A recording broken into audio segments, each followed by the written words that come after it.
Our MC gets thrown into a world where women are strong and rule everything, while men are weak and passive. Here, girls just take what they want, chase guys openly, and don't take no for an answer. Jang Hao tries his best to keep his ground, but it's kind of tricky when your stepsister is hot as hell and clearly has a crush on you. And it only gets worse when he goes to school and his classmates are all mad about him. It seems like they all want only one thing from him, but he's determined to save it. You may guess at work it will be different, but nope, his lady boss is same as everyone else. They all want him because he's not the same as others. He's the most manly man in this female world. The goddess who dragged our MC into this mess tells him one thing. If he wants to go back to Earth, he has to be a real masculine man in this hardcore feminist world. Sounds simple, except here, masculinity is almost extinct. So his mission is to change this messed up world and show everyone how a real man behave like. As for our MC, he used to be just an office worm everyone steps on. One night after work, he looks up and sees a blood moon hanging in the sky. And the next thing he knows, everything goes black. When he wakes up, he's in a completely different place. And worse, he's now a pretty boy wearing pink pajamas. While he's still trying to figure out who he is and what the hell happened, the door suddenly bursts open.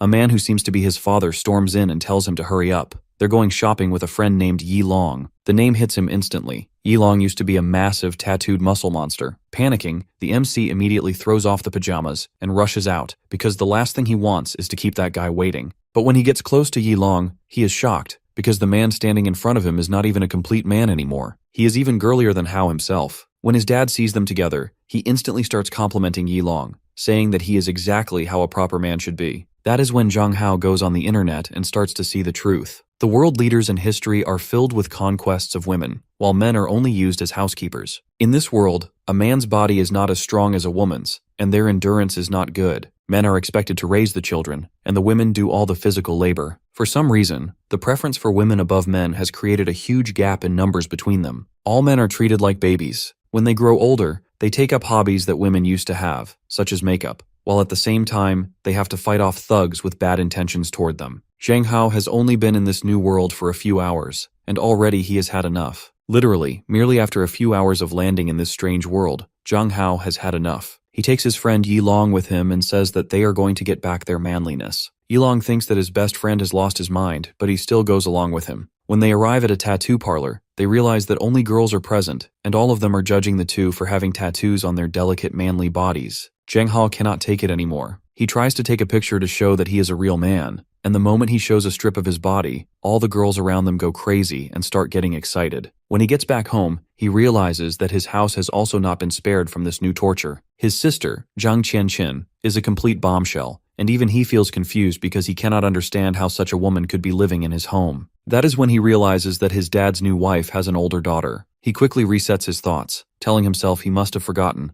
and Haoji casually says that her brother is a little shy, but she keeps a strange eye on him that makes him uneasy. When Zhang Hao returns to his room, he realizes that today has been exhausting. He has been dressed in nice clothes, forced into makeup, harassed by thugs, and on top of it all, his dad and Yi Long have both become sissies. He throws a temper tantrum, but before he can calm down, his stepsister barges in. She pushes him onto his back to make him behave, and then she hugs him tightly. Pressed up against her chest, Zhang Hao realizes that even if this world is upside down, it might still have its own perks. At night, Zhang Hao is sleeping like a sleeping beauty when he hears something softly call his name. When he wakes up, he realizes that a girl is standing in his room, and he instantly starts screeching. The girl calmly asks him to remember her, because she is the one who brought him here. Zhang Hao suddenly realizes that she is the blood moon who was calling his name that night. He instantly gets up close to her face, and demands to know why she brought him to this world. The girl introduces herself as the goddess of the blood moon, and she tells him that she was only following his own words. He once said that he wanted to stop being a virgin but could not, so she brought him here where his problem is now solved. She points out that there are many girls in this world who already seem to like him. Zhang Hao starts freaking out, but the blood moon goddess continues to explain. She says that he can go back to his world, but only after he completes a task. In his old life, he always bragged that he was a real man. He only ever looked at beauty on the outside, but he was incapable of evolving himself. A real man should be able to work for it. It is not like a man cannot open a water tap with his bare hands. So in this world filled with strong females, he will have to truly become a real man. Only then will there be a way to return.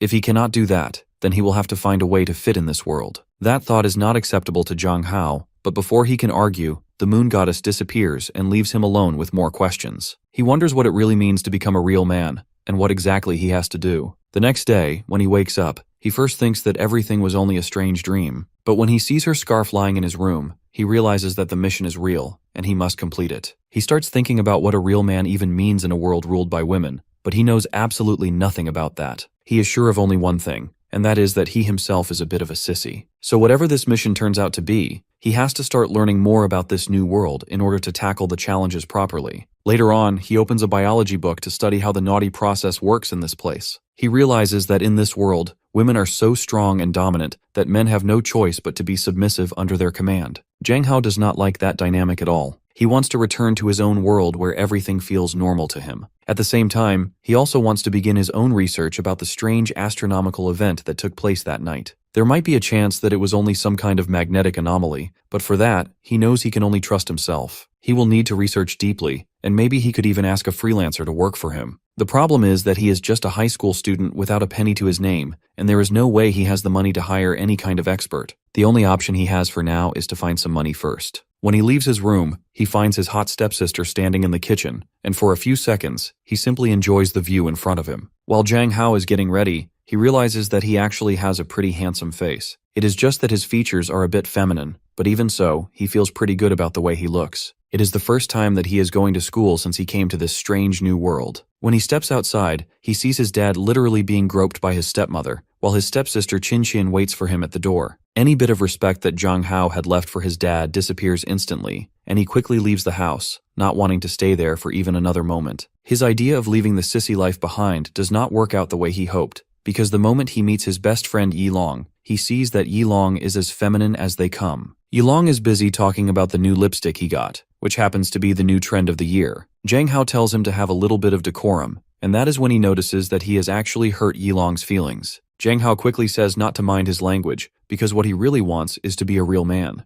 Yilong cannot even understand what Jang Hao means by that. But before he can press him for an answer, he notices something and warns Jang Hao that they should leave quickly, because some perverts are watching them. And just like that, a fat girl is hiding behind the pillars, ogling at all the boys with wide eyes. The whole thing looks funny to Jang Hao, who thinks Yilong is only exaggerating. He insists that there is nothing to be scared of, because the two of them are grown men. They should not be afraid of a girl hiding behind pillars. But Yilong does not agree, and he says that they should not take any chances. He pulls at Jang Hao's arm and tries to take him away. Before Jang Hao can argue, the pervert takes another step toward them, and Yilong bolts. He runs so fast that Jang Hao has no time to even catch his breath, and the two of them are already far away, trying to calm themselves down. Yilong is stressed because he thinks his makeup is going to get ruined, but Jang Hao is focused on something else entirely. He is studying in business school at Elliston, and all the girls around him are the ones who do physical labor such as sports. He thinks for a moment that his family must be quite rich, because this school is clearly expensive, and it is filled with students who come from money. Jang Hao begins to observe the dynamics in his class, and he quickly notices how different this world is. Men are so weak here that they cannot even open their own water bottles. They rely on the girls to do it for them, and the girls do it without any effort at all. Jang Hao refuses to accept that, so he steps in with confidence and says that he can open the water bottle. He grabs it in his hand, determined to prove himself, but no matter how much he twists and turns, the bottle does not open. Eventually, with his pride already bruised, he hands the bottle back to the girl and accepts defeat. The humiliation stings, but it does not end there. The moment the girls see him struggling, more of them crowd around him. They start haggling him, asking him to try opening their bottles too, and in return, they want the chance to talk to him.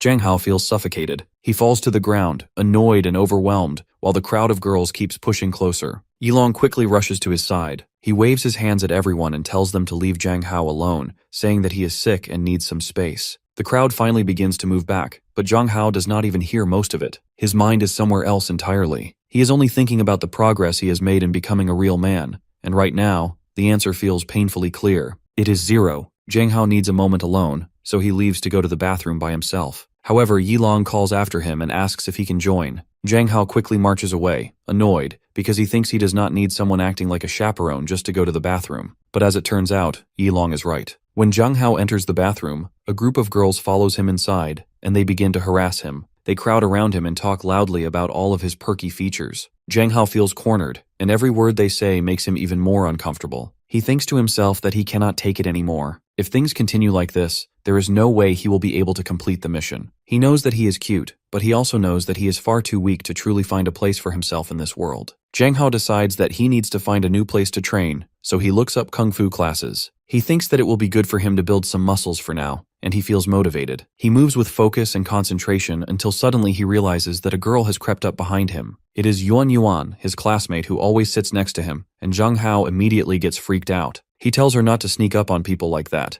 but she laughs and replies that he was so engrossed in his lesson that he did not see or hear her coming. Yan Yuan then tilts her head and asks if he is texting a girl that he likes. Before he can respond, she leans impossibly close to his face, and Jang Hao starts to blush in embarrassment. He quickly asks her to back off a little, but Yuan Yuan grabs his hand instead. She says that he has very soft and silky white hands, and Jang Hao freaks out even more. Everyone knows that in this world women are always bold, and they can touch a man's hand as if it is nothing. Jang Hao pulls his hand back and asks her to have some manners. His words hurt Yuan Yuan's feelings, and she looks at him with sad eyes. She says that he used to be a little different than before, but in his own mind, Jang Hao knows that he has always been the same. Wen Yuan tries to change the mood and says that if he is tired, she can give him a massage. Jang Hao panics and tries to push her away, but at that moment he realizes just how strong she really is. He does not have the physical strength to fight her, and that only makes him feel weaker. He struggles until suddenly, by sheer luck, the classroom door opens. The English teacher, Mrs. Ma, walks in and tells the class to settle in their seats. Jang Hao feels relieved as he sits down and opens the book. The words on the page surprise him. He realizes that he can understand everything clearly. He hasn't been to school in a long time, and before coming to this world he was always the worst at English. But here the contents of the book are simple for him to understand. For the first time since arriving, Jang Hao feels like he has finally found a perk of living in this feminist world. He is intelligent here. Filled with sudden confidence, Jang Hao raises his hand high and asks the professor to pick him. He wants everyone to see his knowledge, and he wants to prove that he is not useless. But when it is finally his turn to speak, his face turns white as a sheet. The words refuse to come out. Even the professor pauses and says that he looks sick and might need to visit the nurse. Jang Hao looks around and realizes that the whole class is staring at him. Every pair of eyes is locked on him, and his chest feels tight. The girls begin whispering to each other, talking about how he is acting quite differently. The more they talk, the more embarrassed he feels. He lowers his head and wishes that the earth would swallow him whole, or that he could simply wake up back at home. Later that day, Jang Hao and Yilong are walking together when Yilong notices how tired Jang Hao looks.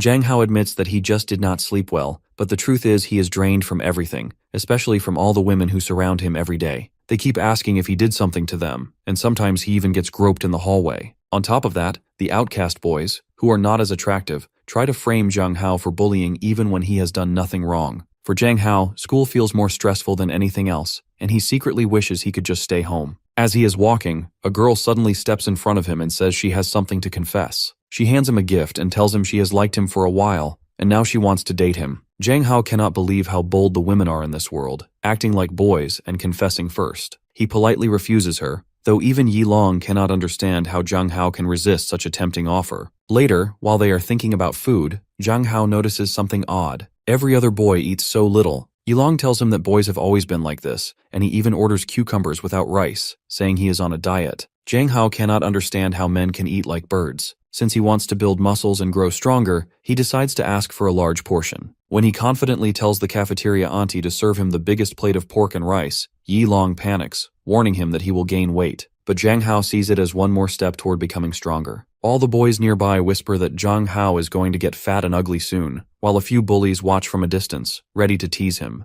Jang Hao eats without manners, eating like a regular boy would, while Yilong stares at him in shock, wondering what happened to his best friend. That is when Liu Feng, a third year from class 5, walks up to Jang Hao. Jang Hao does not recognize him at first, but Feng reminds him that they are in the same class. He asks why Jang Hao looks so thick all of a sudden, and he tries to show that he is in the same popular league as Jang Hao. Feng brags about himself, calling himself the biggest player, and then smirks, saying that Jang Hao looks greasy. Jang Hao is tired of hearing him and snaps back, telling Feng to check his own eyes because they look perfectly fine. He throws in another insult, which makes Feng shed crocodile tears, and soon all the girls rush to comfort him, calling Jang Hao a mean boy for picking on poor Feng. Feng smiles through his fake tears, pleased that the girls seem to be on his side. But then a bold girl steps forward. She declares that Feng should leave her precious Jang Hao alone, because Jang Hao can eat whatever he wants, and no one has the right to control his habits. Jang Hao thinks that another beautiful girl has arrived in his life and wreaks havoc. Feng still refuses to leave, so Jang Hao finally looks him in the eye and speaks in a firm, commanding tone. He He says that the master is eating and Feng should leave. The words strike the table like thunder, and Yi Long nearly falls out of his seat, almost in shock, because his best friend is suddenly speaking so harshly to another boy. But the new purple-haired girl only gazes at Zhang Hao with admiration, thinking he has just made himself even more charming. Feng, however, stomps away with his group of mean girls trailing behind him. His followers rush to comfort him, telling him not to feel jealous or upset, reminding him that he is still more popular than Zhang Hao and that everyone else thinks Zhang Hao is going to get fat anyway.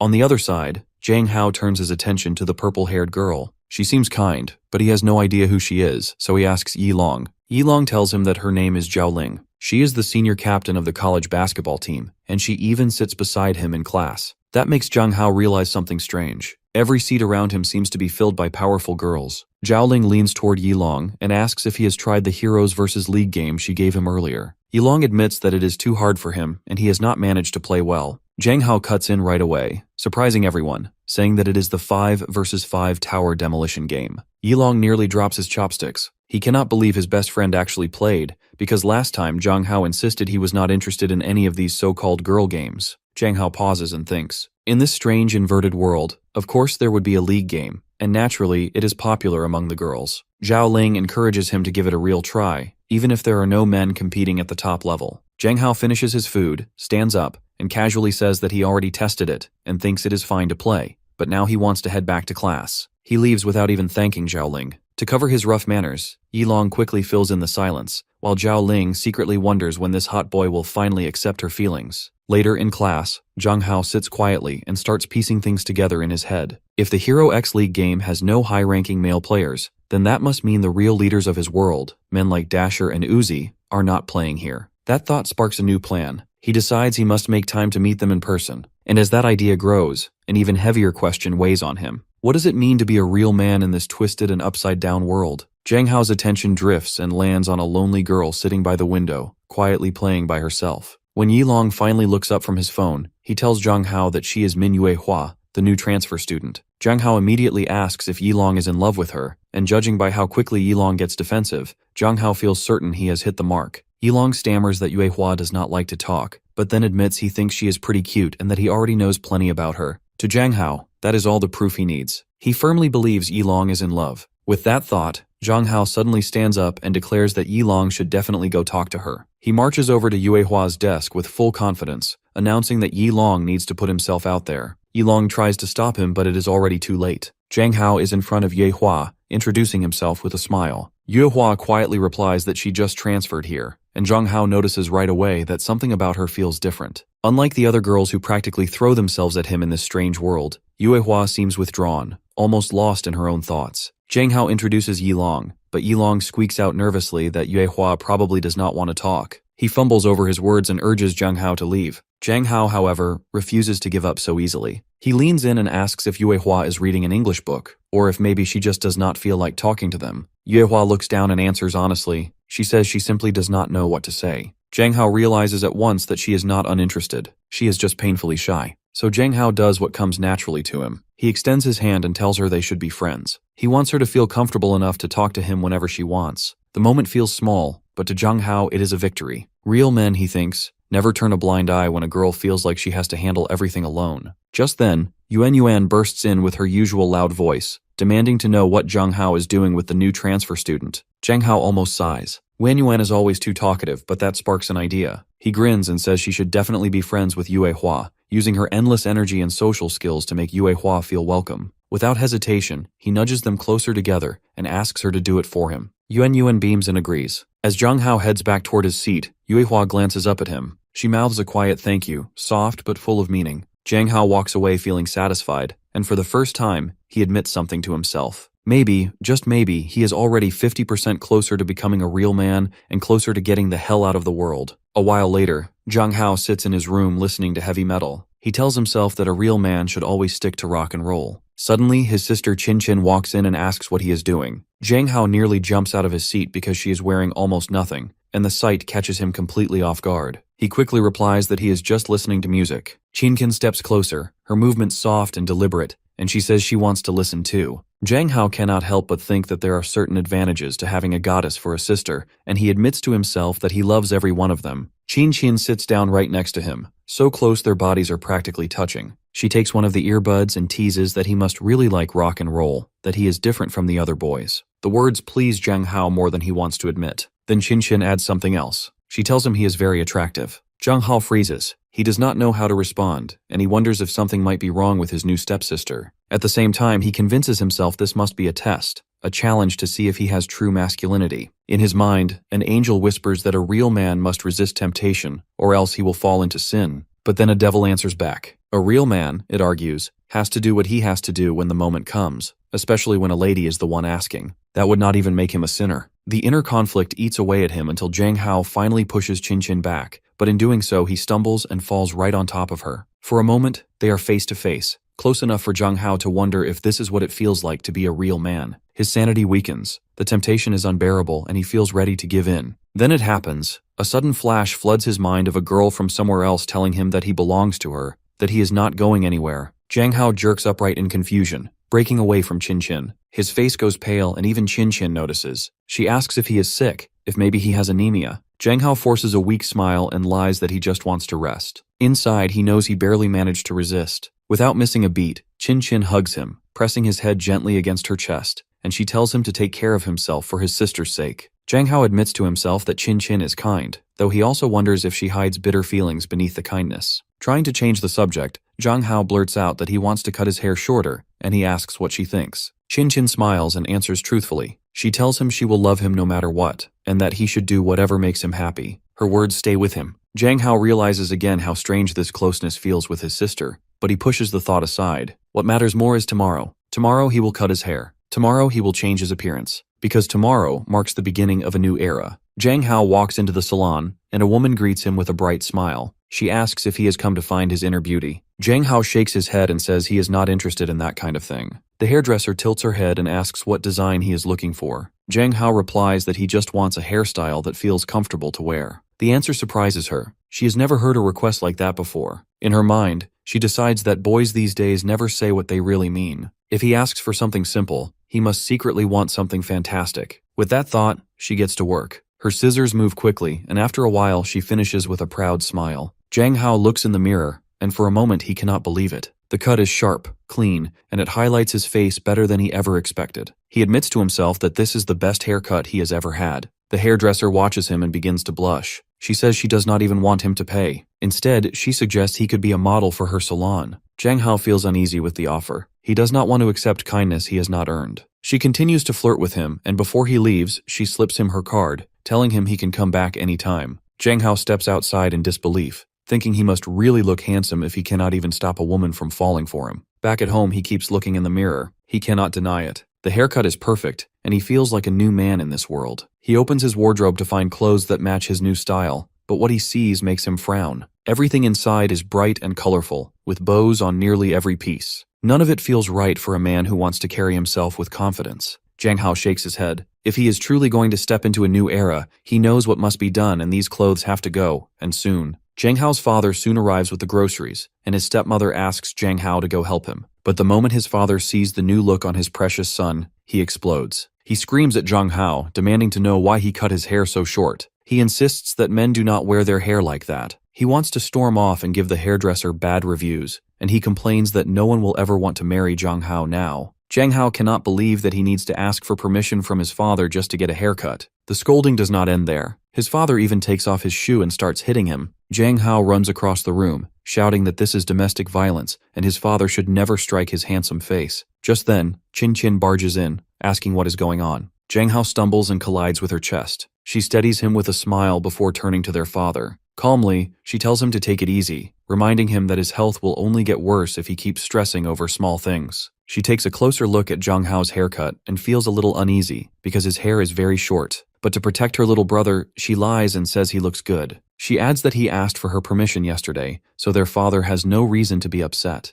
Zhang Hao's father still cannot shake his anger. He storms off muttering that he will go make dinner, but it is clear he is still seething inside. Zhang Hao thanks his sister for stepping in and saving him from his father's beating. Qin Qin smiles and says honestly that she is his sister, and of course she will always protect him. Then she tells him to come to her room because she wants to show him something. Jang Hao feels excited, thinking he is finally going to see a typical teenage girl's room filled with girly decorations. But when he steps inside, he freezes. Kinkin's room is not girly at all. It is cold and neat, almost like a doctor's operation theater. Chin walks over to her desk and picks up a small box. She explains that when they first moved, she did not have time to prepare a gift for him, but now she is ready to give it. She opens the box, revealing 2 diamond earrings. Jang Hao stares in shock and says they must be too expensive. Chinkin shakes her head and tells him she will do anything to make him happy. For the first time, Jang Hao feels what it means to have a sister, and he tells himself that he loves this new life. But back in his room, his thoughts begin to turn. He wonders just how much those diamonds cost. If she gave him something so valuable, then he needs to return the favor with a gift of his own. But after paying for his haircut, he has no money left. At that moment, his phone lights up with a message from Yilong.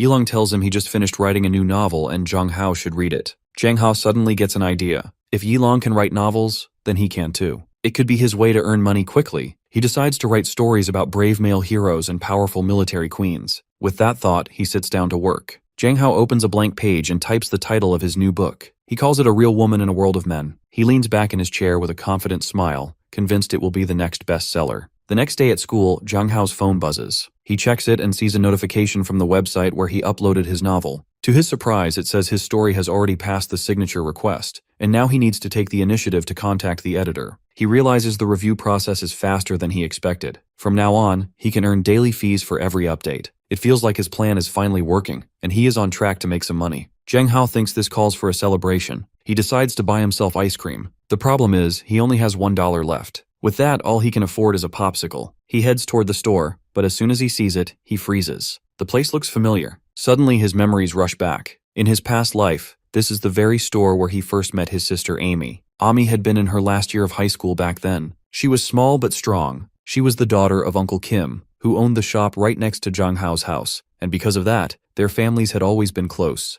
Ami was kind and cheerful. She often told Jang Hao she would buy him lunch, and at that time, he thought that must be what falling in love for the first time feels like. Jang Hao used to visit Ami often after school. Sometimes he just stared at her from a distance, unable to look away. One day, he finally built up enough courage to confess his feelings. But Ami only laughed nervously and told him she liked boys her own age, not someone as young as him. That day, Jang Hao faced rejection. Still, he did not give up. He swore he would train hard, grow stronger, and one day become a man who could protect Ami. That was his promise in his past life. But now, things are different. In this new world, he is admired not for his strength, but for his beauty. And with that thought, Jang Hao decides that this time, he will succeed. This time, he is sure he can win Ami's heart. When Jang Hao reaches the store, he hears raised voices. Ami is arguing with her father. She says she just wants to save enough money to get married, but does not want to work hard. Her father tells her that life does not work that way. He reminds her that the daughters of other families are even older than she is, yet they continue to study and work harder than she does. Xiaohe hesitates. He thinks maybe it is best to avoid whoever is arguing.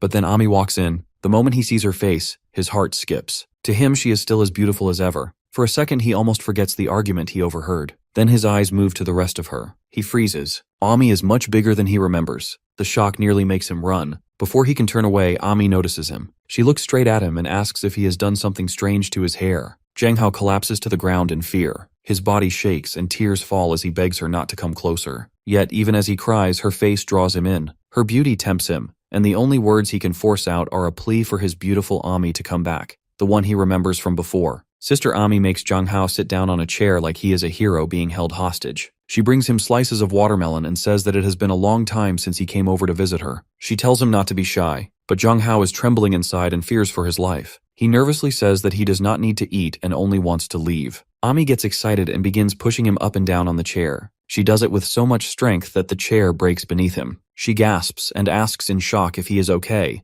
as if she was not the one who just hurt him. Jang Hao quickly jumps out of her reach. He says he is fine and that he just remembered something important he has to do. Without waiting another second, he makes his escape. As Ami calls after him and asks for his number, Jang Hao is already gone from the shop. Back at home, he sits down and thinks. It feels like a shame to him that someone as beautiful as Amy is also built like a King Kong. But at the same time, he admits that he wants to be like that as well. Only then will he be called a real man. That is why he tells himself he must start taking kung fu classes soon. The problem is that the last time he checked, those classes cost a lot of money. He also still needs to buy a gift for his sister Chin Chin and clear the mess in his closet. His to-do list is growing while his pockets stay empty. He thinks that if he could just win the lottery, all of his problems would be solved at once. As he thinks this, someone interrupts him. Zhang Hao looks up and sees Chin Chin at home. She is upside down against the wall, doing yoga. The sight catches him off guard and makes him curious. He realizes that even the girls of this world practice yoga. But Chin Chin explains that she only started because she was bored with the gym. She wanted to try exercises that are usually done by men. Xiaoho no Diaz and thinks it makes sense. In this upside-down world, why would there be any good thing that stays the same?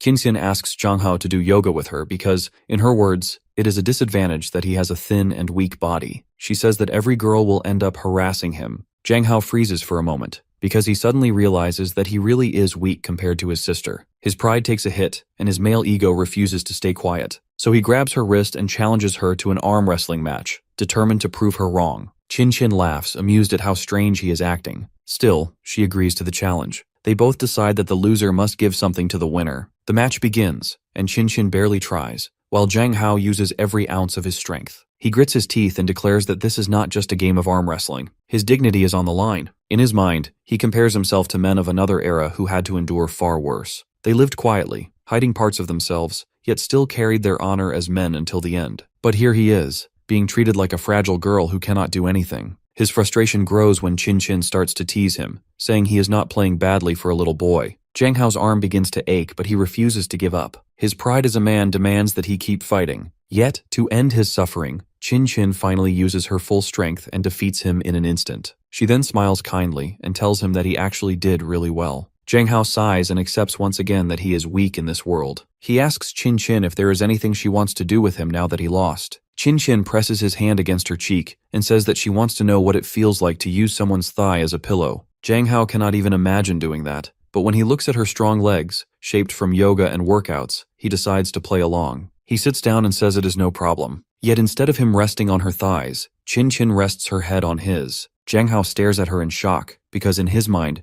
this is supposed to be the girl's position, not his. Chin Chin closes her eyes and says that his legs are just as smooth as she thought they would be. She asks if she can stay like this a little longer. Seeing how innocent she looks while asking, Zhang Hao nods and tells her she can stay as long as she wants, because in the end, he is a man who keeps his word, and he is a man who will do everything that is asked and expected of him. A few days later, Zhang Hao sits in full writing mode, wearing his glasses, when his phone buzzes. He looks up, surprised at who would text him on a weekend. It is Yuan Yuan inviting him to an amusement park because she is going with Yue Hua. She has already asked his best friend Yilong to pick him up. Since it is not really an invitation, Zhang Hao knows he has no choice but to get ready. Just then, Zhang Hao hears Yilong's voice, and he is already at the door with his little sister. Zhang Hao had wanted a quiet day alone with his thoughts, but now he has to deal with company. When he goes to greet them, the little girl suddenly jumps on him. Zhang Hao is confused because he has never seen her before. He asks Yilong who she is, and Yilong almost cries, saying that his best friend has forgotten about his own sister. She is Yilong's 6-year-old sister, Li Ling.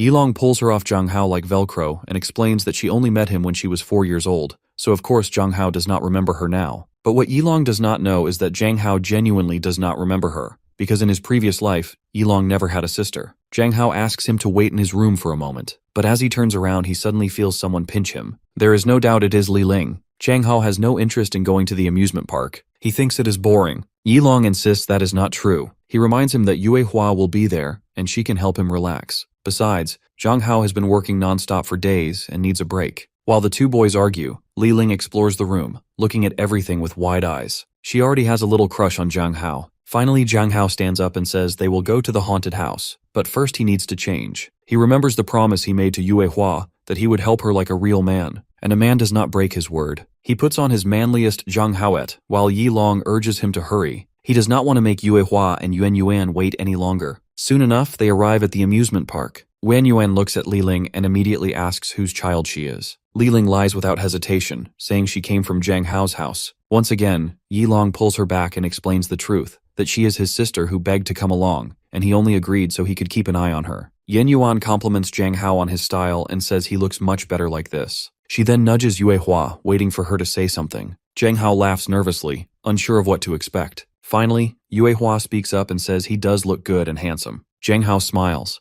pats her head gently, and tells her that she has a lovely voice, so she should talk more often. With that, Yue Hua takes the lead and guides everyone toward the haunted house. The haunted house turns out to be actually haunted, and as expected, Yilong clings to Zhang Hao, saying that he is too scared, and they should just go for some kiddie rides. Zhang Hao cannot believe that a man would be so frightened by a haunted house. He tells him it is no big deal. Even Li Ling shakes her head, thinking that her brother is a wuss. Wen Yuan then suggests that since there are too many of them, they should split into 2 groups. She quickly says that she and Zhang Hao will be in one group and the others in another. She then turns to Li Ling and tells her to protect the boys well because it is a woman's duty. Li Ling immediately throws a tantrum, insisting that she wants to stay in a group with Zhang Hao. Zhang Hao steps in and firmly tells her to behave and go with her brother. He adds that she does not need to worry about him because he will be fine the whole time. Wen Yuan feels disappointed because she wanted to stay with Zhang Hao, but Zhang Hao outsmarts her. From the way she acts, it looks like being in her group would only make his life difficult. Compared to that, Li Ling is clearly the better option. Zhang Hao then sends Yuan Yuan's group ahead to scout the way, telling her that he and Li Ling will follow a few minutes later. Wen Yuan is upset and also a little scared, but when Zhang Hao asks about it, her pride as a woman takes over. She quickly says that women cannot be afraid, and that she will protect Yilong and his little sister. 10 minutes later,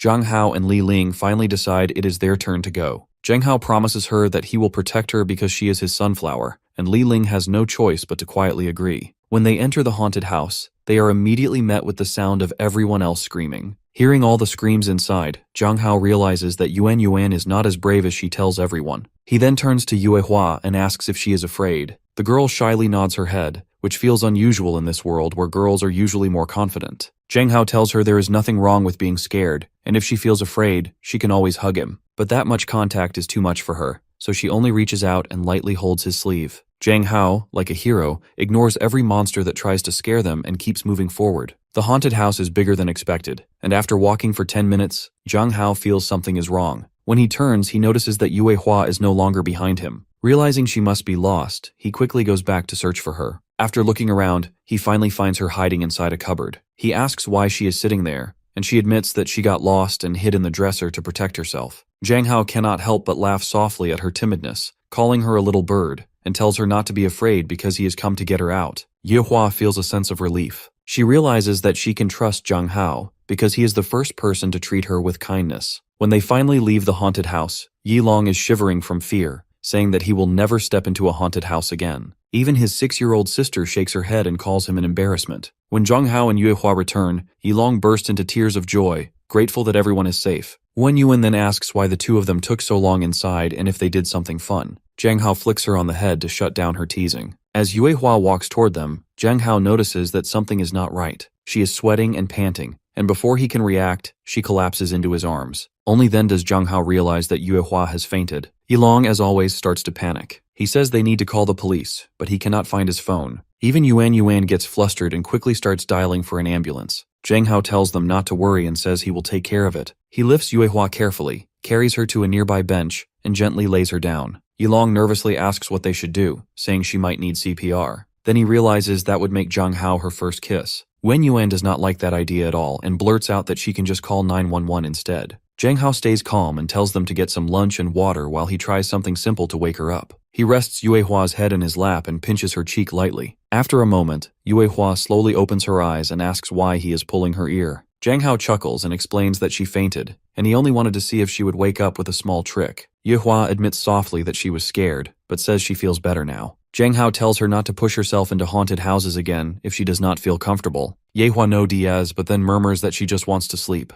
Zhang Hao worries she might be fainting again, but when he hears her snore, he realizes she has simply drifted off. He looks down at her resting peacefully and thinks to himself that she is the calmest and kindest girl he has met in this world, even with her quirky ways. A while later, Yue Hua finally wakes up. Everyone gathers around and asks how she feels, and Zhang Hao, more concerned than the rest, asks if something is bothering her. Yuan Yuan, who only wants to enjoy the amusement park, impatiently asks if they are still going to continue. Zhang Hao shakes his head and says they have had enough excitement for one day. He suggests they head home so Yue Hua can rest. But when Zhang Hao stands up, Yue Hua suddenly takes his hand and quietly says they can go together. He pauses, then lets her hold on. They start walking hand in hand, and Yue Hua, still shy, clings to him in her own way. Wen Yuan watches with envy, crying on the inside because she too wants to know what it feels like to hold a man's silky smooth hand. It is something she has always dreamed of. On the way to drop Yue Hua at her house, the walk takes longer than expected. Yuan Yuan and Yi Long both comment that Yue Hua seems to live quite far away,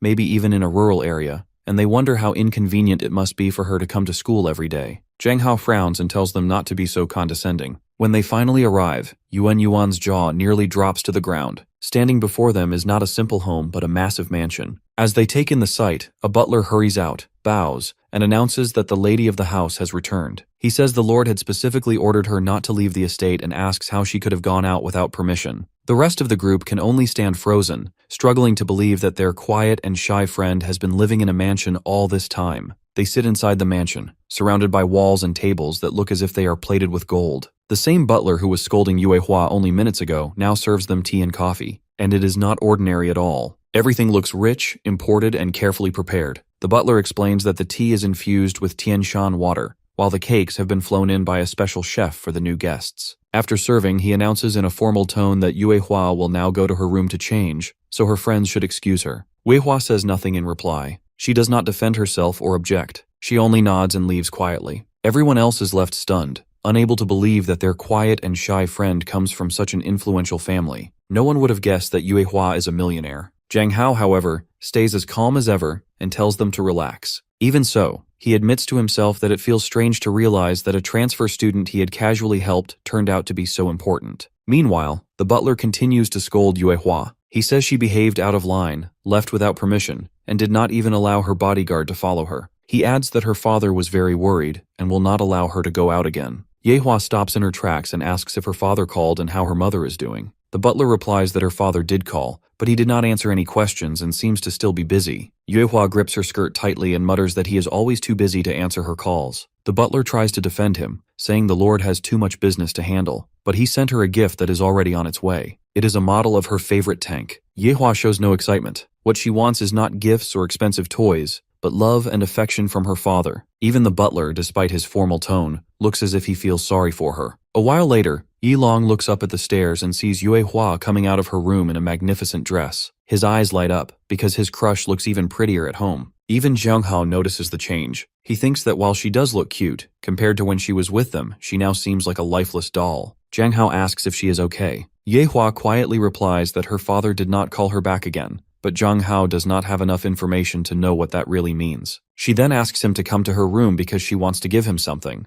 Zhang Hao is confused, but he follows her anyway. When he steps inside, he is shocked. In a world where women are usually very masculine, her room looks soft and feminine, even more than his sister's. Curious, Zhang Hao asks if her father said something that upset her, or if she was punished for going out with them. In this world, fathers are like male mothers, but it seems that in this villa, the only people living with Yue Hua are the nanny, the workers, and the housekeeper. There is no father or mother here. She admits that her dad was good to her before, but now he is always busy. Zhang Hao then asks about her mother. Yue Hua explains that her mother is even busier and that it has always just been her alone in this house. This shocks Zhang Hao, who realizes how lonely her life has been. Her mother is the mayor and never has time to come home, while her father is always traveling to earn money for the family. The housekeeper once told her that everyone loved her, but to Yue Hua that feels like a distant memory. She has grown up without any affection or attention from her parents. Zhang Hao pats her head gently and tells her she can call him any time if she feels lonely. He reminds her that she can also reach out to Yuan and Yilong, because they are all friends now. Yue Hua smiles at the gesture, then takes his hand and pulls him toward her closet. She insists that she needs to show him something. When she opens the door, it reveals a collection of guns and tanks. She takes one gun and hands it to Zhang Hao, saying that it is her most precious model, but from now on it belongs to him. Zhang Hao immediately refuses, saying his father would be furious if he ever brought a gun home. But Yue Hua insists. She tells him it is the most precious thing she has ever owned, and even the butler reminds him that friends give each other gifts. She says she wants to be his friend for life. Zhang Hao understands the meaning behind her words. He tells her they do not need a gun to be true friends, because their bond is real without it. Hearing this, Yue Hua throws her arms around him and hugs him tightly. She says they will be together for the rest of their lives and will never be separated. After spending the whole afternoon at Yue Hua's house, everyone leaves and Zhang Hao says they will meet again at school soon. Yue Hua looks forward to it, and when Zhang Hao and Yilong walk back home, Yilong cannot stop talking about how luxurious Yue Hua's house is. He keeps saying how good she looked in her new dress, and he feels like buying something new to wear, maybe something foreign. Zhang Hao replies that Yilong already has plenty of hair to style and should not waste more money on it. Then Zhang Hao suddenly remembers that if his friend really wants to buy clothes, it is the perfect chance for him as well. He has wanted to throw away his pink clothes with bows for a long time, and now he can finally replace them. Excited, he says they will go shopping first thing tomorrow morning. At the shopping mall, Yilong asks what the occasion is.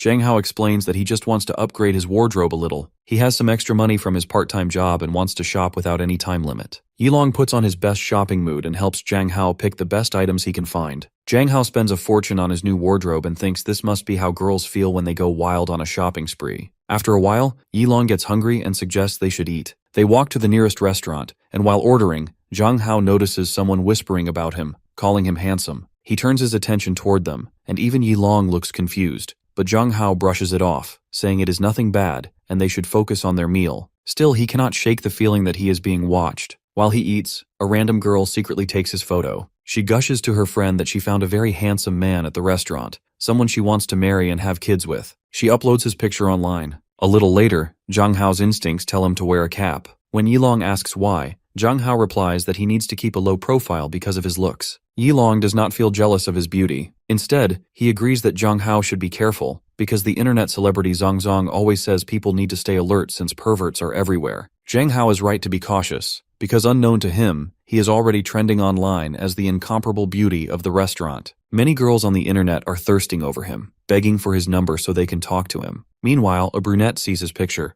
The moment she notices that it was uploaded by Ling Ling, she screams in excitement because she knows the girl. This means she has a chance to get closer to Zhang Hao. After coming back home, Zhang Hao slouches on the sofa and says he is tired from all the shopping. Still, he thinks it is worth it because now he can finally throw away his horrible old clothes. Suddenly his phone rings, and it is his best friend calling again. Zhang Hao wonders why he cannot leave him alone since they just met a while ago. When he connects the call, Yilong screams that Zhang Hao is famous and trending online. Zhang Hao has no idea what he means, so Yilong explains that the photo taken of him at the fast food restaurant has gone viral. He tells Zhang Hao to open a vlog because he is already in the top 5 searches. Meanwhile, his sister Ling Ling is fuming because she believes those pictures should have been hers to keep. Zhang Hao finally opens the app and sees that he is number 4 in the rankings. He scrolls through endless comments where women call him hot and stunning. Some even say he should join the entertainment industry because he is that handsome. The restaurant itself has posted a comment saying they are honored that the most beautiful man in the world came to eat there. Zhang Hao is floored. He cannot believe his eyes. Still, he convinces himself that it is an exaggeration and that in a few days the hype will fade. He decides to relax by watching a live game, but dirty ads suddenly pop up on his screen, and he quickly deletes them. Thankfully, the gaming section looks more normal. His favorite game is still there, although now the presenter is a girl. He figures that should not matter as long as she can play. That is when an idea strikes him. Since he is an adult, maybe he can start his own live broadcast. With his skills, it would be easier than working as a writer. Just as he considers this, his sister Chin Chin walks in. She says she spent the entire day at the research institute, and yet she even heard that her little brother has suddenly become an internet sensation. Zhang Hao feels embarrassed, realizing she knows too. Chin Chin asks if he went out with Yilong today. He thinks she might be angry, but he admits that he did go with Yilong because they both wanted new clothes, so they decided to shop together. She steps impossibly close, trapping him in place, and her expression turns serious. She asks if anyone bothered him. Zhang Hao hesitates but finally answers that nothing like that happened, and if it ever does, he is confident that he can protect himself. Chinkin thinks Zhang Hao is too naive. She tells him that the women of this world are far scarier than he can imagine. As she speaks, she gently caresses him and reminds him that he is the only son their father has. If something happens to him, she could never explain it to their parents. She warns him that if a strange woman ever bothers him again, he must tell her right away. He should also let her know when and where he is going out. Kin leans in so close that if Zhang Hao looks down, he is certain he would be pressed against her chest. After a long pause, she finally steps back and turns to leave. But then she stops and says there is one last thing. Without asking, she takes his phone, and for some reason, this makes Zhang Hao feel nervous. The next day, a group of women gather outside Zhang Hao's school. Hidden in the bushes, he listens as they talk about where he suddenly disappeared. They say he must be hiding nearby and they need to find him, because it is rare to see such a beautiful man these days. Zhang Hao hears every word and his nerves start to rise. He has no idea what is going on. He quickly takes out his phone and calls Yilong for help. But before Zhang Hao can say anything, Yilong immediately tells him to stay at home and not come to school. There are too many people there because of yesterday's news. Now that everyone knows Zhang Hao is a student at this school, the crowd has gathered on this side to surround him and get a piece of him. Zhang Hao can hardly believe his luck anymore. All he wanted was some quiet time and a chance to get out of this world. Instead, it feels like everyone wants to bite him. Yilong advises him to take the day off and avoid the chaos. Besides, there are already plenty of people at school who dislike him, and now he has everyone's attention. Jang Hao runs out of the place as fast as he can and lets his sister Chin Chin know. He asks her to get permission from their father to help convince him to skip school. Even she tells him to go home and not worry about anything else. At home he is so bored that he has nothing to do. He decides to take the opportunity to study and practice live broadcasting. Since he is 18 years old, he feels he should be able to make money by playing games instead of working part-time. Besides, he used to be the king of the game in his old life. He enters his beloved game and realizes that all the characters have changed, but the rules are the same. That will not be a problem for him. Within a few minutes, he is getting quadra-kills and pentakills against other players, and he thinks that he still has it. The feeling of being strong is not bad. He likes being fast and skilled. When he sees the small icon button in the game, he realizes that he has not lost his ability. He wants to play again and again. He spends his whole afternoon playing, and when he finally gets tired, he realizes that he is almost ready. He decides that he will try to start a live broadcast that night. After dinner, his mother and father are busy together on the couch when he excuses himself and says that he is going to his room. His sister Chin Chin is watching him closely. Jang Hao starts his first live broadcast and admits that he is a little nervous. He goes into the summer beach game and notices something strange about the player he is matched with. That player follows him everywhere, trying to catch him. The player then asks him if he used swordsman lethal to finish him off. Jang Hao, tired of being stalked in the game, quickly takes out the character that was following him. Right after that, he gets a message from the same person asking if he really used swordsman lethal to defeat her. On the other side, it is a girl. She is a nerd who plays the game, and she tries to excuse her loss by saying she just had a bad view. She insists that a player of that level should not be able to beat her unless he is using hacks. She says she is the master of games, and if she cannot win, then she should just sell her computer and quit. Other players start digging into Jang Hao's character, trying to figure out who he really is. But since esports do not show gender, no one can tell if he is a boy or a girl. Still, the girl he defeated refuses to accept cheaters. She says there are too many people these days who use fake documents just to pass themselves off as idols so they can join the game. The group chat is full of complaints, and Jang Hao is reading everything. He wonders why everyone is talking badly about him when he has not done anything wrong. Players begin sending him requests to join their team, but Jang Hao declines every single one. He says that he only plays solo. The others immediately label him arrogant. They say he is unbearable as a boy, and they all swear they are going to teach him a lesson. They claim that next time he will not dare step into a girl's game pretending to be a guy. Even the same player he defeated earlier challenges him again. Jang Hao accepts the challenge without hesitation. Using his speed, he takes her down instantly. This time she realizes that she is dealing with someone on a different level. She quickly tells her fans not to attack him, suggesting he is probably just a guy who is new to the game and does not understand how serious hacks are taken. Jang Hao, meanwhile, admits that maybe she is right, maybe the other side is good. But then he notices something that makes him pause. The small icon at the top of the screen shows that his live stream has suddenly exploded with viewers. They are flooding the chat, asking him to show his face. Some even threaten to report him if he refuses. Many say they think he is just a kid, so they want proof. Jang Hao switches on his mic and speaks in his real voice. He tells them clearly that he is a man and that he is the one playing the game. But the girls still do not believe him. They laugh it off, saying no man could play video games the way he does. Jang Hao then asks them how they even found his livestream in the first place, because he has not used any hacks. He adds that if they do not believe him, they can always come and face him directly in the game. Suddenly the chat changes. Someone requests that he show his hands on camera. They all want to see what kind of player he really is. Jang Hao watches his viewer count shoot up to 3.7 million. He realizes the gaming moderators have already added his stream to the main feed. For the first time, he feels excited. So he turns on his camera and shows his hands, saying there is nothing more to prove. The chat explodes instantly. Viewers begin spamming hearts for his hands, saying they look beautiful. The girl he defeated earlier sighs and admits that if she had known she was playing against someone like him,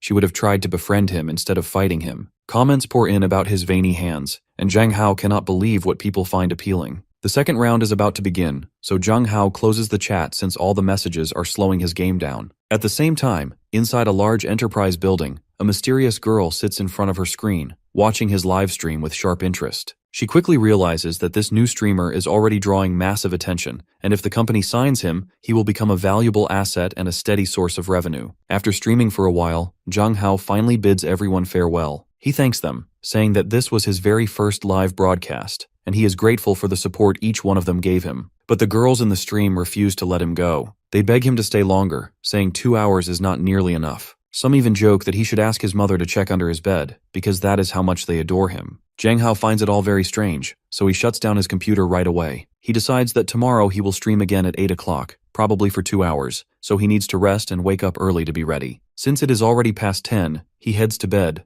thinking that tomorrow he will also decide whether it is safe to go back to school. The next day, Jung Hao meets his best friend Yi Long at an ice cream shop. He asks if there are still girls following him around the school. Yi Long says there are fewer than yesterday, but that might be because Jung Hao did not show up, so some of them grew frustrated and left. Still, a few are camping outside, hoping to catch a glimpse of him. Jang Hao hopes they will not be there when he goes back tomorrow. Yi Long then asks what Jung Hao has been up to lately. Jang Hao says he wrote a few novels and even did some broadcasts. This makes Yi Long's eyes widen. He almost screams, demanding to know when Jang Hao started streaming and why he never heard about it. He even jokes that since Jung Hao is good at everything, he must also be great at streaming. Jang Hao quickly tells him to shut up before anyone hears. He tips his hat lower to hide his face and explains that he only started recently and has not signed any contract. Just then, Jang Hao receives a message from a well-known streaming company. They invite him to contact their administrators and discuss signing a contract. Yi Long notices Jang Hao's expression and asks what happened. Jang Hao explains that the platform wants him to sign with them because his streams have become popular. Yi Long gets excited, saying it is great news and Jang Hao should sign right away. He insists that with Jang Hao's talent and appearance, he will definitely succeed and become one of the most famous men in the country. He laughs, imagining that once Jung Hao becomes a celebrity and earns a fortune, he will be able to buy anything he wants. For Yi Long, that dream alone feels like living in a fever fantasy. Jang Hao argues that right now he is just a student, and if live streaming ever affects his studies, then he will quit without hesitation. He also says that if he becomes an internet celebrity, he doubts he will have any privacy. He knows he would be harassed both online and in real life, and those are the last things he wants. Yi Long tries to convince him, saying he can always wear a mask. According to him, it is a great way to get attention, and fans would follow him and even send him gifts if he sang or danced. But Jang Hao quickly sets another boundary. He says he can go live and entertain people without showing his face, but he refuses to sing and dance just to beg for gifts. For now, Jang Hao says he has to leave, so the two of them part ways. What they do not realize is that a pair of girls have been stalking Jang Hao from a distance. When they reach an alleyway, Jang Hao notices someone following them. He suddenly tells Yi Long that he has to stop by the supermarket and that he can go alone from here. Yi Long does not suspect anything, so he leaves Jang Hao behind. Once Yi Long disappears, Jang Hao looks around the empty alley. He calmly announces that there is no need to hide anymore, and that whoever is following him can show themselves. That is when a gangster steps out of the shadows. She grins at him and says she is lucky that someone like him wandered into her area. Calling him a handsome boy, she offers to take care of him. Jang Hao stares back coldly and asks who the hell she even is to talk to him like that. The second hand of the gangster group speaks up and asks how Jang Hao could not know who Sister Liu Xin is. She says Liu Xin owns all the streets in the area. Jang Hao calmly replies that he does not know anyone named Liu Xin who owns the streets, and even if she did, he is not interested in her at all, so she should stop talking nonsense. The second hand steps closer and asks if the kid wants to die, because no one speaks to Liu Xin like that. But before she can continue, Liu Xin herself steps in. Instead of thanking her follower, she punches the girl in the face and tells her not to be rude to her beautiful little pet. Liu Xin looks at Jang Hao and says he has a lot of personality, and she likes that. She says the internet was right about him, that he is a handsome man,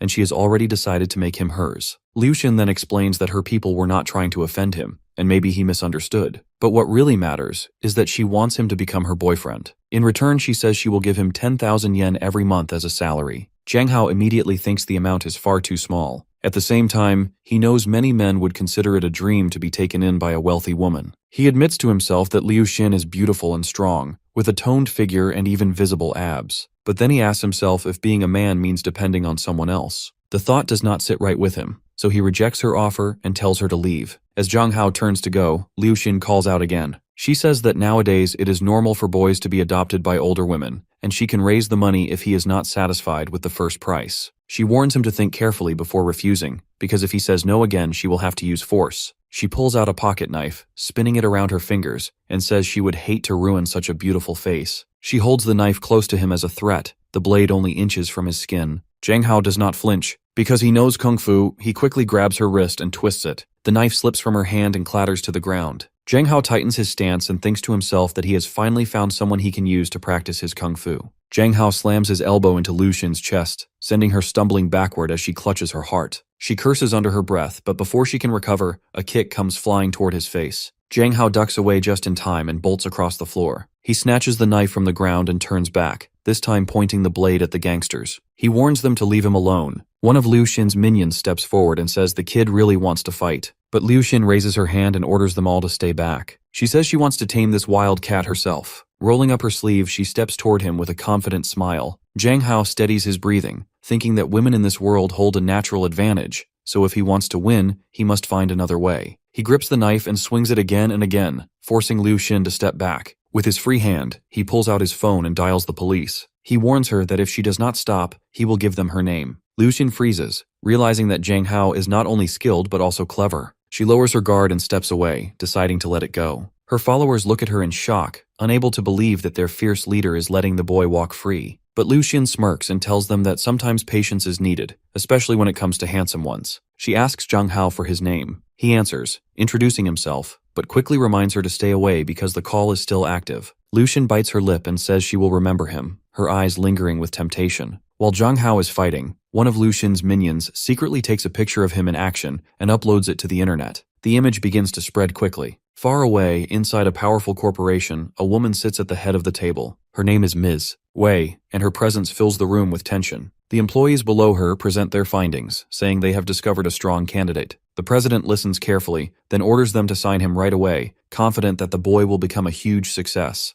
Ms. Wei sits in her office, a cigarette in her hand, and wonders why she has to deal with recruiting. She thinks that bringing in new people is more like a job for a headhunter, not for her. But then she asks herself, why should she even worry about this in the first place? Her second-in-command agrees, but reminds her that this is a direct order from the president. The president wanted to introduce the new boy and even asked to speak with him in person. Ms. Wei frowns and asks if her mother ever gets tired of chasing fresh faces. She mutters if her mother really wants to find herself a younger man to play the role of father. Then she asks to see the pictures. The assistant hands them over, and of course it is Zhang Hao's photo while he is fighting. Ms. Wei studies it carefully. She notes that he still looks like a high school student, but his presence and personality stand out. She thinks that if they shape him the right way, he can become a huge success for the company. She orders her assistant to investigate Zhang Hao and bring her a full report that afternoon. After they leave, Ms. Wei walks to the window and gazes at the city below. For a moment, she wonders about the boy who has managed to capture her attention. That boy, of course, is Zhang Hao. Meanwhile, in the schoolyard, Zhang Hao is playing basketball. Yilong stands nearby, clearly annoyed. When Zhang Hao sneezes, Yilong tells him that if he has a cold, he should not play. He says Zhang Hao should just cheer from the stands, since basketball is a sport for the girls anyway. Zhang Hao shakes his head and says he does not have a cold. It was just a sneeze, and basketball is not only for girls. He grabs the ball and makes a straight shot into the basket. As he jumps, part of his shirt lifts, and one girl watching from a distance catches her breath. She feels like she has just seen something beautiful. Zhang Hao lands and proves his point, showing that boys can also shine at basketball. Yilong sighs because he is not the only one cheering. A whole crowd of girls are shouting Zhang Hao's name, their voices rising for the best player on the court. Later on, Yilong speaks with Yuehua. He says it is strange how Zhang Hao has become famous almost overnight. Yuehua agrees that it is unusual, but she also says that as long as Zhang Hao is happy, that is what matters. Yilong nods, admitting that Zhang Hao is so cool that even Qin Qin, the shyest girl in school, is smitten with him. Not far away, Feng sits with his minion. He sneers and says that Zhang Hao only enjoys attracting attention from girls. He wonders why no one sees his true nature. Feng claims Zhang Hao is nothing but an arrogant boy pretending to be pure. His minion replies that the girls are blinded by his face and do not understand what kind of person he really is. He warns Feng that they must not let their guard down. At the same time, a girl hides behind one of the pillars. She secretly takes photos of Zhang Hao, whispering to herself that Sister Liu Xin promised her money even for blurry pictures. She thinks these shots will work for her plan. Zhang Hao suddenly turns his head and looks in her direction, but when he sees nothing, he shrugs it off. He thinks he must be imagining things and returns to the game. The stalker lowers her camera and grins. She is sure she can get $200 for these photos, and in her mind, cheating Zhang Hao's only friends will be worth it. At the school entrance, Zhang Hao and Yuehua say goodbye. Zhang Hao pats her head and tells her that they will meet again very soon. Yuehua smiles and the moment feels gentle and warm. Yilong, not wanting to be left out, clings to Zhang Hao's arm and says that Zhang Hao should also give him a proper farewell. Zhang Hao just laughs it off, pushes him lightly away, and treats him like a friend in his own casual way. But then Zhang Hao suddenly stops. His eyes shift toward the bushes, and he notices the faint glint of a camera lens. Someone is taking pictures of him. Yilong does not see it, but Zhang Hao's senses are already sharp and alert. He narrows his eyes and mutters that it is probably nothing, yet he cannot shake the uneasy feeling that he is being watched. For a moment, a thought crosses his mind. Could the one behind the camera be his own sister, Qin Qin? Zhang Hao finally trusts his hunch and walks toward the tree where a girl is hiding. She panics and starts rambling that she was not doing anything wrong. Zhang Hao looks angry, his voice sharp, but at the same time he feels a little relieved that the person hiding there is not his sister Chin Chin. He demands her phone, saying he wants to check if she was recording him or not. The girl defends herself, insisting she was only taking a landscape photo, but Zhang Hao is not fooled. He shows her the video she had been secretly filming of him. Cornered, the girl finally admits that she was inspired by Sister Liu Xin, who convinced them to do this. According to her, they can sell photos for $200 each as long as the person's face is clear. Zhang Hao cannot believe that Liu Xin is still pulling strings behind the scenes. The girl explains nervously that Liu Xin is the real head of the area. Zhang Hao tells her that he understands, but if she deletes the pictures, she is free to go. She quickly does as he says, then runs off, thinking that this is Liu Xin's problem now, and she has to find a way to handle it herself. On Saturday, Zhang Hao goes to the mall with Yilong. Yilong is excited and asks if Zhang Hao has already signed a contract with the streaming company. Zhang Hao knows Diaz and says he did. And not only that, he managed to set his own conditions, and surprisingly, the company agreed. The first thing Zhang Hao demanded was to get back the gifts from his earlier streams. Now he needs Yilong's help to decide which ones to keep and which ones to return. Yilong gets thrilled because, after all, who does not like free gifts? He even teases Zhang Hao, asking if a special girl sent him something. At the same time, he feels a bit betrayed that Zhang Hao had not told him earlier. But when Zhang Hao explains, Yilong realizes that he just wants to buy a gift for his sister as a way of returning the favor for the earrings she gave him. Yilong then pressed for details about the conditions Zhang Hao set with the company. Zhang Hao explains clearly. He will not show his face if he does not want to. He can create content other than gameplay, but only if he chooses. He will not attend offline events unless he agrees. His live streams will run 2 hours daily, extended to 5 on weekends, but with at least 1 day off each week. And most importantly, he will always know beforehand if the company expects him to do anything outside of gaming. Above all else, his face will remain private. Yilong is impressed and tells Zhang Hao that he really is an amazing negotiator. He believes the company gave in only because Zhang Hao is already one of their most famous streamers. Hearing that, Zhang Hao blushes slightly, embarrassed by the praise. But like always, wherever Zhang Hao goes, he shines in the crowd. Even at the mall, Feng and her group of mean girls are watching him. They mock him, calling him the #1 beauty of the school, yet at the same time labeling him a prude who somehow always gets mixed up with perverted girls. To them, it makes him look dumb, like a bimbo. One of Feng's minions sneers, saying that if they were as beautiful as Zhang Hao, they would never waste it on impure things like he does. They complain that they despise people who use their looks to get away with shameless behavior. Another minion, trying to stir the pot, turns to her sister Feng and says she should vent their anger by dragging everyone to the beauty salon next door to check out new lipsticks. But Feng smirks, waving the idea away. She explains that her father recently handed her a generous amount of spending money so she could easily buy her minions' lipsticks herself. After all, they cost nothing to her. The girls cheer for her generosity, hanging on her every word. Then Feng leans in, her voice dropping to something colder. As a test of their loyalty, she orders them to teach Zhang Hao a lesson. Excited, the minions vow they'll make him cry. Their brilliant plan? To catch him off guard, snap unflattering photos, and plaster them online so the whole school can see how ugly he really is. Feng adds a warning. They should find somewhere private, away from watchful eyes, otherwise they'll risk getting caught. She grins, imagining the humiliation. Her plan is sinister, meant to ruin his reputation. The irony, of course, is that no matter how hard they try, it's impossible to make Zhang Hao look ugly. He's just too effortlessly handsome. Zhang Hao buys something really expensive for his sister, and Yilong comments that he must be a really good brother, because spending over $1,000 on such a costly belt shows how much he cares. Zhang Hao then admits that ever since he registered on the live stream platform, his daily pay has been more than enough. He explains that Chin Chin even gave him real diamond earrings, so it only made sense for him to give her something of equal value. Yilong cannot believe what he hears. Real diamond earrings. He insists on seeing them right away. The two of them talk as they head toward the bathroom, unaware that Feng and her minions are secretly trailing behind. The girls see this as their chance to bully Zhang Hao and capture embarrassing photos. Feng, however, removes herself from the situation and tells her minions to follow the boys inside while she keeps watch outside. In truth, she is worried that if Zhang Hao sees her in the bathroom, he might spread a rumor that she is stalking him. Her minions are too clueless to understand her hesitation, so they carry on with the plan.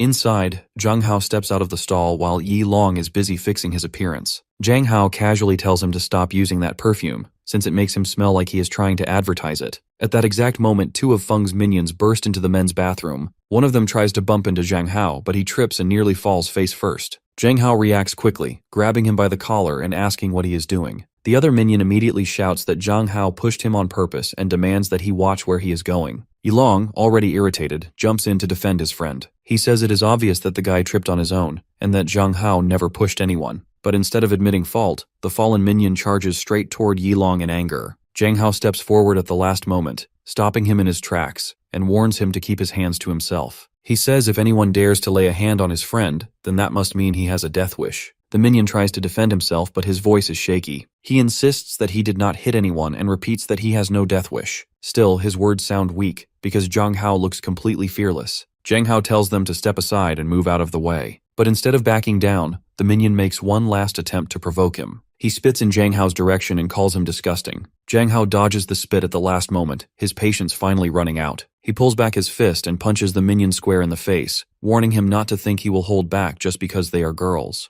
The second minion shrieks that Zhang Hao hit her friend. Yilong, already annoyed, rolls up his sleeves and steps forward. In seconds, the two minions launch at each other in a messy, hair-pulling fight that even makes Zhang Hao cringe. Watching them scratch and scream is embarrassing, so Zhang Hao decides to step in and show them what a real fight looks like. He quickly teaches both of them a lesson. The strikes land fast, sharp, and controlled, like a perfect software update no one can keep up with. When it's over, Zhang Hao tells them to mind their own business next time. One of the minions holds her face and yells that Zhang Hao is going to regret hitting her. She threatens to call her partner and have him deal with Zhang Hao. But Zhang Hao stands tall, completely unfazed, and makes it clear he is not afraid of empty threats. Outside the shopping center, Zhang Hao and Yilong are walking when Shuqi returns with her partner. She immediately starts complaining, pointing at Zhang Hao and snitching that he was the one who attacked them. Shuqi's partner, a tall and muscular girl, stares at Zhang Hao with clear disgust. The minion lies as well, saying they were cornered in the bathroom and had no way to escape. Feng, as always, removes herself from the situation. She says she is going to the bathroom first and tells her minions to proceed with the beating. One of them suggests she should stay and take photos of Zhang Hao, but Feng is not foolish. She decides to keep a safe distance, pulling out her phone and preparing to capture every angle. Her plan is simple. She will upload the photos to the school forum and let everyone see Zhang Hao's face when he becomes the center of attention in the worst way possible. Shuqi continues her act, squeezing out crocodile tears to make herself look like the victim. Zhang Hao, however, does not hesitate. With no fear in his eyes, he asks what these wimps are doing coming back. Yilong, more cautious, reminds him that they were the ones who started it and that he and Zhang Hao only defended themselves. Zhang Hao is not defensive at all. Instead, he looks thrilled, almost excited, and tells them if they have something to say, then they should just say it instead of wasting everyone's time. But then something unexpected happens. The buff partner looks at Zhang Hao for the first time, and her expression changes completely. At that moment, she falls for him. Her girlfriend Shuqi notices and bursts into anger, screaming at her for staring so shamelessly. The buff girl, however, remains calm. She admits it does not matter what happened, because her girlfriend was the one who struck Zhang Hao first, and no matter what, it was her fault. The buff girl turns back to Zhang Hao and without hesitation asks for an apology on behalf of her girlfriend. She says they should forget about the incident and move on. Her partner cannot believe what she is hearing.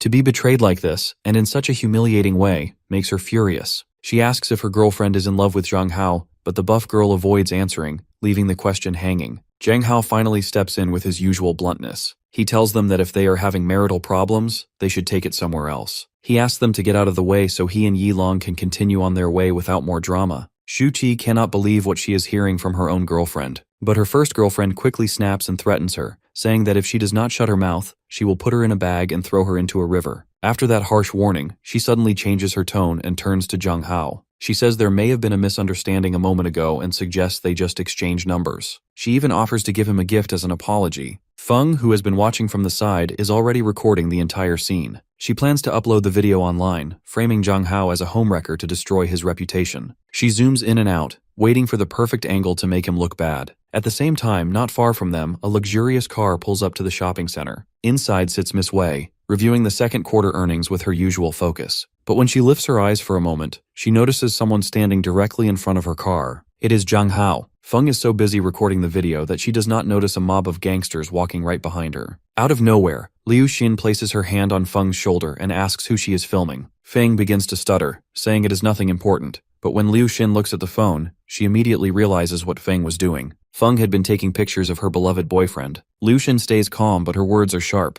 She asks Feng if she has a death wish, daring to film her man in the same frame as another woman. Without hesitation, Liu Xin lifts Feng up by the throat. Feng gives a weak reply, saying she was wrong and never intended to cause harm. She knows Liu Xin is the head of the area and understands that Zhang Hao could never afford to cross someone like her. Liu Xin then tells Feng that if that is true, she had better come with her to meet her boyfriend. As Liu Xin steps forward with Feng in her grip, even the buff girl starts to sweat, wondering why Feng would ever be with someone so dangerous. Liu Xin walks straight up to Zhang Hao and speaks directly to him. She says that even though only 2 days have passed, she has missed him more than she can admit. Zhang Hao, however, shows no reaction at all. Even Yilong looks uneasy around Liu Xin, but Zhang Hao only wants the situation to end because one after another, his female-obsessed admirers keep appearing outside the mall. Zhang Hao turns to leave, but Liu Xin stops him with what she calls a token of good faith. To win him over, she reveals that Feng was the one filming him, and then pushes Feng to the ground, saying she is a gift for him to deal with however he wants. Zhang Hao does not fall for it and bluntly asks what Liu Xin really wants from him. Liu Xin flicks her finger, and her minions rush away, making Zhang Hao think she is about to start another fight. Instead, they return carrying a large bouquet of flowers. Liu Xin holds it out to him, and in a surprisingly gentle voice, she asks if he will go out with her, saying that she likes him very much. Liu Xin promises that she will give Zhang Hao whatever he wants if he agrees to be her boyfriend. Zhang Hao thinks to himself that she is just a pervert who keeps proposing to him again and again. He once again politely tells her that he is not interested, he does not want to go out with her, and she should just leave because he is in a hurry and needs to go. Even then, Liu Xin asks him to at least take the flowers. Zhang Hao finds it ironic because the first time they met she pulled out a knife, and now she is offering him flowers with a kind smile. He thinks this is manipulation at its finest. Zhang Hao tells her again that since he does not want to be her boyfriend, he also does not want the flowers. He reminds her that earlier in the alley she threatened to kill him, so it is better for both of them to forget everything, act like they do not know each other, and leave. If not, he will have no choice but to call the police. Liu Xin's minions are shocked that Zhang Hao dares to speak to her so bluntly, but Liu Xin tells them to step aside and not interrupt the conversation with her man. Yilong nervously asks if Liu Xin is planning to kill anyone, and her attention finally shifts toward him. She looks at him closely and recognizes him as Zhang Hao's best friend. Zhang Hao immediately asks if Liu Xin has also been investigating his friends. She calmly replies that it is only natural for her to worry about the people close to her boyfriend. She adds that some of her own friends seem to like Zhang Hao and his friends, and even she cannot stop those girls from becoming obsessed with him. Zhang Hao realizes her words carry a hidden warning.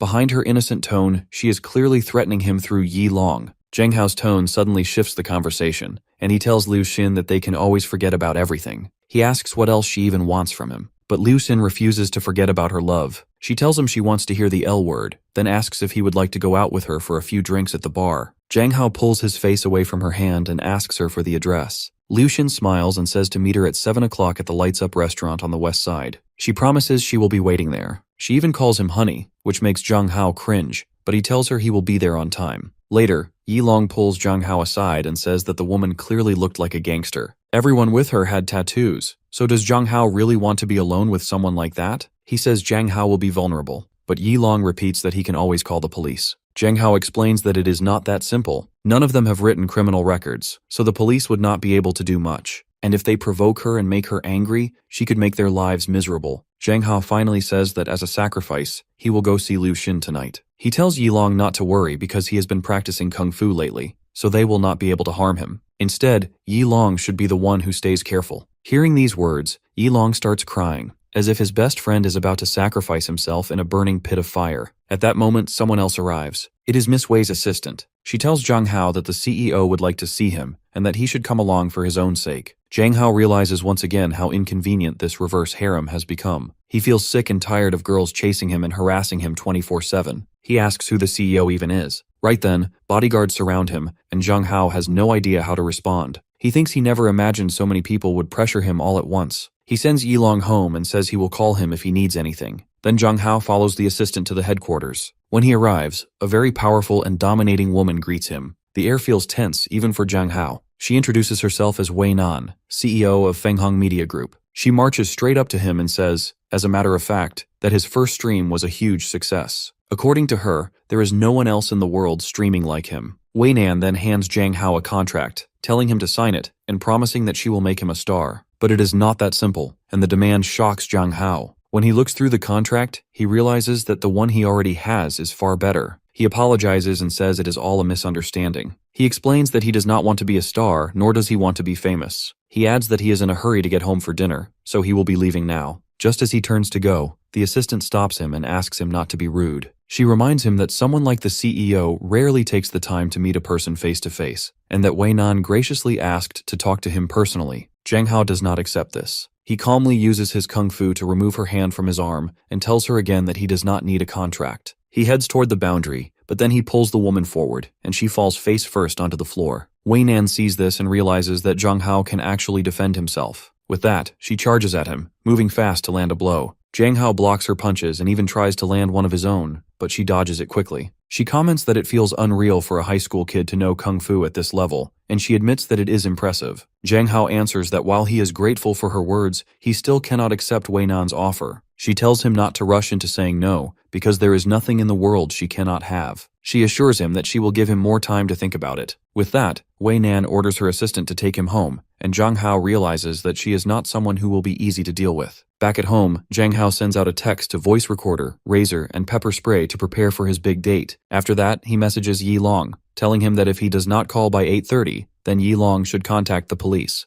Zhang Hao knows that tonight he has to find a way to clear things up with Lu Xin, otherwise his peace will be in danger. He arrives at the bar, and as soon as he walks inside, a girl greets him, saying their boss has been waiting. He asks her to take him over, and soon he sees Lu Xin sitting on a sofa like a queen, while two attendants stand by her side. The receptionist introduces Zhang Hao, and without wasting time, Zhang Hao says he only came tonight to make things clear. He tells Lu Xin that from now on they should act like they never met, because it is better for both of them if she does not know him, and he does not know her. Lu Xin does not look amused. She thinks his request is difficult. She stands, holding a glass of wine in one hand, and makes him an offer. She says that if he satisfies her just once, for one night, she will stop bothering him. The receptionist even tries to tease him a little, asking how he likes the offer. Zhang Hao only shakes his head. He says that he knew she would say something like this, so he is going to call the police. Lu Xin laughs at him, saying that calling the police is an immature move, and there is nothing wrong with them finding some love in one another. Even her assistant joins in, saying that he should not resist. She warns him that if he does, then they will pin him down for Lu Xin, and after that, they will post his pictures on the internet. She smirks and tells him to stop acting so bratty. Zhang Hao cannot believe her boldness. She keeps speaking, thinking that he must be afraid, and tells him again to follow Sister Lu Xin's orders. Zhang Hao only thinks that he has never heard anyone say such twisted things. Luckily, the recorder in his pocket is still running. Lu Xin then reveals that the assistant is actually her younger sister. She smiles and asks if Zhang Hao would like to spend the night with just her, or if he would prefer someone else to join. Suddenly, Lu Xin's sister pulls a knife on Zhang Hao. Zhang Hao glares at her and asks how she dares to pull a knife, and if they really plan to kill him if he resists. But Zhang Hao also came prepared. He quickly pulls the pepper spray from his pocket and sprays it into their eyes. All the girls start crying from the sting, and one of them tries to attack, but as Lu Xin's sister is busy grabbing at her eyes, Zhang Hao snatches the knife from her hand. He presses it to her throat and warns her not to move, or he will cut her. Zhang Hao then turns to Lu Xin and says once again to let him go, otherwise she will be the one in trouble. Lu Xin only laughs and calls him a brave boy. Zhang Hao holds Lu Xin's sister as bait and makes his way out of the bar. He warns that if Lu Xin dares to send another woman after him, she will see blood in the streets, and bringing in the police will do her no good. Lu Xin, however, only looks amused, thinking she has plenty of time to play with him. But then she gets a text from her sister's phone. Zhang Hao has already asked for the picture to be sent to him. He reminds Lu Xin that he recorded everything they just said, and warns that if they provoke him or hurt his friend, he will send it all to the police. This irritates Lu Xin, who never thought Zhang Hao could be this cunning. On the other hand, one of Wei Nan's workers has been keeping a close eye on Zhang Hao. She reports back to Wei Nan, telling her that Zhang Hao is safe. A few days later, Zhang Hao is at school, still thinking about what happened. 2 days ago he threatened Lu Xin and her gang, but he does not know if it worked. If she keeps acting like a psychopath, then he will have to come up with something else. While he is lost in thought, he overhears a group of girls talking nearby. They whisper about Lu Xin, saying that she seems to have been fixed. The atmosphere in the area feels different, and everyone says that a new boss is going to be revealed this afternoon. The girl asks how a sudden takeover can happen without any warning. Another girl replies that she heard the Feng Hong group stepped in because there was a serious harassment problem in the area.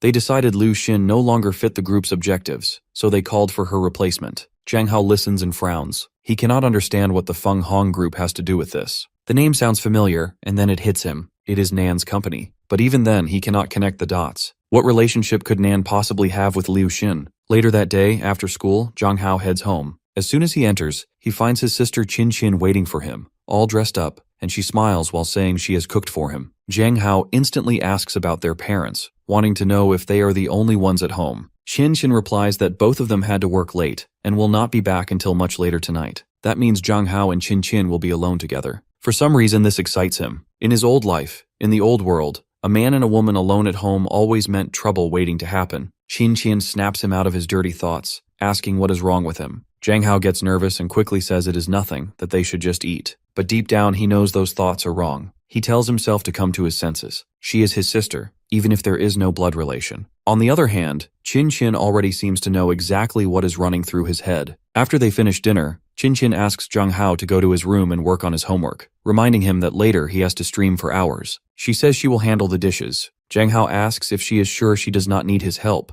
and that is when she gently touches his hand. She tells him she does not want her precious Zhang Hao's hands to get irritated by the detergent. Zhang Hao feels nervous at all this attention but nods, saying he understands. He knows his sister is beautiful and virtuous, the very image of a perfect woman. In his old world, he would have wished for such a wife. He never realized that having an older sister like her could be so difficult. Around 7 o'clock, he logs in for his livestream. He greets everyone warmly and reminds them of the rules, making it clear once again that he will not show his face. 2 hours pass before Qin returns. She tells him to shut down the computer and get some rest. But Zhang Hao is already done with the stream, showing that he has been responsible. Qin smiles and says he must be exhausted after the broadcast. She offers to give him a massage to help him relax, yet the way she sits on his bed makes it feel like an invitation to something else. Zhang Hao grows nervous and tells her it is not necessary. He suggests she should rest instead, but Qin pulls him closer, saying Zhang Hao is sweet for worrying about her, which is exactly why they should rest together. She leans in and starts playfully biting his head. Zhang Hao notices how soft and gentle she feels, but he also reminds himself that this is wrong.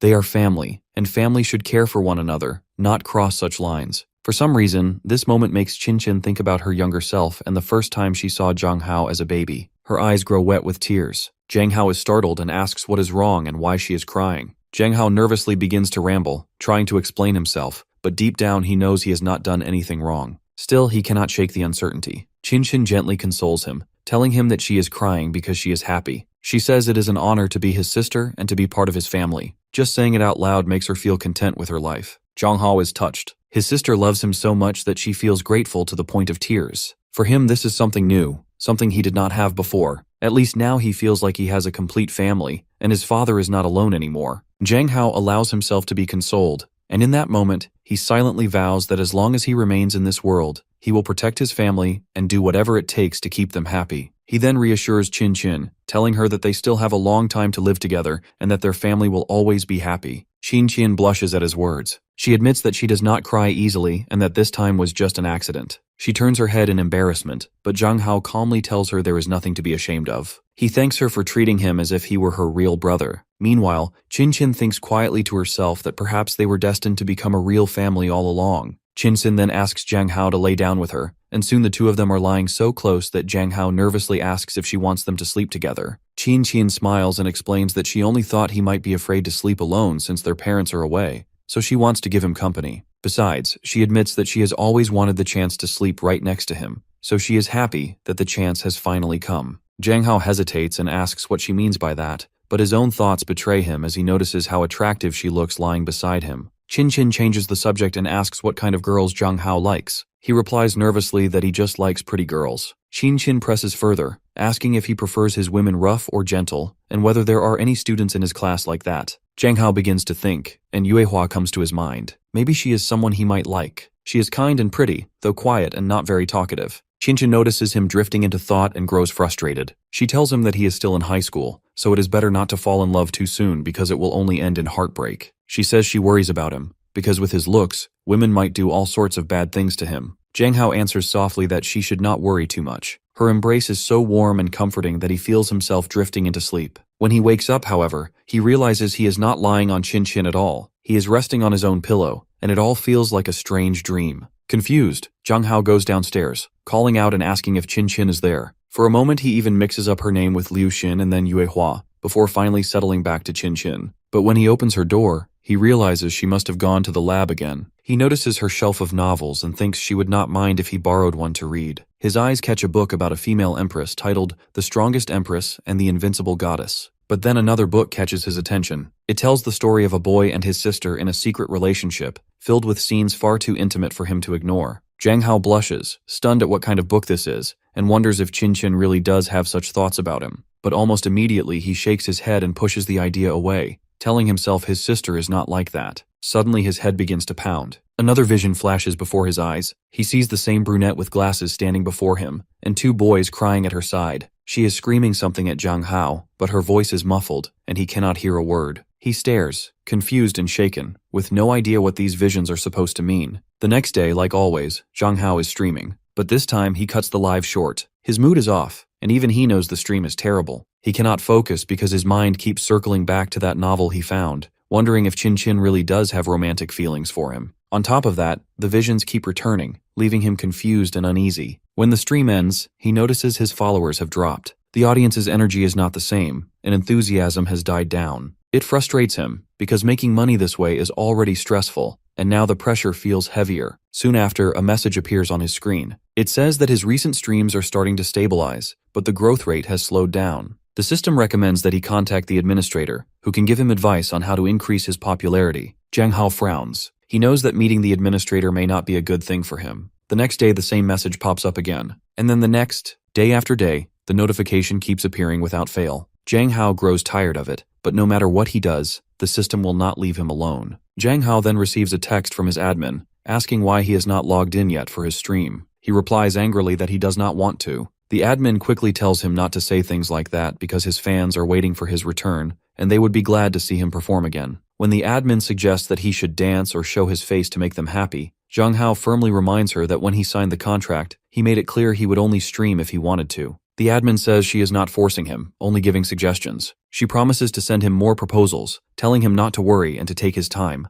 Still, she reminds him that in 2 days they will be having a meeting. Zhang Hao dismisses her, saying he will do many things, but will never reveal his identity. Meanwhile, the admin is in a good mood, excited that she is going out on a date with a handsome boy, while Zhang Hao just thinks of the whole thing as a hassle. When he looks at other men on the platform begging for gifts from viewers, he vows to himself that he would rather lose all his savings than ever do something like that. He decides to look at the document his admin sent him. The first option suggests he makes short videos, preferably dancing in them. The second option is to cosplay as a Greek god. The third is to record himself while working out. As Zhang Hao expected, all the suggestions sound ridiculous, and he has no interest in selling his dignity for the audience. 3 days later, Zhang Hao goes to a coffee shop with Yilong. Yilong comments that Zhang Hao has become so popular that even the administrator came personally to meet him. Zhang Hao shrugs, saying he does not care much. The administrator, Song Qing, greets them warmly as Zhang Hao introduces Yilong. Then Zhang Hao tells her that he has looked at the 3 options, but the truth is, he is not interested in any of them. Song Qing smiles, saying she already guessed he would not like the first 2 options, but she thinks the last one is worth considering. She sets down her coffee mug, crosses the small distance between them, and points out that she has noticed him practicing exercises to build his chest. Since he refuses to show his face, she suggests streaming his workouts while wearing a mask. That way, he would not reveal his identity, but the audience could still enjoy his figure. She adds that viewers would love it, and it would set him apart from other streamers. Exercising while streaming is not only practical and easy, she explains, but it also lets him earn money while staying fit. Even Yilong admits that her idea sounds reasonable. Zhang Hao thinks about it and realizes that if he works out on camera, he will not have to reveal too much skin. Besides, it could inspire other men to exercise and regain their strength, and maybe even change how women see them. He nods in agreement, saying that from tomorrow, he will start streaming 2 to 3 days a week, half an hour each time,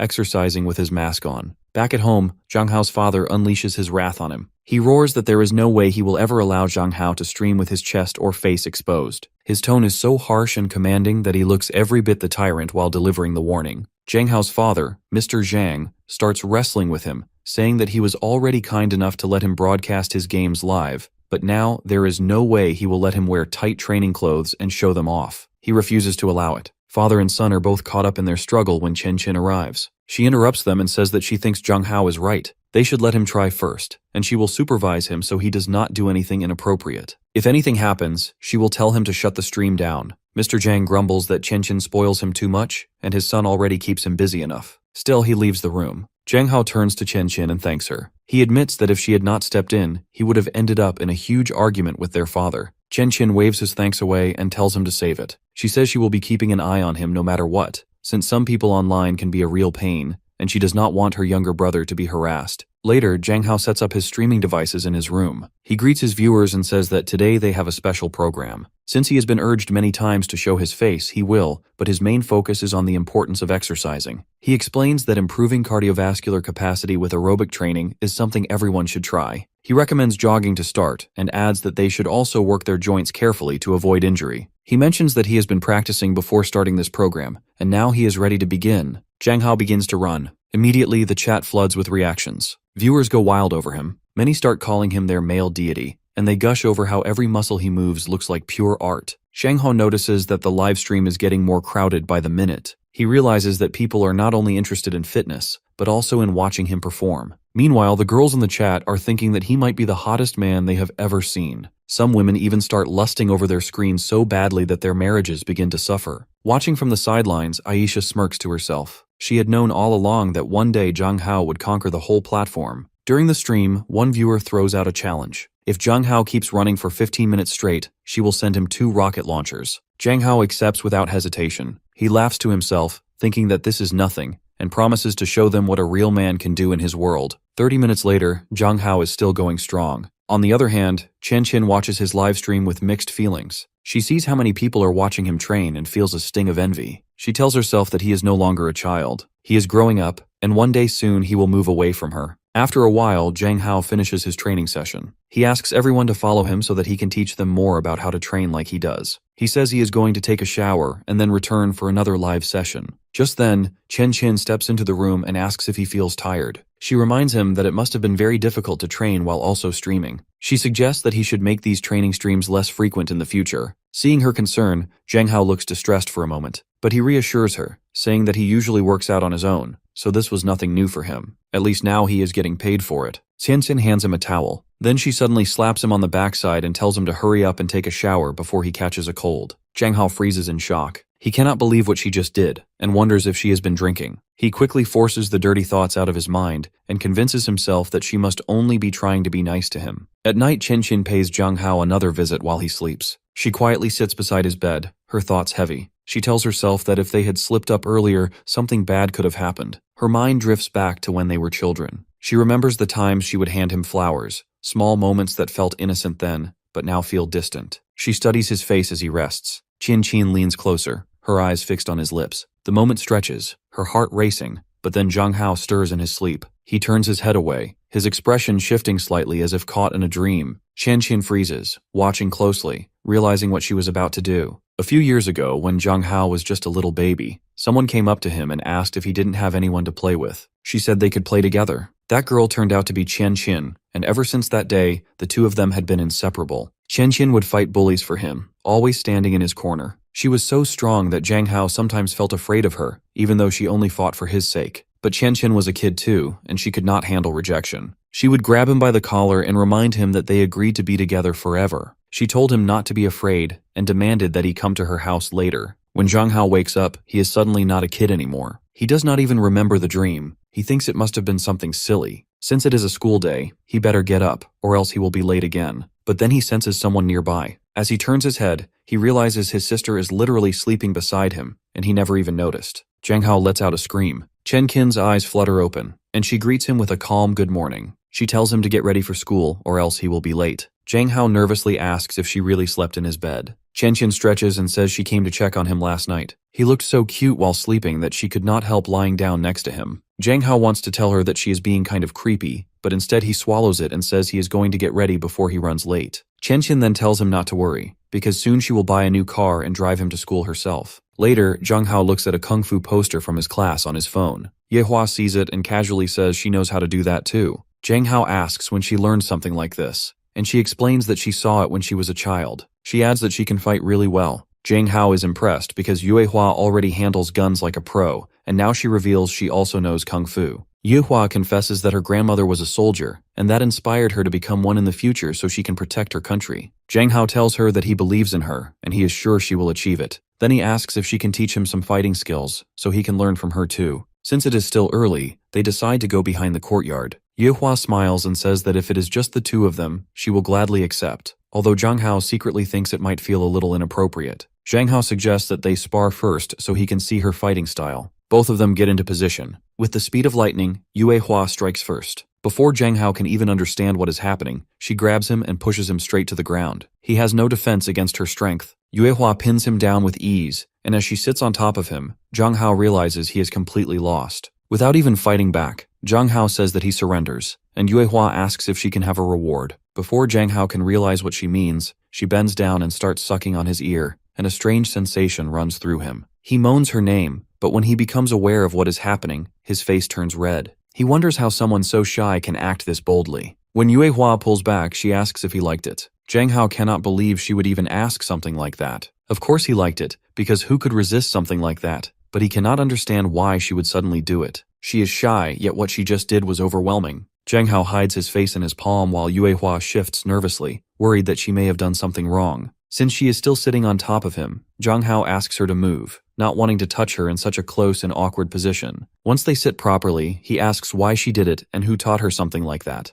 Zhang Hao refuses to believe that someone so pure could think of such a thing. But Yue Hua explains that no one taught her directly. She only learned from the videos Anastasia has been sending her. Zhang Hao immediately suspects those videos are inappropriate, and when he asks to see them, his suspicion is confirmed. Anastasia is a pervert, and if this continues, she will turn Yue Hua into one as well. Yue Hua says that Anastasia told her these things are good, because this is how men and women communicate. She then nervously asks if she did something wrong. Zhang Hao does not want to discourage or embarrass her, so he gently explains that this is not how people normally talk. Couples do things like this, but they cannot. He makes it clear that she should not do it with him or with anyone else, because they are only friends. He reminds her that such things are only for couples and tells her not to kiss him like that in the future. As they prepare to go to class, Yue Hua suddenly stops him and asks when they can be a couple. Zhang Hao asks if she even knows what it means to have a girlfriend. From her clueless look, it is clear she does not. Zhang Hao tells her that they will only talk about becoming a couple when she actually understands what it means. But his answer lingers in her head.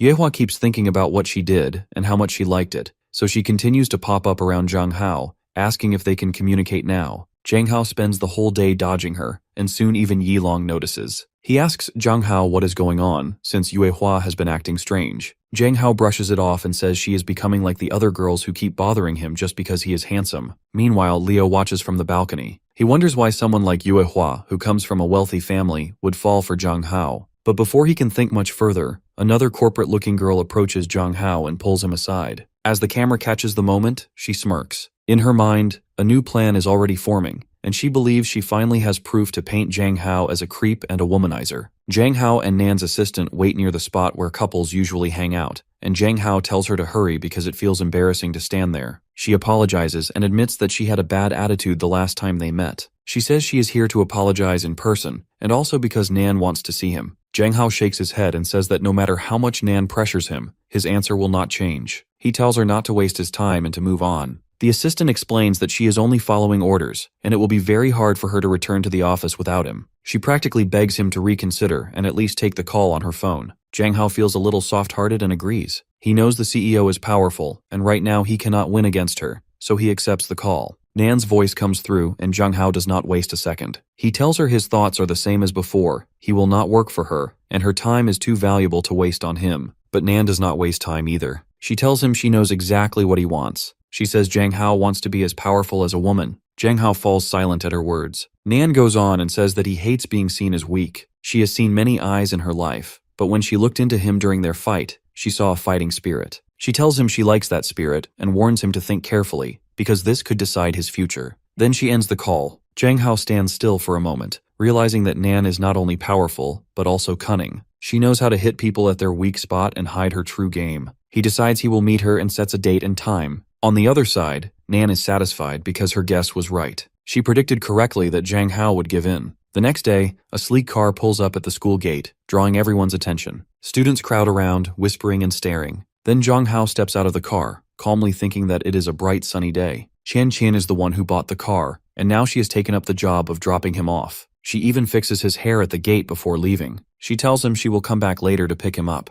As she drives away, Zhang Hao sighs. He notices Qian Qin has been getting more and more worried about him, and if it continues like this, he is not sure how much longer he can handle it. After lunch, the school is buzzing. Students scroll through their phones, and as Zhang Hao walks down the hallway, whispers spread quickly around him. All the girls talk about Zhang Hao, saying that he breaks hearts left and right and is a sugar baby to most girls. Yilong starts to notice that something feels wrong, because ever since yesterday people keep whispering about Zhang Hao. Everyone seems to avoid both of them, but neither Zhang Hao nor Yi Long can figure out why. The feeling follows them into class, where a boy walks around collecting homework from each desk. When he stops at Zhang Hao's desk and sees it empty, he smirks. He taunts Zhang Hao, saying he must not have had the time to write his homework because he was too busy with his steamy novels. He adds that people like Zhang Hao only hustle so that beautiful women can feed them. Zhang Hao pulls a notebook out of his bag and sets it on the desk. He looks at the boy and says that if he is just jealous of his pretty face, then he should admit it. The boy, clearly irritated, denies it. He says he could never do what Zhang Hao does, and then throws in a sharp insult. He insinuates that Zhang Hao is nothing more than a whore, claiming he is better than him at everything, both in school and with women. The tension rises until Yi Long steps forward. He stands by Zhang Hao's side and tells the boy to stop bothering his best friend. But instead of backing down, the boy smirks again and reveals the real reason for his taunts. He says that rumors have been spreading, rumors that Zhang Hao has a secret relationship with a woman who often visits him at the college entrance. He adds that there are even photos floating around, showing Zhang Hao with different women at different times, which only proves that he must be a sugar baby for all these women. Yi Long quickly fires back, saying no one in their right mind would believe such nonsense. But then he pulls out his phone and checks the school discussion forum. His eyes widened. Dozens of students are already talking about Zhang Hao. Girls are openly calling him a sugar baby, and the photos are right there for everyone to see. In one of them, Zhang Hao is simply talking to his sister Qian Qin,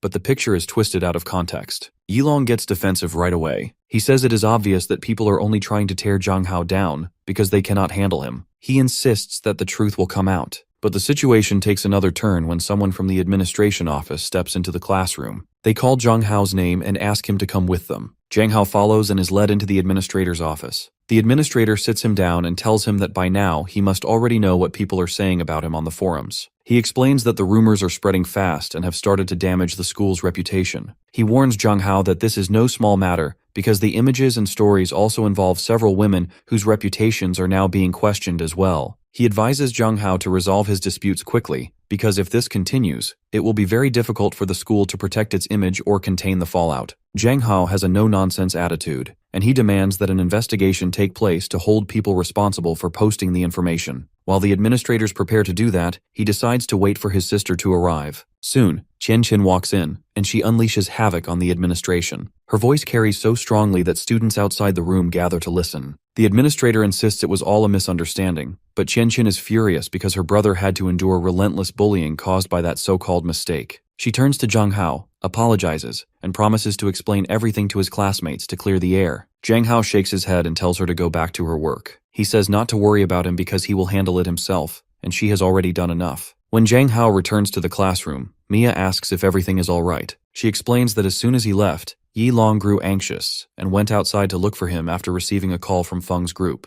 Zhang Hao suddenly feels uneasy, realizing that Yi Long has been gone for a while and still has not come back. Meanwhile, poor Yi Long is trapped in the bathroom. It is empty and abandoned, and even his phone has no signal. He feels as if he has been kidnapped. Feng and his minions lured him in, locked him inside, and now all he can do is wait for help to arrive. At the same time, Zhang Hao and his friends search the entire school, asking everyone if they have seen Yi Long. One of the girls reports back. She says she spoke with a classmate from class 3, and he mentioned seeing Yi Long near the toilets at the back of the courtyard. Feng and some boys were also there. Zhang Hao instantly understands. Feng's grudge against him is so strong that he is now bullying his friends. With that, Zhang Hao makes his way to the toilets. Inside, Yi Long is losing hope when he suddenly hears the calm voice of his best friend. He cries out in relief, tears streaming down his face, because he truly believed he would never escape. All he wants is to go home. Yehua tells him to step aside. Then with a single powerful kick, she smashes the door into pieces. Even the boys nearby are shocked by her strength. Zhang Hao rushes to hug his best friend and asks if Feng and his minions are responsible. Yi Long explains that not only did they lock him up, but they also poured milk on him. He says they must report the incident to a teacher, but Zhang Hao disagrees. He tells him not to worry because once classes end, he will help him take revenge. True to his word, after school Yuehua corners Feng. In a desperate attempt to save himself, Feng turns to Zhang Hao and demands to know how he can sink so low as to beat up his own classmates.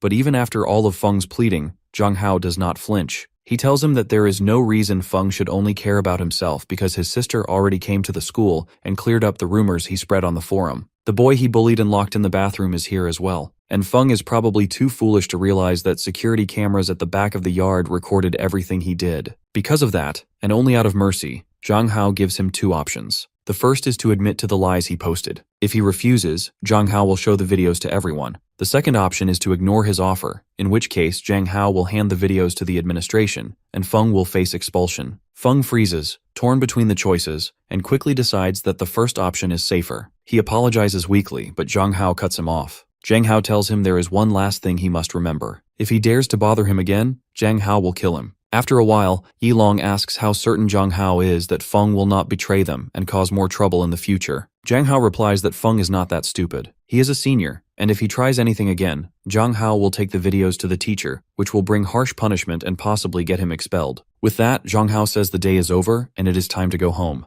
Yilong leaves, leaving Zhang Hao and Yue Hua together. Zhang Hao suddenly remembers something and asks Yue Hua if she has heard of Nan. Yue Hua answers that Nan is the head of the Wei family and that she is very powerful. Zhang Hao then asks if Nan is stronger than her family. Yue Hua admits she does not know and says they probably hold the same power. Zhang Hao pauses as he realizes the wealth and influence Yue Hua and her family must have. But he also knows that Nan is not someone who gives up easily. If she sets her sights on him, he will have to face her sooner or later. That is why he decides to take control of the situation now and arrange a meeting with her. Nan wakes up in her luxurious house, but she is not satisfied. It has been 3 days since she last spoke with Zhang Hao, and she cannot believe that he still has not contacted her. She felt a spark the last time they talked on the phone, and she was certain he would call. Now she is deeply disappointed, and she drifts into thought. Her assistant enters the home office and tells her that a client wants to set up a meeting at the Sage House. Nana agrees and asks her to prepare for it. Meanwhile, Chen Qin brings her stepbrother Zhang Hao to the Sage House as well. The elegant setting makes him nervous, but Chen Qin explains that he has had a hard day at school, so she wants to treat him and remind him that she always has his back. Zhang Hao feels touched by her kindness. Chen Qin blushes, bats her eyelashes, and tells him they should head inside. She looks stunning today, but Zhang Hao is too distracted by the lavish surroundings to notice. As they move through the room, Zhang Hao catches sight of a familiar figure. He thinks he sees Nan waiting near the bathroom, but she disappears before he can be sure. Confused, he follows Qian Qin to their table. She encourages him to order anything he wants. Zhang Hao immediately asks if he can have a drink with alcohol in it, reminding her that he is an adult. In truth, he has not had a sip of wine since arriving in this world, and he craves it like someone long deprived. Qian Qin agrees and says that since their parents are out of town, he can handle a little wine. She pours it for him, and Zhang Hao takes a large sip.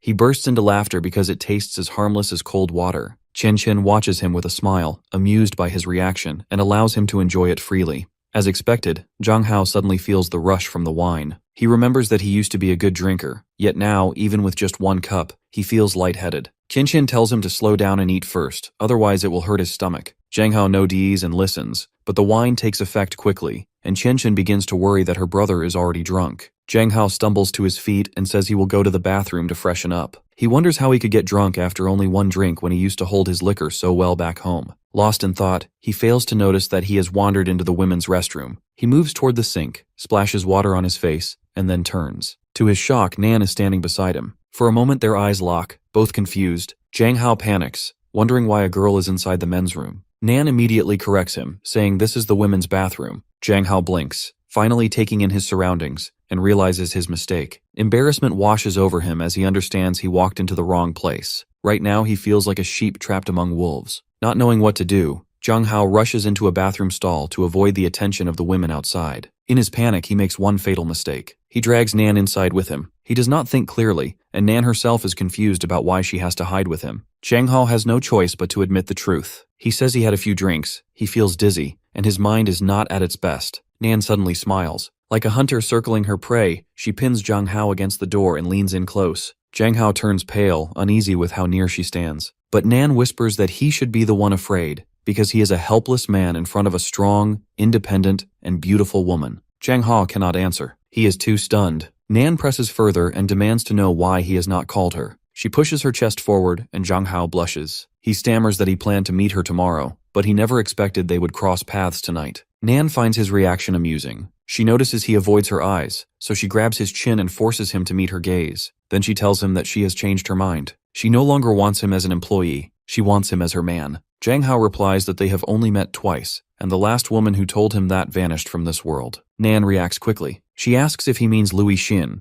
then says Louis Xin was accused of illegal trade and cast out by her own people. Zhang Hao is confused. If Nan knew about Louis Xin's crimes, why did she not report her to the police? But Nan brushes off his concern, saying that men worry too much. Zhang Hao insists that she should let him go, but Nan ignores him and demands an answer about becoming her man. Jang Hao leans in as if to reply, but instead he suddenly tickles her. She loses her grip, and in that instant he slips free. Jang Hao bolts through the restroom door, thinking to himself that she was foolish enough to fall for his trick, and now he is safe. However, just as Jang Hao steps out of the bathroom, he finds his sister Qian Qin waiting with a worried expression. She asks why he spent so much time inside and if he is feeling alright. Jang Hao hides the truth about being in the stall with another woman, and simply says that he was a little drunk and lost track of time. Qian Qin suggests that they should head home, and she gently rests her head against his shoulder to comfort him. Back at home, Jang Hao has no energy left to rise from his bed. Qian Qin brings him a cup of tea, but he only mumbles incoherently in his drunken state. She frowns at him, yet she cannot help but think he looks like a helpless bunny when he is drunk. Seeing that he is not in his senses, Qian Qin leans down and places a small kiss on his lips. She knows that sooner or later he will belong to her. Even after promising just one kiss, Qian Qin cannot stop herself. She grips Jang Hao's hand, pulls him close, and presses her lips against his neck. Jang Hao's eyes flicker open.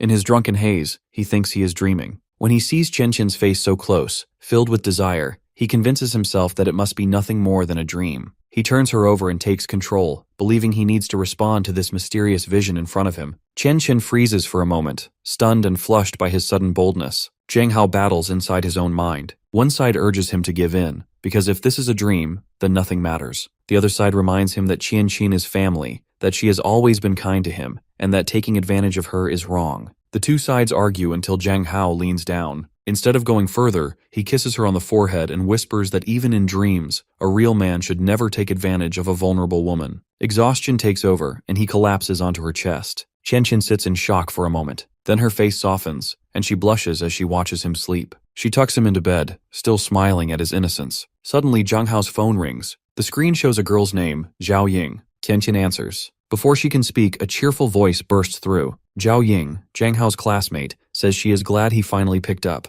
She complains that he has been distant, then nervously asks if she did something to upset him. Her words tumble out until she finally confesses that she likes him, that she wants to be with him. Qian Qin cuts her off. She tells Zhao Ying that she is Jang Hao's sister. The other girl stammers and quickly claims that she is just a friend. Qian Qin does not buy it. She says she knows Zhao Ying has been following Jang Hao for 2 years, and that her obsession must stop. Jang Hao will never love someone like her, and Qian Qin warns her to stop bothering him once and for all. With that, Qian Qin ends the call. She looks down at Jang Hao, sleeping peacefully. A dark thought creeps into her mind. Why can't he belong to her? She leans forward, presses a gentle kiss on his forehead, and whispers that she will wait. She is certain that her moment with him will come soon.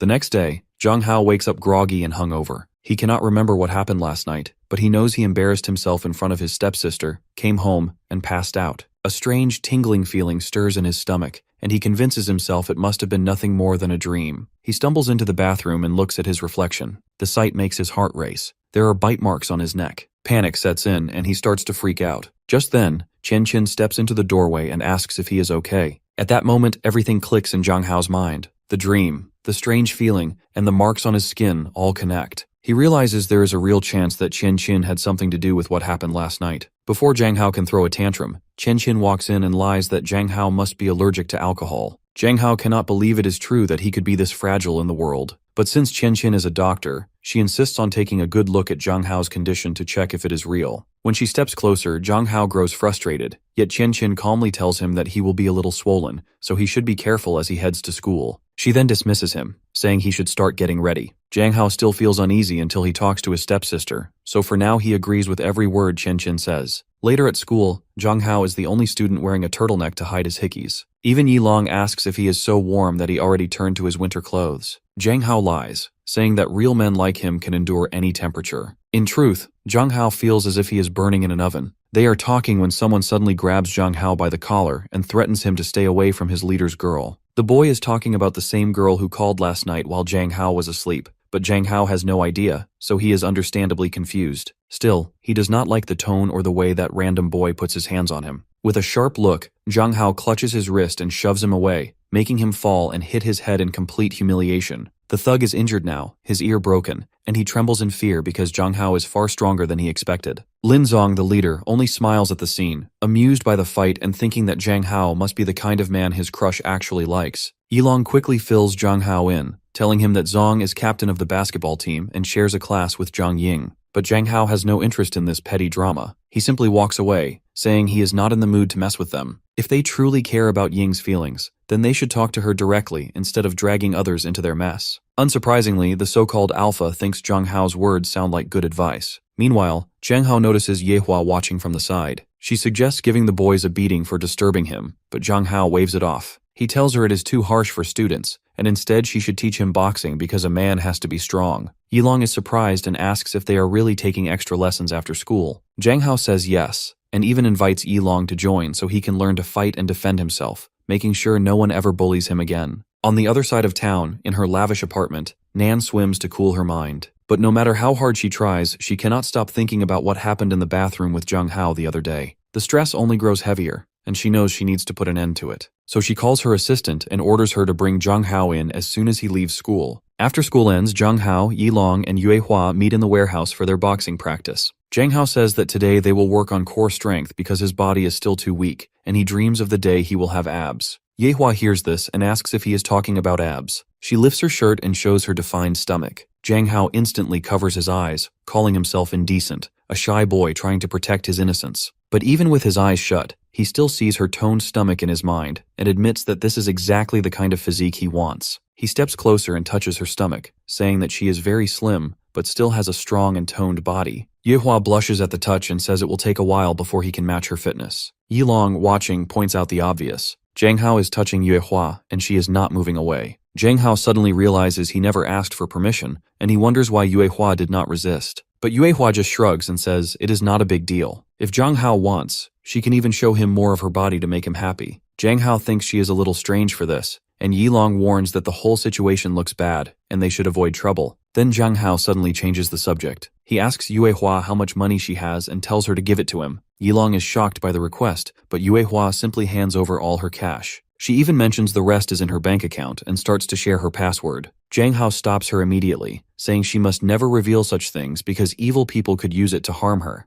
Zhang Hao asks why she obeys him so easily. Yehua replies calmly that they are friends, and a friend should never refuse another friend. At that moment, Zhang Hao realizes the truth. Because of her family abandonment, Yehua never developed healthy social bonds. She believes that being a friend means giving up everything just to keep the relationship alive. Zhang Hao explains to Yehua that this is not how friendship works. Friends should be equal, and in the future, she must use her own judgment instead of blindly doing whatever he asks. After a while, their training ends, and they agree to meet again the next day. On his way home, Zhang Hao feels happy because the practice went well. What he does not know is that a few Secret Service agents are hiding just around the corner. His gut tells him something is wrong, so he changes his route. Then a little girl suddenly stops him and asks if he wants candy. Zhang Hao asks why she is out alone at this hour because it is dangerously late for a child. She explains that she is doing a school activity where she has to give candy to strangers. Her teacher told her to hand out all the candy in the package, and if she fails, she will not get a reward. Zhang Hao finds it admirable that even students are working so hard. He takes the candy and says he will take her home. But as soon as he eats it, he notices the taste is strange. Slowly, his body weakens, and he starts losing consciousness. He jolts awake, only to see several men in business suits standing over him. He is strapped to a bed like a sacrificial lamb. Zhang Hao struggles against the restraints, but they hold him tight. Panic rises as he realizes he does not even know where he is. When he sees men dressed like CIA agents, his mind races, and he wonders what he should do. Then a woman turns toward Nan and informs her that her precious boy has woken up. Zhang Hao is horrified. He realizes Nan is the one behind all of this. His thoughts spiral as he tries to understand how she could do it. He breaks down further when Nan coldly tells the others to leave because she does not like distractions. Zhang Hao screams at him head off as she calmly goes back to her work. After a while, she puts her pen down and fixes her eyes on him. She asks how he managed to escape her the last time, and now, here he is, in her house and on her bed, daring to insult her. And if he was too naive to think that she would not punish him for his rebellion, Zhang Hao exhales with relief, realizing this is punishment for running away and not her taking his organs. He asks what she wants from him and whether she truly has any romantic interest in him. He explains that he has researched her. She is the CEO of Hong Group and the head of her family. Her family was once involved in dark and illegal dealings, but after building their empire, they shifted into business and wealth. Today, the group thrives, and Nan is praised as a national goddess, even though the past crimes can never be erased. Zhang Hao tells her that she is powerful and admired, surrounded by men who would do anything for her. But he is not one of them. He only wants to live a quiet and ordinary life, so she should let him go. To him, this is nothing more than a bargain.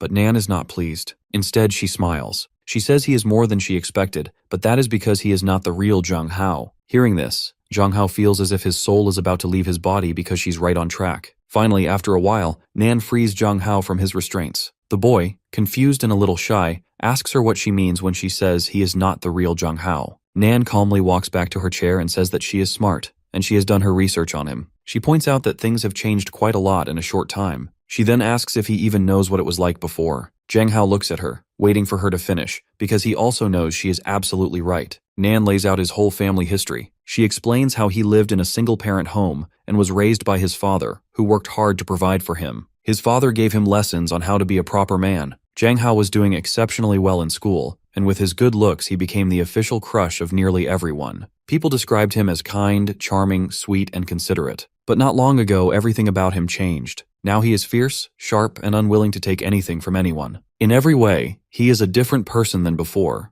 Jung Hao realizes he has been careless. Ever since the blood moon, he never expected something like this to happen. He was so focused on adapting to this world that he forgot to look into the history of the body he was living in. Still, he does not understand how she reached the conclusion that he is not the real Jung Hao. He feels a little offended and says he does not see why he should be excited just because she is mildly famous. Nan tells him that is not true. He should be excited because he is actually her fan. That is when Jung Hao realizes how badly he messed up by not researching his own past. Nan tells him that the old Jung Hao publicly confessed to having a huge crush on her. If he does not believe it, he can check his socials. Jung Hao looks through his history and finds posts where his old self wrote about how much he wanted to be with Nan, how perfect she was, and how he needed to become a worthy man for her. Jung Hao feels embarrassed. His old self was far more pathetic than he ever imagined. He never expected Nan, or anyone else, to notice the sudden change. Nan closes the distance between them and says he does not seem like his old self anymore. She wonders if he has split personality, amnesia, or something else, because that would explain how he changed his identity so completely. But Nan also knows that having any kind of mental illness does not explain how Jung Hao suddenly gained physical abilities he never had before. She points out that Jung Hao reached the top 100 sessions of his favorite game as a streamer in just over a month, even though his account shows he had never played the game before. He had never been in a fight before, yet he managed to win head-on confrontations with gang leaders, something even an ordinary high school girl could not do. This means that he does not have some simple mental personality change. What happened to him is real. It is something far more powerful, something like a soul swap. Jung Hao laughs nervously and tells her she is crazy for even thinking that. But deep down, there is only one reason Nan would reach such a conclusion. Jung Hao realizes it immediately. She must have experienced a soul swap herself. But Jung Hao does not confess everything to her right away. Instead, he gives a hypothetical situation. If he were to exchange his soul, then what would she want to do with him? Nan says that her dream is to study a once-in-a-century phenomenon known as the blood moon, and Jung Hao realizes she is definitely on the right track. Nan continues,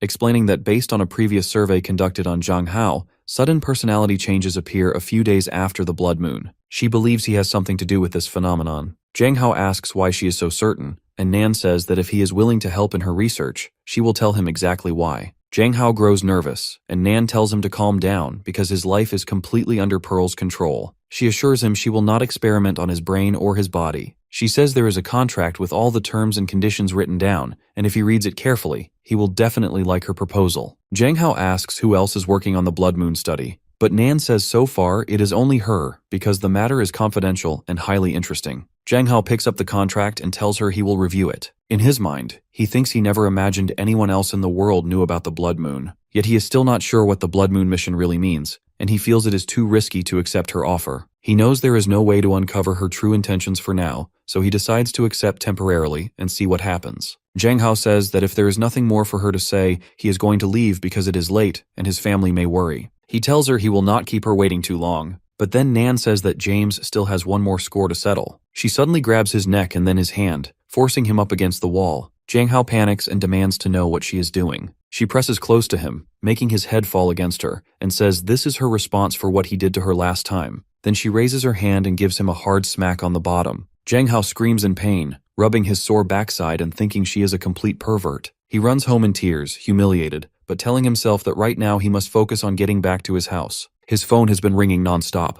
Back at home, Jung Hao announces that he is back. He notices his stepsister putting on her shoes and asks if she is planning to go outside. Before she can answer, Qianqian rushes toward him and throws her arms around him, saying she was extremely worried. That is when Jung Hao realizes she was about to go looking for him, and he silently thanks God he got home in time. He apologizes for making her worry and asks where their parents are. Qianqian tells him they have already gone to sleep. But then she asks where he had been at this late hour. Zhang Hao lies, saying he went out for a little shopping and forgot to check the time. He knows it sounds weak, so he quickly adds that he wants to take a shower and tries to slip away before Chen questions him further, but she stops him. Her hand rests softly on his arm, and in a low, innocent voice, she asks if he went shopping with a girl, because he smells faintly of a woman's perfume. Zhang Hao takes a quick whiff of himself to check if he really smells like a woman. He realizes at once that Nan's perfume was too strong, and now he is practically reeking of it. He tries to cover it up, saying that he had been around a lot of people while shopping, so it was nothing unusual. Chen does not look convinced. She grows worried and gently caresses his face, telling him he should be more careful in the future and never let other people take advantage of him. She then tells him to go take a bath and change his clothes, while she goes to get him something fresh to wear. Meanwhile, Nan summons her assistant and slides a paper forward, asking her to investigate the girl further. That girl is Chen, Zhang Hao's half-sister. Nan finds it far too much of a coincidence that Chen just happens to be in Zhang Hao's life, and something about her feels off. Back at home, Chen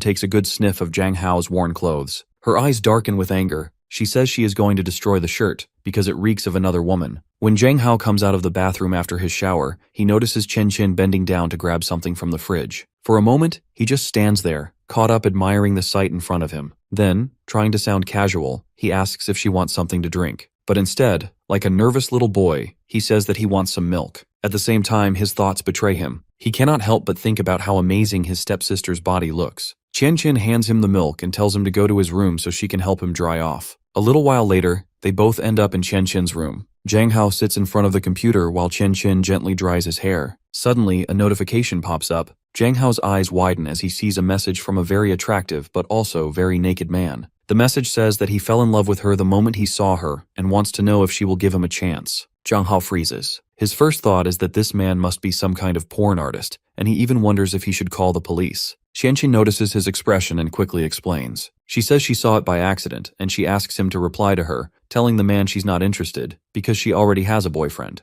Zhang Hao takes the chance to give her advice. He says that anyone posting pictures like that online is not worth her time. She should never waste her attention on people like that. Chen looks touched, smiles warmly, and hugs him. She says she's happy Zhang Hao cares so much about her, and she promises she will never accept any other man. After that, she heads to the shower, telling him that when he is finished, he should turn off the light. Zhang Hao turns back to the computer and notices something strange. His name is saved under the contact Angel, and it is kept separately, isolated from all the others, as if Chen wanted to make him special. Then, his eyes shift to the shelf. He remembers the book he saw there before, a romance novel about forbidden love between step-siblings. His heart races. He starts to panic, thinking that he never saw Chen in that way. She is his stepsister, and he wants to be a good person. But inside him, something is starting to stir, and that terrifies him. The next day at school, Zhang Hao sits casually, enjoying a quiet morning break. He leans back, lost in thought, wondering what he should do next. His mind drifts, and he admits to himself that, romantically, Chen did not put up much of a fight, even though he had been surprisingly bold with her. But just as he sinks deeper into his thoughts, someone suddenly interrupts. His little moment of peace is cut short. He turns to see Zhang, and this time he was alone. Chong gives Zhang Hao a menacing but coaxing smile, saying he heard Zhang Hao was also streaming on the Demonfish platform. He challenges him to a popularity battle that very night, daring him to see who can earn the most money. But Zhang Hao has no interest in competing with noobs. Zhang laughs, thinking Zhang Hao is just being rude, but Zhang Hao fires back insult after insult. He calls him a one-eyed, small-brained fool who can barely remember his own name every day. The words hit hard and Zhang stutters in anger. Zhang Hao smirks and says that if he has a stutter, maybe he should get treatment at the hospital nearby. Furious, Zhang vows that Zhang Hao will lose tonight. Before Zhang Hao can refuse the challenge, Yi Long suddenly arrives, cheering loudly from behind the bench. He hypes Zhang Hao up, saying he will easily crush some low-level streamer like Zhang because Zhang Hao is more popular and far more handsome. Zhang storms off but not without throwing one last threat, while Yi Long keeps pushing Zhang Hao to join the battle. Zhang Hao, however, has no desire to compete. Still, with everyone dragging him into this mess, he ends up screaming in frustration and doesn't wear his mask because of the heat. He dives into the games, and hour after hour, victory keeps landing in his lap.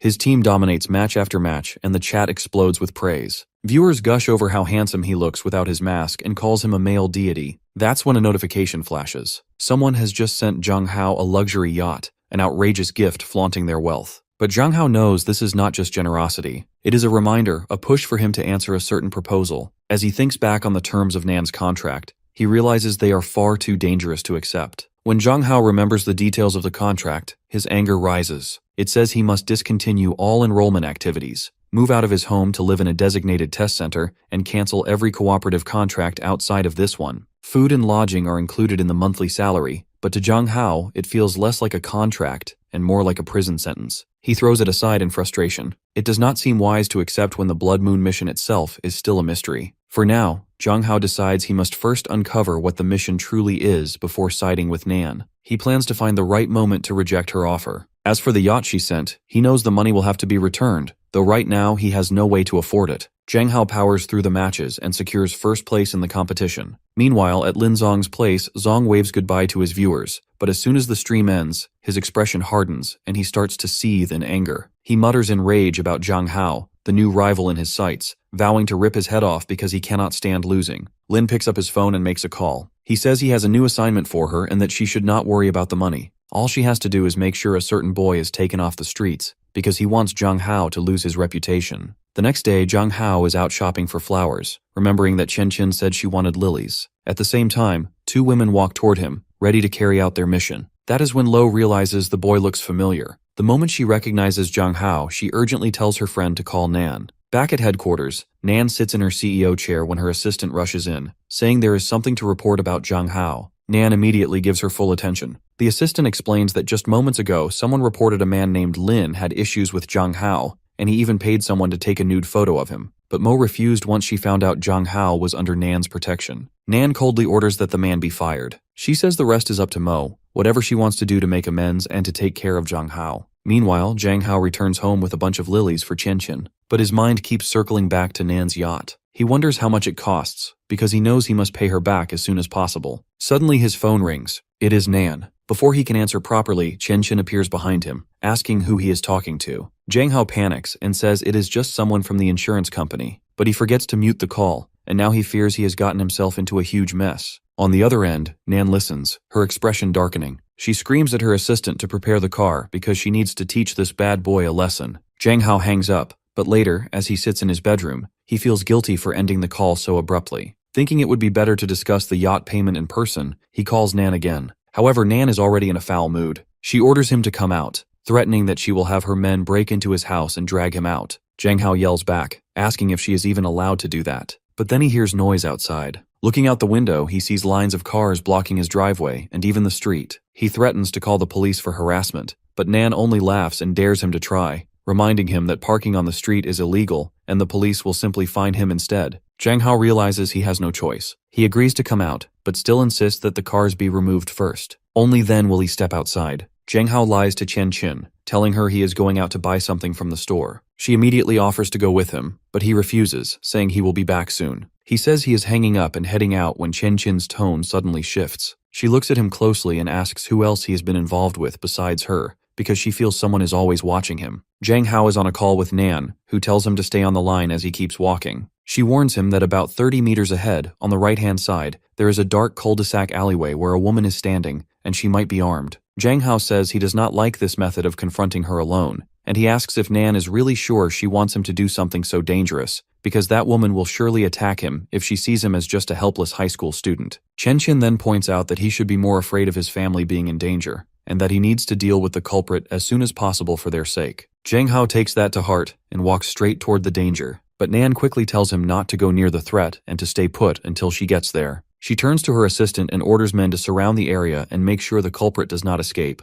The assistant looks worried for her, but Nan brushes it off and says it is not a problem to go without backup. Jang Hao tells Nan to hurry because he is starting to feel uneasy. He notices the shadowy figure move, stepping out of hiding and walking straight toward him. He realizes he no longer has time. The figure is covered in a hoodie and mask, hiding their identity. Jang Hao nervously asks who they are, because to him, they already look unhinged. Without a word, the figure charges straight at him, not giving him time to run. Jang Hao has no option but to dodge, but even that is hard because the stranger is trained. When the hooded attacker realizes Jang Hao is fast too, he curses, and Jang Hao thinks the attack was strong, but not quick enough to land. The man comes at him again with a punch, but Jang Hao dodges at the last second, trips him, and sends him falling face first on the ground. Jang Hao pins him down, tells him not to move, and demands to know why he attacked without reason. The attacker spits back that everything is Jang Hao's fault, because he is the reason his life ended up this way. Jang Hao is confused, asking how he could possibly have ruined this person's life, and tells him to take off the mask and talk face to face. Suddenly, the hooded figure punches Zhang Hao, slips out of his grip and pulls away. That is when Zhang Hao realizes it is not a man at all. A woman stands in front of him, her eyes wild, her face twisted with rage, and she screams that she wants to kill him. She pulls a knife from her sleeve and lunges at Zhang Hao, who is too shocked and too afraid to move. Just as the mask killer is about to stab Zhang Hao, a punch comes flying in from Ara. The hit lands hard, stopping her cold, and the knife slips from her hand as she falls backward. Her mask flies off and Nan recognizes the face beneath. Nan mutters that she is hurt, because even she did not expect this gangster to come all the way here just to cause trouble. Zhang Hao finally sees who it is. It is none other than Liu Xin, the former street gangster who once wanted Zhang Hao to be her boyfriend. Zhang Hao says he rejected her proposal, and it is not such a big deal that she would try to kill him over it. But Xin snarls back that if Zhang Hao had not seduced Nan, she would never have been rejected and tossed back onto the streets like a rabid dog. She spits curses, saying every boy is a gold digger, and that the moment they see a pretty charming girl, they run after her. Zhang Hao snaps that she is the problem, not him. Nan has heard enough of their bickering. She steps forward and tells Xin that she crossed the line. Xin was forbidden from pursuing Zhang Hao, and now she is dragging Nan's company name through the mud, intimidating the weak and extorting protection money. Nan says this is a direct violation of the rules she set from the start, and that she has no place for scum like Xin and her staff. She ties her hair back into a ponytail and looks at Xin like she is about to beat her senseless for daring to disobey. Xin grits her teeth and sneers that she is a street fighter, and asks what a rich girl raised in a golden crib could possibly know about fighting. She lunges at Nan, but Nan stays calm and says she should not have underestimated her. With barely any effort, Nan blocks the attack, and in that moment, Xin realizes she has made a terrible mistake. Nan unleashes her strength, striking Xin again and again, punching her face until she crashes to the ground, blood spilling from her mouth. Zhang Hao is stunned. He realizes now that Nan had gone easy on him before, because the way she just fought leaves him speechless. Soon the police arrive and take the criminal away. Zhang Hao finally breathes in relief, thinking it is all over. He turns to Nan and asks her to send him home, because his sister will start to worry. But Nan reminds him that he seems to have forgotten why she came to meet him in the first place. Zhang Hao guesses that it is about the contract, but Nan says that will be discussed later. What matters now is that someone tried to take a nude photo of him, and that alone is dangerous enough. Zhang Hao frowns and asks who in the world is so bored that they would even try something like that. But Nan avoids the subject. Instead, in a wounded tone, she says what really bothers her is that Zhang Hao hung up on her earlier, before she could say what she wanted to. If he is so unwilling to talk to her, then maybe she should just leave him alone. Zhang Hao realizes he made a mistake. He bows his head and apologizes, saying he is sorry for hanging up on her at such a time. Nan accepts his apology, but says she is still going to give him a punishment. Before Zhang Hao can even react, Nan steps close, closes the distance, and kisses him on the mouth. Zhang Hao's brain finally starts to feel it working after the initial shock, but he is still confused and wonders if this might all be a dream. A hot woman like Nan possibly kissing him feels unreal. He thinks about pushing her away, but then realizes her lips are soft and warm. And Nan is beautiful. Most boys would beg for a chance like this. In the end, he is just a normal guy of decent age, so he lets it happen. But suddenly, Chen Qin's face flashes in his mind. Zhang Hao realizes something is wrong. He quickly pushes Nan away and demands to know if there was some special reason for this so-called gift. Why would she deceive a high school student like him so many times, only to steal his first kiss? Nan calmly wipes her lips and asks if he is really still a high school student. Zhang Hao cannot tell if this was her first kiss too, or if it carried some hidden meaning. He shakes his head and says they should not focus on that. Tonight she helped him, so for now they are even. She also sent him gifts during his live stream, and he plans to pay her back. He asks how much they cost. Nan brushes it off as just a small amount of money, but she takes his words as an insult. She asks if this means he has no intention of signing her contract. Zhang Hao admits he cannot sign yet, but when pressed for a reason, he gets nervous and says he cannot explain right now. He adds that he is tired and turns to leave. Nan stands there, mortified and a little sad that he left her hanging, but she silently vows she will not give up until she has him for herself. Back at home, Zhang Hao collapses onto his bed, completely drained. His mind spins when he thinks about the kiss and how Chen Qin's face appeared in his head. It confuses him, and he wonders if he might have feelings for his stepsister. The thought disgusts him so much that he laughs at himself, saying she takes such good care of him, while he is thinking such terrible things. He tells himself he needs to forget it completely and focus on school. The next day, Zhang Hao meets Yue Hua and happily greets her. Yue Hua, who is always shy, acts sweet around Zhang Hao, and he feels relieved. After spending time with a bully like Nan, it is refreshing to be around someone his own age. With her, it feels easier. That is when Zhang Hao notices something different. Yue Hua is wearing black silk stockings, and it is the first time he has ever seen her in them. She usually wears white. Zhang Hao finds himself distracted, and even Yue Hua notices. She nudges him out of his thoughts, smiling softly. Zhang Hao tells the instructor that he has a gift for her. He pulls out a keychain shaped like a gun and says it is a thank you present for teaching him how to fight. Earlier, when he visited her place, he noticed she liked guns. So when he saw this while shopping, he bought it for her, hoping she would like it. Yuehua takes a close look at the keychain, then smiles and clutches it to her chest, saying she loves the gift. Zhang Hao feels a wave of frustration, but his thoughts quickly drift back to her stockings. He keeps wondering why she chose to wear them today, and if there is some special reason for it. Yuehua notices his gaze on her legs and asks if something is wrong with them. Zhang Hao knows nothing is wrong at all. In fact, they look extra alluring today, and he cannot get the thought out of his head. During the lunch break, Yuehua and Zhang Hao eat together in the music room. Yuehua suddenly asks why Zhang Hao keeps staring at her legs. She admits that he has been looking at them a lot today, and it is making her a little frustrated. Then she asks straight out if he likes her legs. Zhang Hao almost chokes on his coffee. He nervously asks if it is that obvious, then finally admits that she does have very pretty legs. Yuehua turns to him with a calm smile and says that he can touch them if he wants. Zhang Hao almost loses his mind at the thought, but Yuehua explains that after spending time with him, she is happy to have someone to share lunch with. As a small gesture, she is willing to let someone she trusts touch her so closely. She then asks if Zhang Hao wants to do it. In his mind, Zhang Hao wrestles with himself. There is no reason to refuse such a sweet girl with such a tempting offer, but it still feels like he might sound like a pervert. He decides to shift things and suggests a deal instead. He asks if she would sit on his lap right now. Without hesitation, Yuehua stands up, walks over, and sits down on him, asking softly if it is okay. Zhang Hao cracks a smile, thinking that she is so obedient, truly a gem in this big, complicated world. He then asks if it bothers her at all. Yuehua admits she feels a little hesitant, but also comfortable. No one has ever hugged her like this before. Zhang Hao realizes then that Yuehua must be deprived of affection, probably because of her family background and how absent they are in her life. Zhang Hao then notices the keychain on Yuehua's hand and asks why she is wearing it like a bracelet. Yuehua softly admits that it is the first time she has ever received a gift from a friend, and she wanted to keep it close. Zhang Hao is stunned that no one has ever given her a gift before. Yuehua explains that her old friends only asked her for money, but not many people gave her anything in return. Zhang Hao feels angry hearing this and tells her that people who ask for money are not real friends. He warns her never to waste her time on people like that again, because they only take advantage of her innocence. Yuehua no dies but adds that Yuan once gave her a stack of books and some strange movies, though she followed Zhang Hao's advice and never opened them. Zhang Hao instantly suspects that her classmate might be a pervert, but he quickly changes the subject. He says the keychain should hang on her backpack instead of her hand,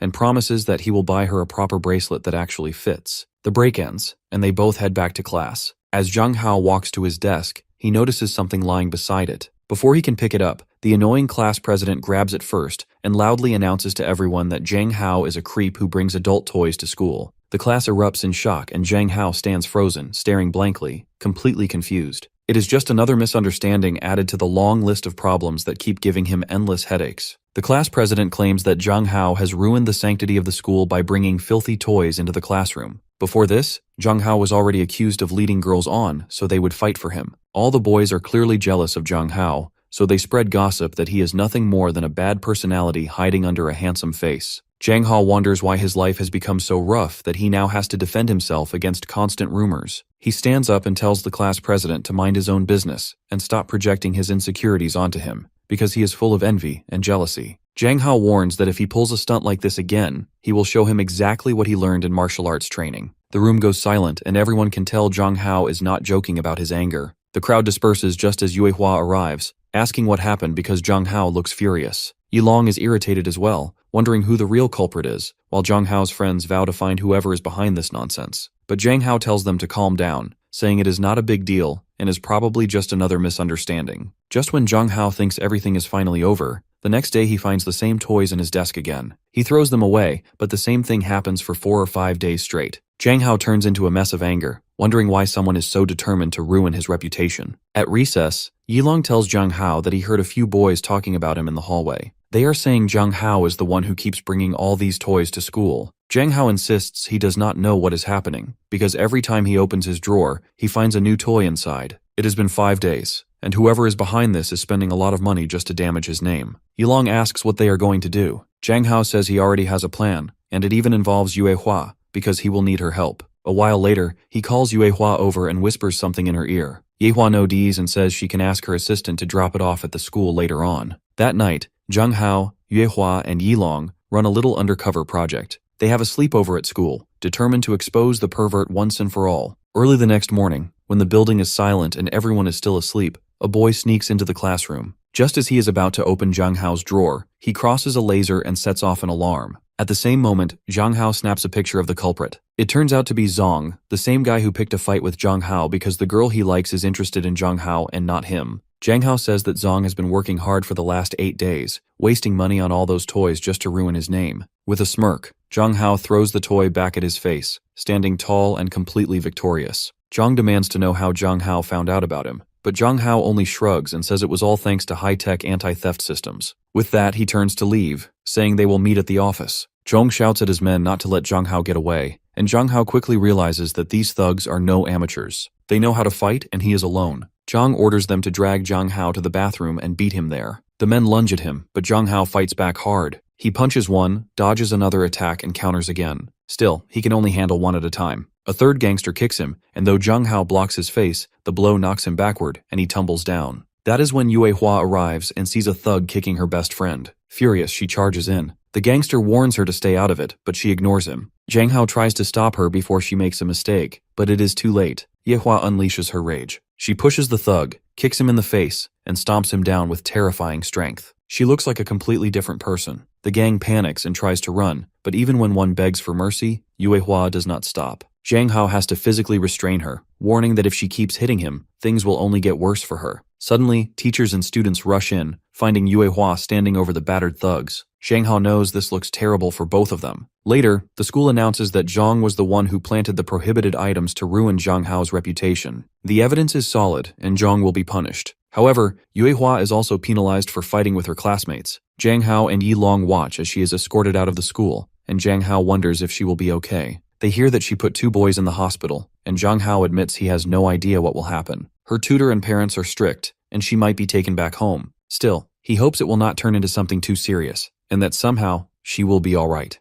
It is raining, so Zhang Hao rushes back home. When he arrives, his father hands him a towel, clearly annoyed and worried that his son had to travel in the rain. He scolds him for not calling and warns that he might catch a cold. But Zhang Hao is not concerned about that right now. He grabs the towel and hurries to his room, leaving his father wondering why his son is so anxious today. After changing into dry clothes, Zhang Hao instantly calls Yue Hua. When she picks up, he hears her weak voice and realizes she has been crying. His worry spikes, and he quickly asks what is wrong and if anyone hurt her. Yue Hua softly explains that it is very dark where she is. Zhang Hao frowns and asks where exactly she is because he thought her family had already taken her home. Yue Hua tells him that at home her mother has locked her in confinement. Zhang Hao is stunned that such a place even exists. She explains that every time she makes a mistake, her mother punishes her by shutting her in an isolation room so she can reflect on it. Now she has to stay inside for 2 whole days. The room is dark, cold, and frightening. Zhang Hao feels his chest tighten. He says the least he can do is stay up with her, and he asks if she wants to talk about something in particular. Yue Hua whispers that he will do anything to distract her, but then pleads weakly if he can promise not to hang up tonight.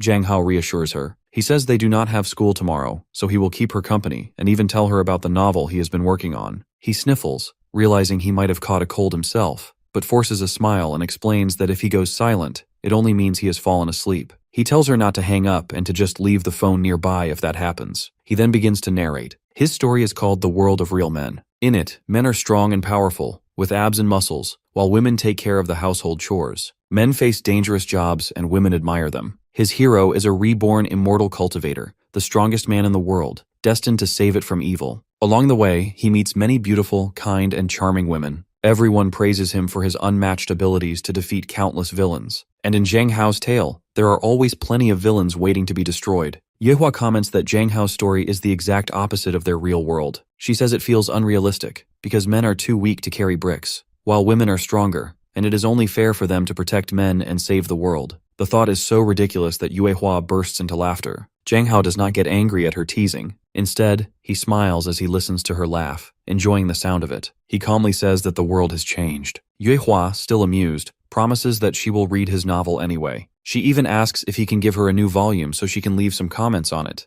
Zhang Hao agrees, saying that if she wants, he will send it to her the next day. He then gently asks if she still feels afraid, and follows up by asking what she likes to do in her free time. The night passes as the two of them keep talking. By the next morning, Zhang Hao wakes up with a heavy head and realizes there is something cool resting on his forehead. He blinks and sees Chen Qin sitting beside him, holding a glass of water. She says that she came to wake him up for breakfast but noticed he had a fever, so she brought him medicine. Zhang Hao mutters that he feels weak, realizing that in this world his body is fragile, so even a small strain makes him fall sick. He admits that he does not have any strength left. Qianqin leans closer and says that if he cannot eat by himself, then she will just have to feed him through her stomach. Zhang Hao's eyes widen as he braces himself, realizing that she is about to kiss him. But the kiss never happens, because in reality Zhang Hao is only dreaming. In the dream, he resists a little, saying that they are like brother and sister, and they should not be doing bad things. Even Qianqin seems confused, asking what is wrong with him, and if he feels so unwell that he needs to see a doctor. That is when Zhang Hao realizes he has only been talking in his sleep. He cannot believe he said such things out loud, especially in front of his sister. Embarrassed, he admits that he needs some help getting up, though it feels shameful to be so weak. His face burns as he blushes, and Qianqin notices his embarrassment right away. She turns to him and calmly tells him to eat the porridge while it is still hot, because it will be good for his stomach. Zhang Hao wonders if other sisters also care for their brothers in this way, but the truth is, she is not even his real sister. Still, she treats him as if he truly is. He finally asks her directly why she is so kind to him, because he feels like just an ordinary brother. Qianqin smiles and says that he is worth every bit of trouble, and as long as Zhang Hao is willing, she will gladly take care of him for the rest of her life. With that, she asks him to open his mouth so she can feed him by hand. Zhang Hao grows flustered, thinking that this kind of talk does not sound normal between siblings. It feels more like a marriage proposal. He quickly takes the bowl from her hand, saying he will eat by himself. Yet in his heart, he senses that Qianqin enjoys putting them in these awkward positions. Maybe he is overthinking, but her care feels warmer than a simple sibling bond. He tells her to go back to her work and not worry, because he will be fine after some sleep. But Qianqin insists, since Zhang Hao is unwell, she says she has no mood for anything else, and she will stay by his side while he rests. A while later, when Zhang Hao wakes up, he feels a little better, but he notices that Qianqin is still sitting beside him, reading a book. She carries an aura that always seems to control him, and Zhang Hao thinks he will never be able to sleep with her so close, because his senses stay sharp around her. Yet only 5 minutes later, he drifts off again. When Qianqin hears his soft snoring, she glances at him and quietly wonders why he was so reluctant before, asking herself if he might actually dislike her. Meanwhile, Nan sits on her luxurious sofa, lost in thought about Zhang Hao and his fiery spirit, and about the kiss they shared. She remembers how cute he looked when he apologized and thanked her for the first time. For someone with so much confidence and arrogance in his bones, he still managed to look almost gentle. To her, Zhang Hao is the most unusual guy she has ever met. She lights a cigarette, her mind racing, and in that quiet moment she realizes she may have just fallen in love with that boy. Zhang Hao wakes up to the buzzing of his phone and instantly suspects it might be someone unknown. When he answers, there is only silence on the other end. He says that if they are not going to speak, he will just hang up. That is when Nan finally speaks, and Zhang Hao realizes his suspicion was right. He asks what's going on and if she is trying to mess with him again. Nan says she couldn't sleep, and Zhang Hao checks the time. He points out that calling a high school kid at 2 in the morning is not reasonable. If she is not sleepy, does she want him to sing her a lullaby or tell her a story so she can drift off? Nan tells him to watch his words, but Zhang Hao shoots back that she is the one asking for manners while disturbing him at 2 in the morning. He asks her directly what she wants. Nan explains that she heard he learned all his fighting skills from Yue Hua. Zhang Hao immediately asks if she is investigating him again. Nan then says that Yue Hua is only at an intermediate level, but he should come train with her. She has a team of professional instructors. Zhang Hao already has a strong foundation, and with the right work, he could easily become world-class. She says no ordinary guy could make a name for himself the way he can. But Zhang Hao isn't impressed, because he remembers how she once asked him to become a star, and now she wants him to turn into some cheap, gory fighter. He knows she is just buying time for her own reasons, so he tells her he has no interest in being brainwashed by her and wants to keep his distance. Besides, he and Yue Hua casually train after class, and he enjoys those sessions. He warns her that if she calls again, he might have to block her number. Nan quickly changes the subject and asks if he is dating anyone, but Zhang Hao gives her a sharp reply. She sighs with relief, assuming he and Yue Hua are only practicing casually. What she doesn't realize yet is how close Zhang Hao and Yue Hua have grown, and how naturally their friendship deepens. The next morning, Zhang Hao wakes up still wearing his Zhang Hao set. He sees a note from his sister reminding him to wear a coat. That is when he notices Qianqin has already laid out a separate one for him, in case he woke up during the night. Zhang Hao thinks that Qianqin treats him like a little kid, but he wouldn't change it for the world. Soon Qianqin knocks on his door and comes in, asking for his help to pick a dress for her party. She holds out 2 options, but Zhang Hao's attention drifts. His focus is not on the dresses at all, but on her very revealing nightsuit, which makes him snap back to reality quickly. They eventually settle on a dress, and Qianqin happily accepts his choice. As she turns to leave,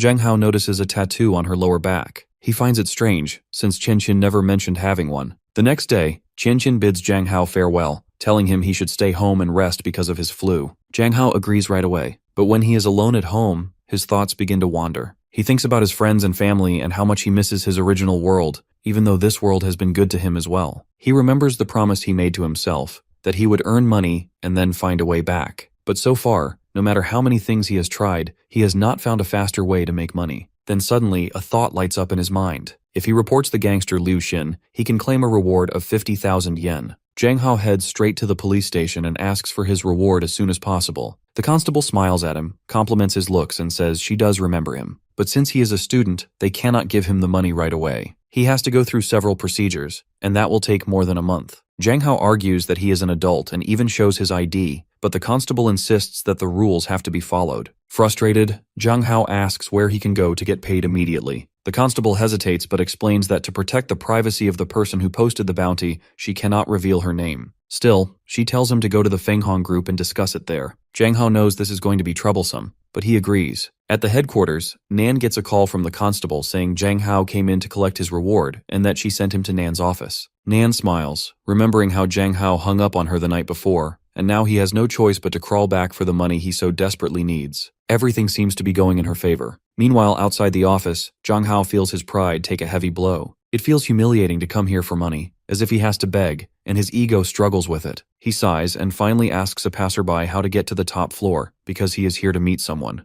The girl asks Jang Hao if he is there to meet a relative or his father, because she claims she knows everyone in the building. What Jang Hao does not know is that she is secretly in love with him and just wants to spend more time by his side. She follows him into the elevator, forcing herself along and leaving Jang Hao confused and a little startled. Jang Hao tells her she might not know the person he is here to meet, but she insists that she knows everyone in the building. Then she corners him and starts asking invasive questions, moving quickly from curiosity to bold compliments about his body and his face. Jang Hao realizes that he is being harassed and silently wishes the earth would swallow him whole. When they finally reach the top floor, Jang Hao politely asks her to leave, but she grabs his hand and tells him she believes in love at first sight. She swears she is already in love with him and says she is certain she will never meet anyone like him again. At that moment, the Elnantor doors slide open, revealing Nan standing there with an angry glare. The girl's expression freezes as Jang Hao greets Nan. Without hesitation, Nan orders her employee to get out of the building, accusing her of harassing others during company time. The girl panics and begins to beg for mercy, pleading to keep her job.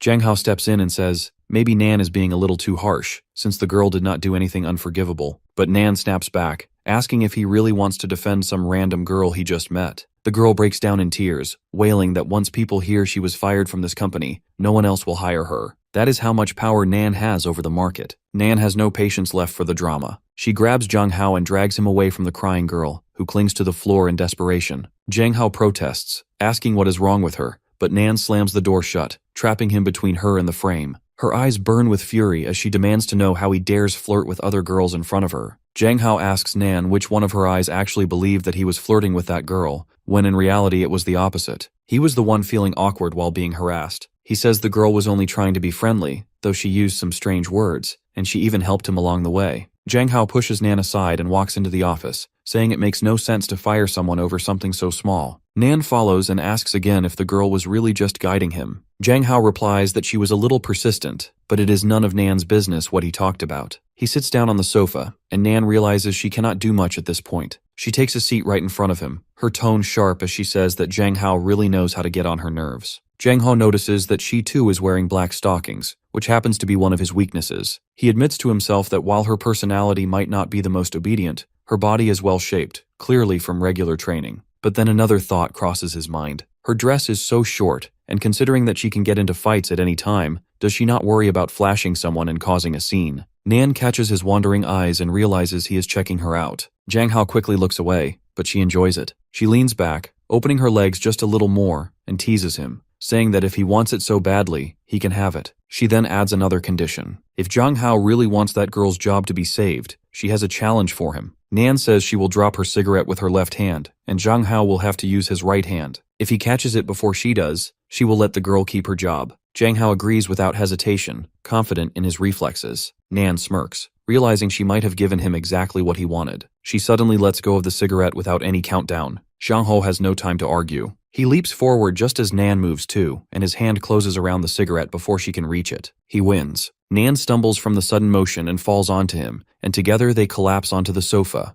Zhang Hao does not fully grasp what just happened, but Nan admits defeat, saying that he won and she lost. Zhang Hao thinks to himself that she seems to know nothing else apart from finding excuses to touch him. Still, he cannot complain, because he likes it. His hand instinctively brushes against her thigh, a mix of boldness and lack of self-control. Nan pushes him back immediately, her face red, calling him a pervert and telling him to behave. She demands to know how he dares touch a woman like that. Zhang Hao tries to brush it off, saying he only defended himself. He almost forgot that if Nan had slapped him across the head, he might have lost a few teeth. He quickly changes the subject, reminding her that he caught the cigarette, so she cannot fire the girl. Then he tells her to get off his lap, otherwise he might start believing she actually has a crush on him. Nan says that is not the point. The truth is, he might be the most attractive man she has ever met. She admits she has never come across someone like him before. He feels strong, brave, responsible, and capable, and that makes him different. Zhang Hao smirks and says if she likes him that much, then she should just hand over the 50,000 so they can both go their own ways. Nan suddenly gets up and rushes toward the bathroom, saying she needs a moment. Zhang Hao thinks she might just need time to figure out how to get back in control. Then his phone buzzes. It is his stepsister, Chen Qin. She asks if he is being a good boy and resting at home, because she called earlier and no one answered. Zhang Hao quickly lies, saying he went to Yilong's house to get help with homework, and that he will be home soon.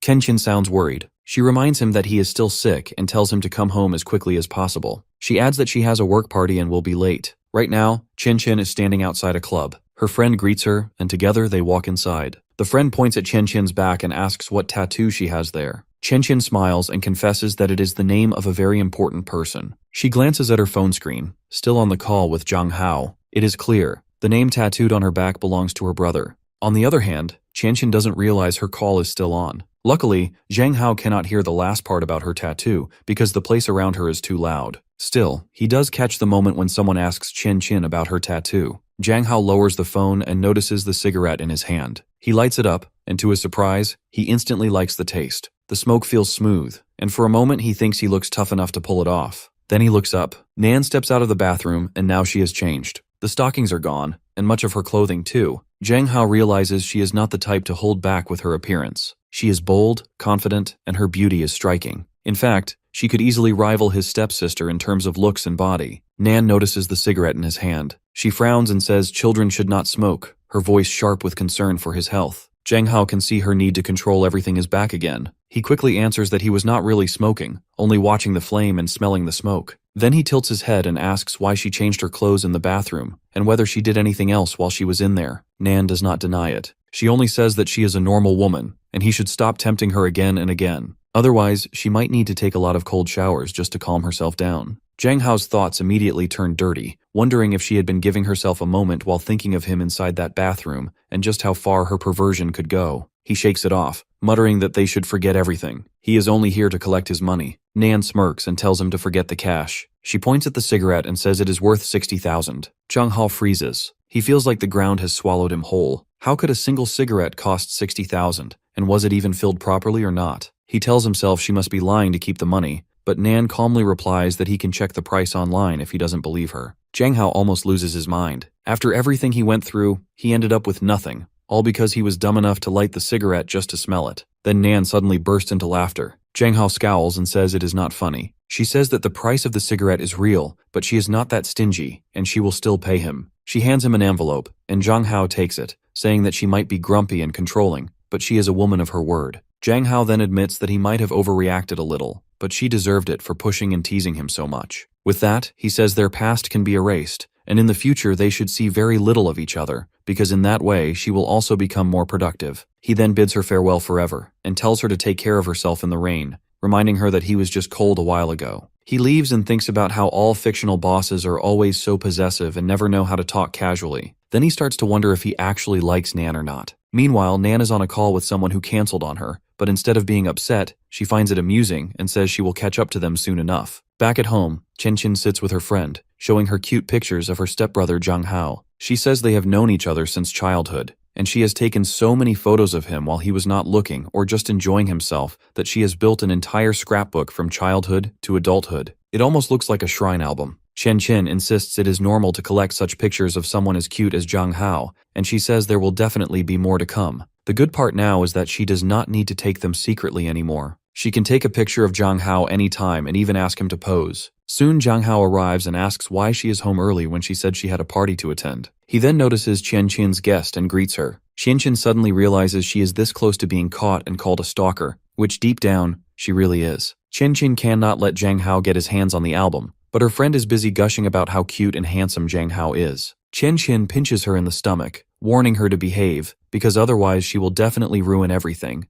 Zhang Hao does not notice the sharp look Qian Qin gives her friend, and Qian Qin quickly tells Zhang Hao it is not a big deal, that she and her friend were only looking at a bibliography. She tries to signal her friend to hide the album, and soon her friend gets the message, hides the book, and lies through her teeth. But Zhang Hao is nosy too, and he asks what kind of literature they were looking for, saying he really enjoys reading books. Qian Qin takes a step forward but trips, falling straight into Zhang Hao. Zhang Hao catches her just in time, and Qian Qin asks why he was not resting and why he is home so late. Zhang Hao lies that he was bored at home, so he went out to get some fresh air, knowing he cannot tell her the truth about going to see Nan. Qian Qin realizes he might be lying, so she asks why he has such a miserable look on his face. She wonders if there are women on the street harassing him and if he is scared. Zhang Hao says there is no need to worry because he knows martial arts and can always protect himself. He leads both of them away from their research and heads to his room. Qian Qin's friend asks why she cannot let her stepbrother see the album she made for him so lovingly. Qian Qin tells her to stay in her lane and mind her business, warning her not to even think about Zhang Hao like that, or she will happily end their friendship.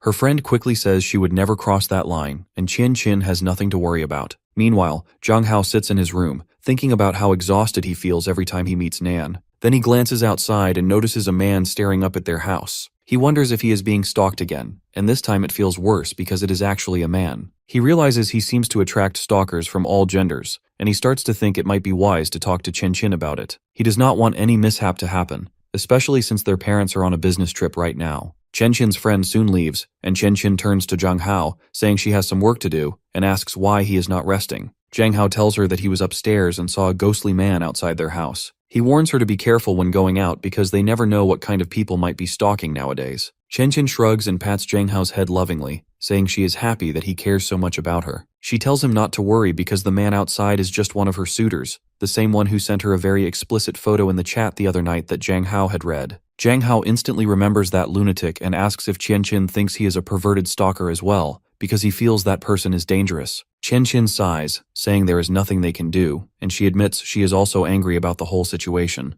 Zhang Hao insists that he can help with anything she wants. Qian Qin smiles at him and takes the opportunity to lean on his shoulder, saying she is tired and needs some support. Zhang Hao thinks she never misses a chance to stay close to him. She then cups his chin gently, commenting that he looks quite red. Zhang Hao immediately resists, blushing and embarrassed, and denies it, even though he is lying. He says he just does not want to stay home another day and wants to go to school. Qian Qin notices how eager he is and straight up asks if he has a girlfriend over there who might be showing him a good time, teasing him for being so anxious to return. Zhang Hao quickly says that he is not having an affair and that he hasn't fallen in love. Qian Qin hugs him tightly, saying she just wants to make sure everything is fine and that he isn't lying to his stepsister. She admits it's a real concern to have such a handsome stepbrother. She even whispers that she wishes he could always be hers and hers alone, but she says it so quietly that Zhang Hao doesn't catch it. He asks if she said something, and Qian Qin simply says it's nothing important. She then tells him that she will take him to school the next morning. The next morning, Zhang Hao drops Qian Qin off, and she says she will stay home today, wishing him good luck. At school, Yilong meets him and immediately fills him in. Since Zhang Hao wasn't there, a lot has happened, including that Yue Hua is now being bullied.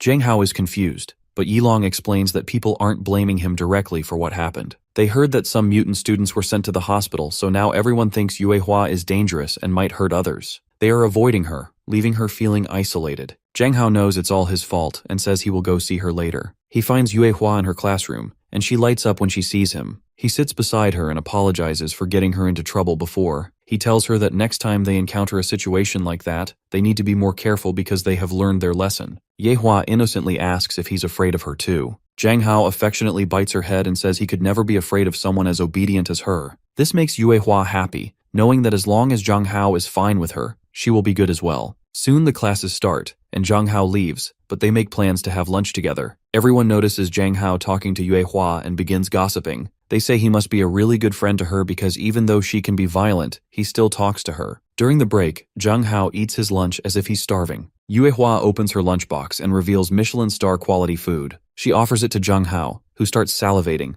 thinking about what kind of incredible dishes her chefs must be preparing every day. While he's eating, Yuehua comments on his hands and then boldly asks if she can touch them. Jiang Hao realizes she is straightforward with her requests and feels a little embarrassed. He asks if anyone ever taught her that. Yuehua shakes her head and says no one did. She just looked at them and wanted to try it. Jiang Hao thinks for a moment and then offers her his hand, smiling. He says it's a good thing she asked him because if she had asked Yi Long, he would probably have yelled pervert at her. Jiang Hao remembers that last time, Yuehua had allowed him to touch her legs out of courtesy, and now when they hold hands, it almost feels like they were made to fit together perfectly. Yuehua looks confused and mentions that her classmates say she's a prude for never having kissed a boy or held hands, and they tease her for missing out. Jiang Hao explains that some people get it all wrong, thinking early experiences make them superior or cool, but it's really just vanity. He tells her not to pay attention to what they say. Suddenly, Yuehua grows shy and then bluntly asks if he can give her a kiss. Jiang Hao feels a rush of surprise at her boldness, but seeing her innocent, hopeful expression, he realizes that if a kiss will make her feel happy and less guilty, he wouldn't mind. She's such a good girl, and who could resist her? They lean closer together, and Jiang Hao takes the lead. He tells her that since it's her first time, he will be gentle but dominant,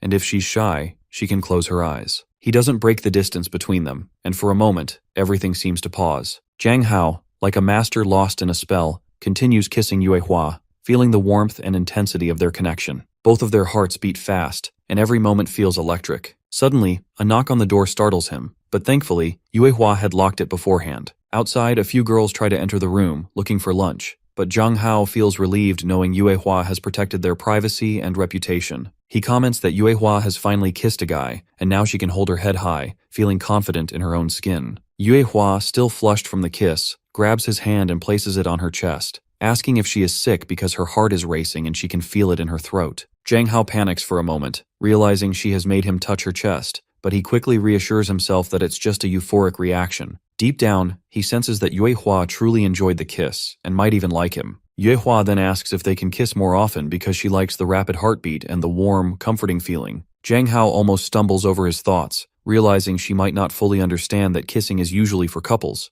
but he decides he doesn't mind, as long as she asks him first. He promises that in due time he will teach her everything, but for now, they should eat their lunch. Meanwhile, back at her mansion, Yuehua scrolls through the videos Yan sent, expecting excitement, but she feels nothing compared to the thrill of her kiss with Jiang Hao. She picks up her phone and calls him, remembering his promise to teach her new things. Jiang Hao is about to shower when he answers, asking what she wants, but his mind drifts back to the kiss, leaving him feeling unusually sensitive. Yuehua explains that she watched the video Yan sent but didn't feel her heart race, wondering if something was wrong with her. Jiang Hao realizes that Yan tried to show her something impure, trying to corrupt someone as innocent as Yuehua, who also lacks some common sense. Yuehua blushes, admitting it feels strange to ask him these things, and says she won't bother him again if he doesn't like it. Jiang Hao reassures her that he's glad she came to him and not a stranger, and she shouldn't worry because he doesn't mind discussing these things. However, he needs to shower first. Yuehua immediately jumps from her bed, insisting she'll shower too, and suggests they stay online and talk the whole time while doing so. Jiang Hao agrees and asks what Yuehua wants to talk about as he takes off his clothes, thinking about his abs and how they aren't very visible because maintaining them is quite a challenge. He also reminds Yuehua to be careful and not get her phone wet. She puts it on the shelf before undressing, and Jiang Hao blushes,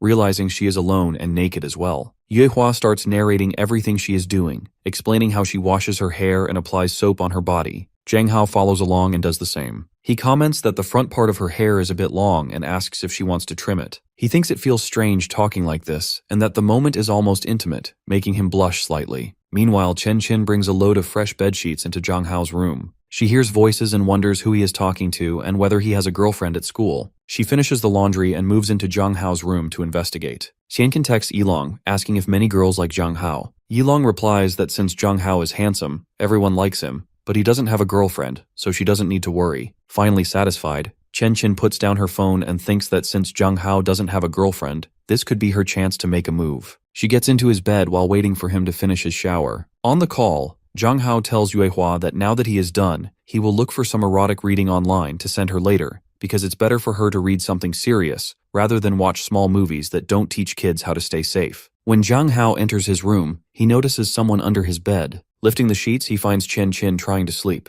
Jiang Hao speaks up, asking what Chen Qin is doing in his bed. She looks innocent and says that she just wanted to ask him to watch a movie, but she fell asleep while waiting for him. Jiang Hao, still nervous and blushing, says that he will get ready soon, and they can always watch the movie downstairs in a little while. He then frantically searches for some erotic reading online, knowing he really shouldn't. Zhang Hao makes Yuehua wait, but since it is a very sensitive topic, he tells himself that he might have to prioritize Qianqin for now instead of Yuehua. He asks Qianqin what type of movie she wants to watch. She says she doesn't have a specific pick in mind but is down for a horror movie. Zhang Hao tells her that he will take a shower and that he can wait for her in the living room, while also turning off the lights to set the mood for the movie. Sitting in the living room, Zhang Hao thinks about how, back in his previous world, when a man and a woman watched a horror movie together, the girl would hide in the guy's arm if she got scared. Here, it might be the opposite, with boys being the ones seeking comfort in a girl's arm. The thing is, he is not the type to get scared of horror movies, so he will just wait and watch. Yet the thought of seeking protection from a girl makes him blush,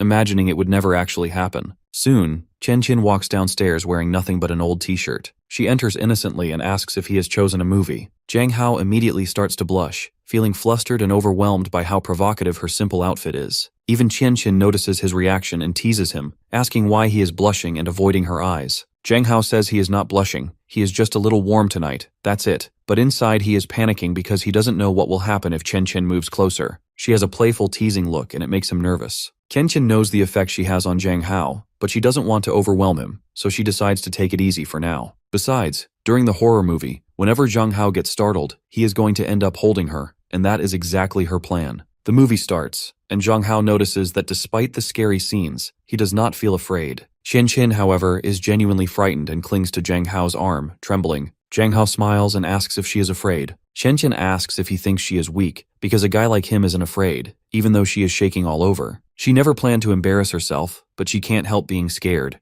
Zhang Hao reassures her that it is normal to feel frightened by these ghosts, and she should not feel burdened. He doesn't mind being there to support her. Qianqin feels touched by Zhang Hao's kindness and innocence, so she cuddles him openly. Zhang Hao's heart beats faster because she is sitting so close, and he notices her comforting scent. He reminds himself to stay composed and keeps his thoughts appropriate. A sudden memory of his dad scolding him flashes through his mind, and he shifts slightly to give himself space, leaving Qianqin momentarily confused, but he smoothly changes the topic. When the movie ends, Zhang Hao gets up to go to bed, but Qianqin gently holds his hand and says they should go upstairs together. Zhang Hao feels proud and protective, enjoying this closeness with Qianqin for the first time. When they stop at Qianqin's room, she does not go inside immediately. When Zhang Hao asks if something is wrong, she shyly admits that she is afraid to sleep alone tonight. Zhang Hao hesitates, worried that sharing the bed might make it hard to sleep, but he does not want to refuse her. Seeing her sincere, anxious expression, he agrees, thinking that he cannot say no to her face. In the bed, Zhang Hao stays awake while Qianqin explains she saw a shadow and felt scared.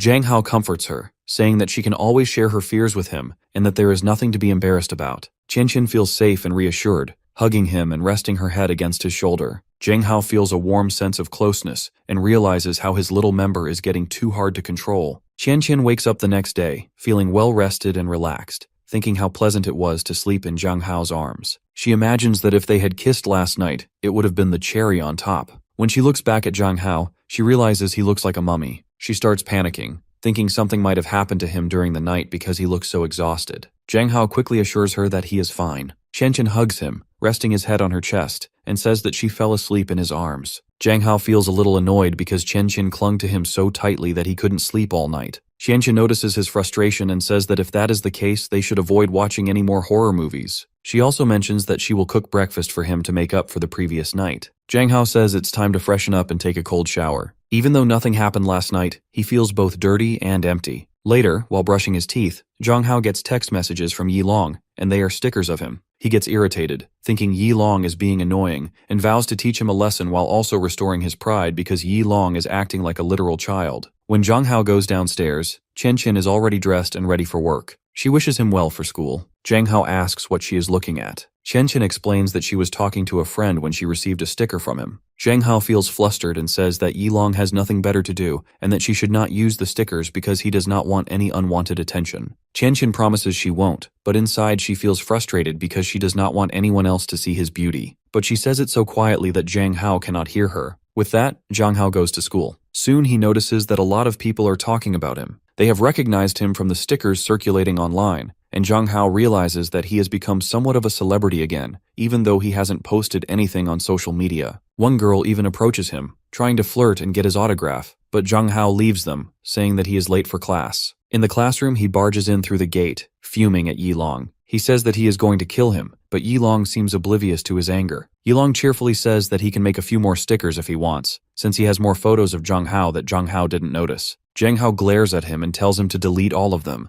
saying that a manly man like him would never allow such images to appear online. Suddenly, Yue Hua arrives. She asks if Zhang Hao is unhappy and says she needs to do something about it. Zhang Hao reassures her that everything is fine, but he notices that her hair is shorter now. Yue Hua explains that she cut it after Zhang Hao commented on it. Zhang Hao compliments her new hair, thinking that she is so well behaved she doesn't even question the instructions he gives her. Yue Hua then whispers that she will take Zhang Hao to her newly discovered secret base, where the atmosphere is fun and exciting. At the old school building, Yue Hua leads him, but soon they realize they are not alone. Many other couples are there, spending time together, and Zhang Hao realizes he might have wandered into a lover's den. Suddenly, Yue Hua starts to speak, and Zhang Hao quickly hushes her, asking her to be quiet. But then she playfully licks his hand, and Zhang Hao realizes that Yue Hua might be more mischievous than he initially thought. Zhang Hao pulls his hand back in surprise, and Yue Hua sighs, saying that she just thought he would like it. But before Zhang Hao can respond, she jumps onto him, kissing him and tackling them both onto the ground. Zhang Hao realizes that Yue Hua likes him a lot. They are roughly the same age, and she behaves so sweetly and obediently. He thinks he could try going out with her and see how it goes. This might also prevent Qian Qin from hitting on him. He kisses her back, but after a while, he gently pushes her away, telling her they must breathe while kissing, otherwise they will both suffocate. Yue Hua says that she is learning and will keep that in mind next time. Zhang Hao reminds her that they are late for class, and they should continue this conversation later. Walking back to class, Zhang Hao holds Yue Hua's hand. They walk side by side as he wonders whether he should go out with her or not. He faces an impossible choice between Qian Qin's mature charm and Yue Hua's innocence and obedience. He cannot decide, and it feels like the world is ending for him. Meanwhile, at the Hong Kong headquarters, Nan receives updates from her assistant. Zhang Hao was secretly photographed, and his stickers and pictures are spreading online. He has become an international celebrity again without even trying. Nan thinks that it is not bad for a man she has her eye on, but she does not want to see all these pictures circulating. She is possessive, and she worries that his normal life might be affected. She tells her assistant to find a way to remove the images from the internet. The assistant argues that the pictures have gone viral, and many people have downloaded or altered them, so they cannot fully erase them. Nan gives her a menacing look, and the assistant hurriedly leaves to work on it. Nan goes online and sees all the pictures, feeling intensely jealous of other girls looking at Zhang Hao in a thirsty way. Luckily, the pictures seem to be old, so no new images are circulating. Still, she realizes that this is affecting her focus. Piles of documents need her attention, but she keeps thinking about Zhang Hao all day and forgets her work. She understands that Zhang Hao is not just a crush, but also her rival, and right now he is winning the war. Suddenly she remembers the kiss and how soft his lips were. She has to stop herself, knowing she needs to work with strategy. Right now, her eyes are on one man only, and she is determined to make Zhang Hao hers soon. Zhang Hao walks back home when he notices a luxurious car parked outside his house. As expected, it is Ella sitting inside, but Zhang Hao is not happy to see her. He asks what she is doing at his home. He reminds her that the last time they talked, they agreed to forget about each other, so she should leave him alone. Nan replies that in a perfect world she would have kept her promise, but what if she cannot control herself? Zhang Hao argues that since she is a wealthy woman, a business owner, and highly trained, she should be able to manage her impulses. Nan cuts him off, saying that his photos are everywhere on the internet right now. It is impossible for her not to see them, and it drives her mad that so many women have the audacity to say vulgar things about him online. She then pulls him closer by his thigh and whispers that the man she has set her sights on cannot escape from her so easily. Zhang Hao realizes he is playing with fire, because if his sister finds out that he is with another woman, she will lose her mind. So he says he is going to leave, but somehow Nan ropes him into sitting in her car. Zhang Hao pouts and complains that he should not listen to a girl who is so spoiled and controlling, because he prefers girls who are obedient. Zhang Hao feels tired with her, because he always has to pay attention to all of her little habits, and sometimes they overwhelm him. But instead of taking offense, Nan only smiles and coughs as if laughing at Zhang Hao's taste. She lights up a cigarette and teases that maybe in his world women were like that, but in their world, it is not the case. Zhang Hao realizes that he might have gotten caught for a moment, as Nan continues. She says those talentless women do not compare to her, because she has everything, money, status, and skills. She can provide for him, and there is nothing wrong with him being a stay-at-home husband while she takes care of everything. Zhang Hao gets flustered because the thought of never working a day in his life sounds tempting, but he does not take the bait. He says he should focus on more options, because he might not be available. But Nan leans in, pinching his cheek, her controlling side showing, as she demands to know the name of the girl he likes. She even asks if it is Yue Hua, the granddaughter of Min Tianhe, because as far as she knows, Yuehua is not the type of woman Zhang Hao usually describes. Zhang Hao immediately orders her not to mess with Yuehua, but at the same time he offers an olive branch, which makes Nan believe he truly likes her. Zhang Hao starts to panic, afraid his cover is about to be blown, and begs her to calm down. Nan blushes instead, realizing she has a weakness when he calls her a pet name. Zhang Hao tries to downplay it, saying that friends use such names all the time, but Nan is still flustered. With that, Zhang Hao says they should go eat something, but he is leaving now because he has to go home. As he walks away, he wonders nervously if Nan is going to chase him every day. Suddenly, a hooded man approaches Zhang Hao and says that he is a friend of Qian Qin and asks if Zhang Hao can give his stepsister a present on his behalf. Zhang Hao studies the man, thinking he looks familiar, and then it clicks. He is the same person who sent unsolicited pictures to Qian Qin the other day. Zhang Hao confesses that he saw the pictures that the stalker sent to Qian Qin. He introduces himself and says that if he ever messes with his stepsister, then he is going to mess with him. Zhang Hao warns that if he sees him again outside their house or trying to stalk Qian Qin, he will call the police. With that, Zhang Hao walks away, leaving the stalker frustrated and angry. The man thinks that Zhang Hao is only a student, harmless, and easy to ignore. He convinces himself that soon he will make Qian Qin fall in love with him. When Zhang Hao returns home, Qian Qin is practically glowing with happiness. She says that since their parents are not home, she brought food from a fast food place, and they are going to have a lazy dinner. They sit together with hamburgers and fries, enjoying each other's company. Zhang Hao, however, thinks about how difficult it is to stay in line when someone as tempting as Qian Qin sits across from him. He wonders if she does these things on purpose, but he has no proof. Qian Qin then gets quiet and looks a little sad. When Zhang Hao asks what is wrong, she asks directly if something is bothering him. She knows that he has become a kind of internet celebrity. She says that she saw people looking at his pictures today and even raving about them, and it made her jealous. Zhang Hao tells her that he is absolutely not a celebrity, and the attention only embarrasses him. Qian Qin explains that fame and popularity are not good for him. She says that nowadays, people on the internet try to sell themselves because it is a trend, which is why he should dress more modestly. She even tells him that when he streams, he should cover his arms and back. Zhang Hao thinks that her words sound a little too possessive, so he starts to panic inside. Qian Qin quickly tries to soften it and says that she was only joking, but then she admits she is actually scared. She does not want Zhang Hao to get into any trouble, and she wants him to be safe. Her insides are screaming because she always knew Zhang Hao was hot, but now that he is becoming a celebrity, more and more people are fascinated by him. She knows many suitors will soon appear, and it is getting harder to keep Zhang Hao to herself. She feels the pressure to take action, to make him hers as soon as possible. Later that night, she barges into his room and asks if he needs any help. She looks like a complete bombshell in her new outfit, and even Zhang Hao notices it. He hesitates, but then accepts her company. She sits a little distance away, but then says she wants to give him something.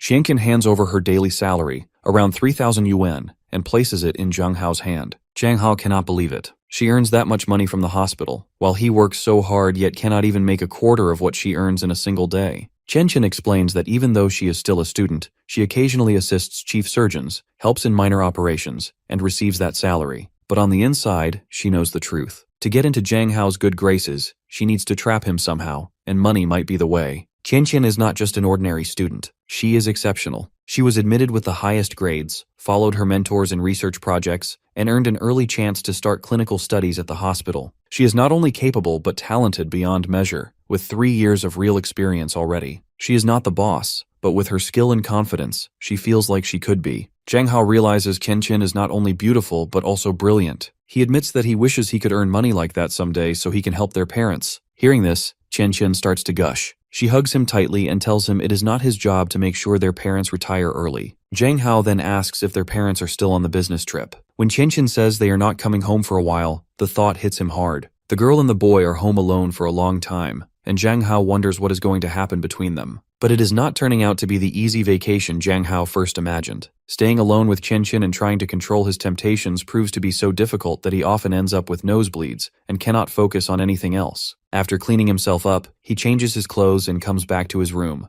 Even Qian Qin notices and asks him about it. Then she tells him to change into his pajamas so he can go to bed early. Zhang Hao feels too irritated to say much, but Qian Qin quietly chuckles at his frustration. She thinks he looks absolutely adorable while fighting his temptations. She sits on Zhang Hao's bed wearing almost nothing, and Zhang Hao realizes something important. Even though they spend almost every hour together, Qian Qin has not grown tired of hanging out with him or simply looking at him. He then catches her staring at him again, and Qian Qin takes it as her next chance. She says her shoulders are sore from using the computer all day and asks if he can give her a massage. Zhang Hao knows it feels like a trap, yet he still cannot stop himself. He begins massaging her back as Chen praises how soft his hands are. Then she offers to take him out since she has free time and tells him he has been a particularly good boy. Jang Hao lights up at this and agrees, because he has never gone out alone with Chen before. She remembers it too, smiling as she says this will be their first time going on a date. Jang Hao realizes things might be moving much faster with Chen than he even notices. Soon enough, it is past 11, and Jang Hao says it is time to sleep. Kane's gonna know DS and says she will go back to her room. But inside, she is screaming at herself because what she really wants is to spend more time with Jang Hao, especially in his room. But right now she does not want to push her luck, so she goes back to her own room. She tells herself she needs to do everything perfectly for now. She cannot risk another mishap that might cause unnecessary drama between them. Jang Hao lets out a sigh of relief once she is out of sight, yet he realizes he is already looking forward to going out with her over the weekend. Suddenly his phone starts ringing, and he knows even before checking the screen that it is Nan. Jang Hao groans and begs her to get a boyfriend and a life because she keeps harassing him. But Nan answers calmly that she already has a life, and as for boyfriends, she does not like men. Still, she insists that she wants him to keep talking to her. She explains that ever since she became an adult, she has been surrounded by all kinds of men who only desired her for her family's money and power. She watched countless ambitious men climb to the highest levels of society, only to reveal themselves as parasites who wanted to feed off her mother's influence. The memory left her disgusted with them, and she vowed to stay away. But Jang Hao is different and not like other men. As a child, Nan spent her life working hard and dedicating herself to the company, with the only break being her time in the army. Because of that, she never really learned about men, how to pursue them, or how to make them happy. Yet she knows one thing with certainty. She has dedication, and to win Jang Hao's heart, she is willing to do whatever it takes. Nan tells Jang Hao that if he wants the stars, then he can have them. She has invested heavily in rocket science, and for her, it is not impossible to bring him stars. Jang Hao, still unable to accept what she is saying,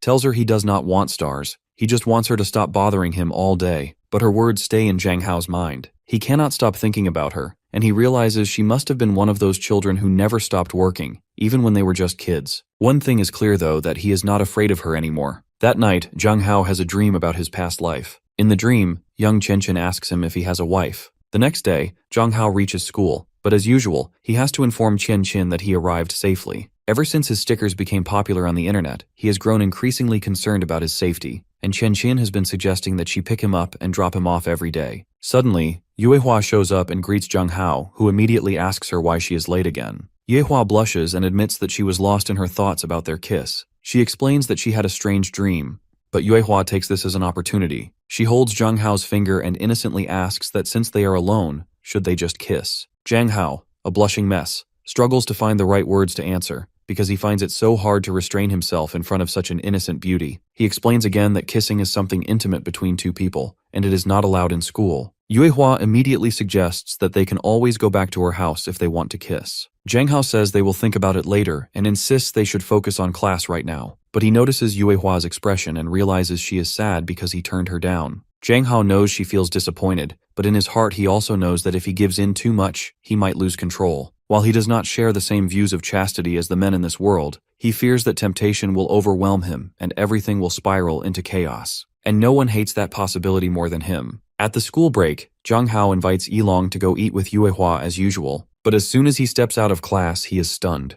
Hundreds of fangirls are waiting for him, screaming for his autograph. He realizes that because of a few emoticons, these girls have gone absolutely wild. Even Yilong looks impressed, watching the crowd and showing Jang Hao a video compilation that someone posted online. It is filled with pictures of Jang Hao, and everyone is calling him a unique beauty. And surely enough, in every photo, Jang Hao looks stunning. But suddenly, Jang Hao feels a hand on his butt. Shock hits him as he realizes he has just been assaulted, harassed for the first time. Before he can react, someone grabs the girl's arm. It is Yuehua, and she is furious. She warns the girl to mind her own business, saying that Jang Hao does not like being touched like that, and she cannot do it without his permission. The crowd grows silent because everyone knows Yuehua has already earned a reputation as the new thug of the school. Jang Hao tries to calm the situation down, but tension fills the air. That is when the star teacher arrives, furious, ordering everyone to return to their places and stop gathering in the hallway. The students scatter in fear. Meanwhile, Zong and the class president, who still carry bitterness toward Jang Hao, stand together. The president mutters that it is the first time he has seen Zong ignored by girls because they are all chasing Jang Hao now. Zong scoffs, saying this craze will pass, and soon everything will return to normal. He claims he does not care and feels no threat from Jang Hao. Suddenly, someone shouts that a long line of luxury cars has arrived in front of the school. Rumors spread quickly, saying that a wealthy girl has come to pick up her boyfriend. Song hears this and freezes, his face twisting with jealousy. He mutters over and over that it is fine, reminding himself that he is handsome too.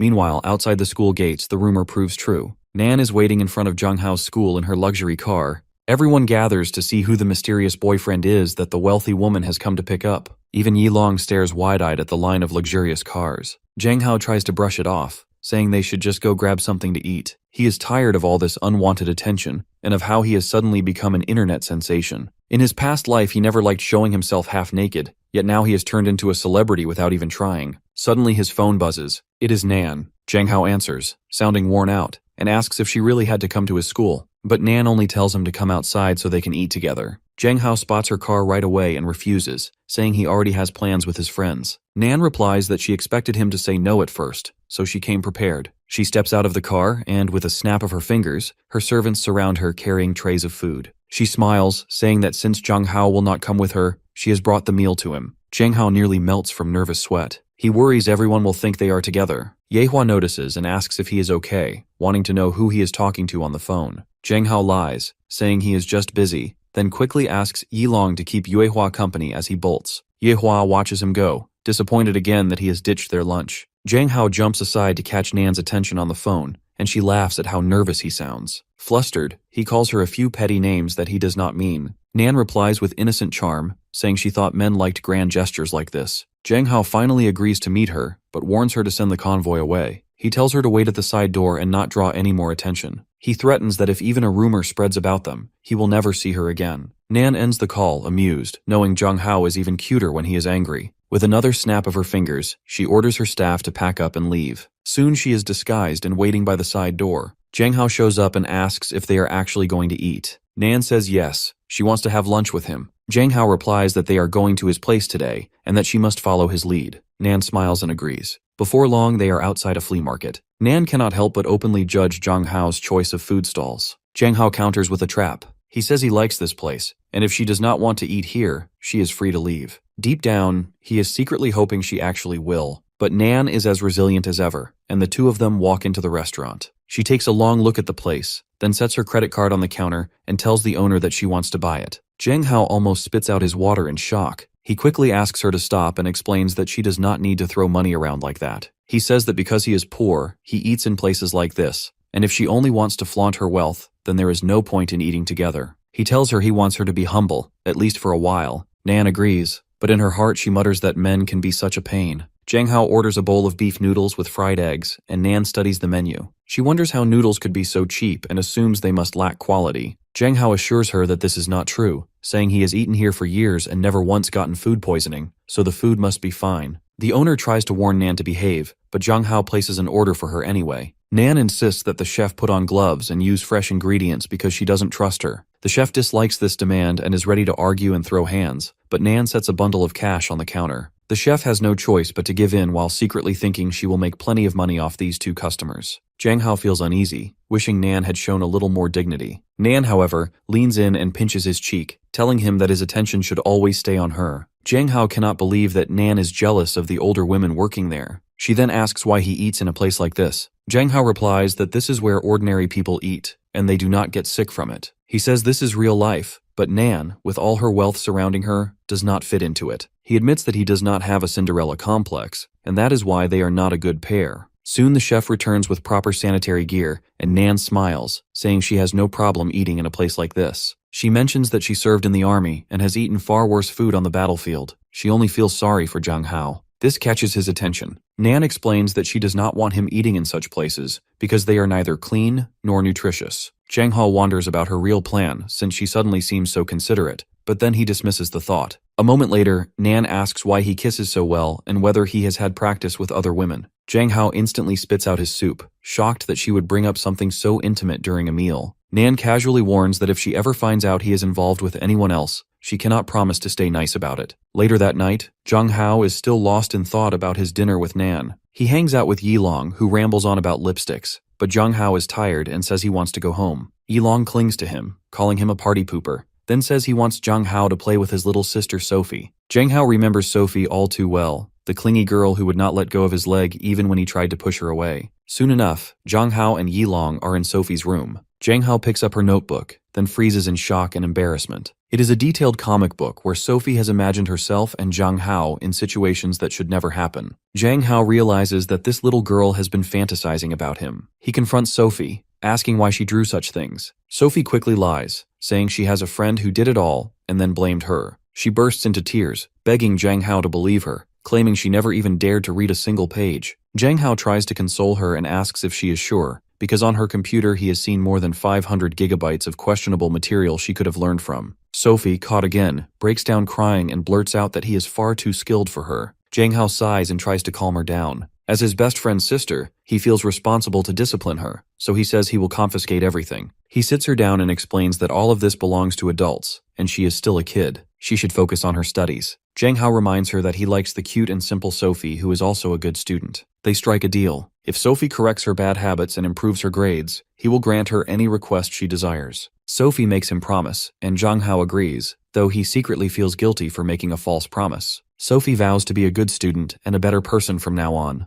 Just then, Jang Hao gets a call from Chen. She asks if he is still at his friend's house because she is heading home and offers him a ride. Jang Hao says he can return on his own, and Chen ends the call. She is still in her lab when her friend asks who she was talking to, but Chen ignores the question and begins getting dressed to go home. Her friends invite her to go to the bar over the weekend to meet handsome guys, but Chen turns them down. She says she already has a beautiful man in mind and has a date with him on Saturday at Vandy Plaza. Her friend is shocked that Chen has been hiding such hot news and begs her to spill more details. Chen says they will only talk once she has a final update. Her friend teases her, telling her not to do anything drastic and reminding her to use protection. What none of them realize is that Chen's stalker overhears the conversation. He feels betrayed that after years of devotion and effort, Chen still refuses to choose him and wants to see other men instead. Chen later arrives home and asks where her stepbrother is, but she gets no answer. She assumes he is streaming. On the other hand, Jang Hao is struggling. He is being cyber-harassed by countless girls who say he looks exactly like the viral emoji boy with the same eyes and hair. Jang Hao denies all the rumors, calling them nonsense. He points out that if it were true, why would he live stream while hiding his face? The girls are not convinced and bombard him with messages. Jang Hao grows frustrated until Chen suddenly walks in. She shuts off the computer and ends his misery. Then she leans in close, her voice sharp and menacing, and warns him to stop streaming right now. The next day,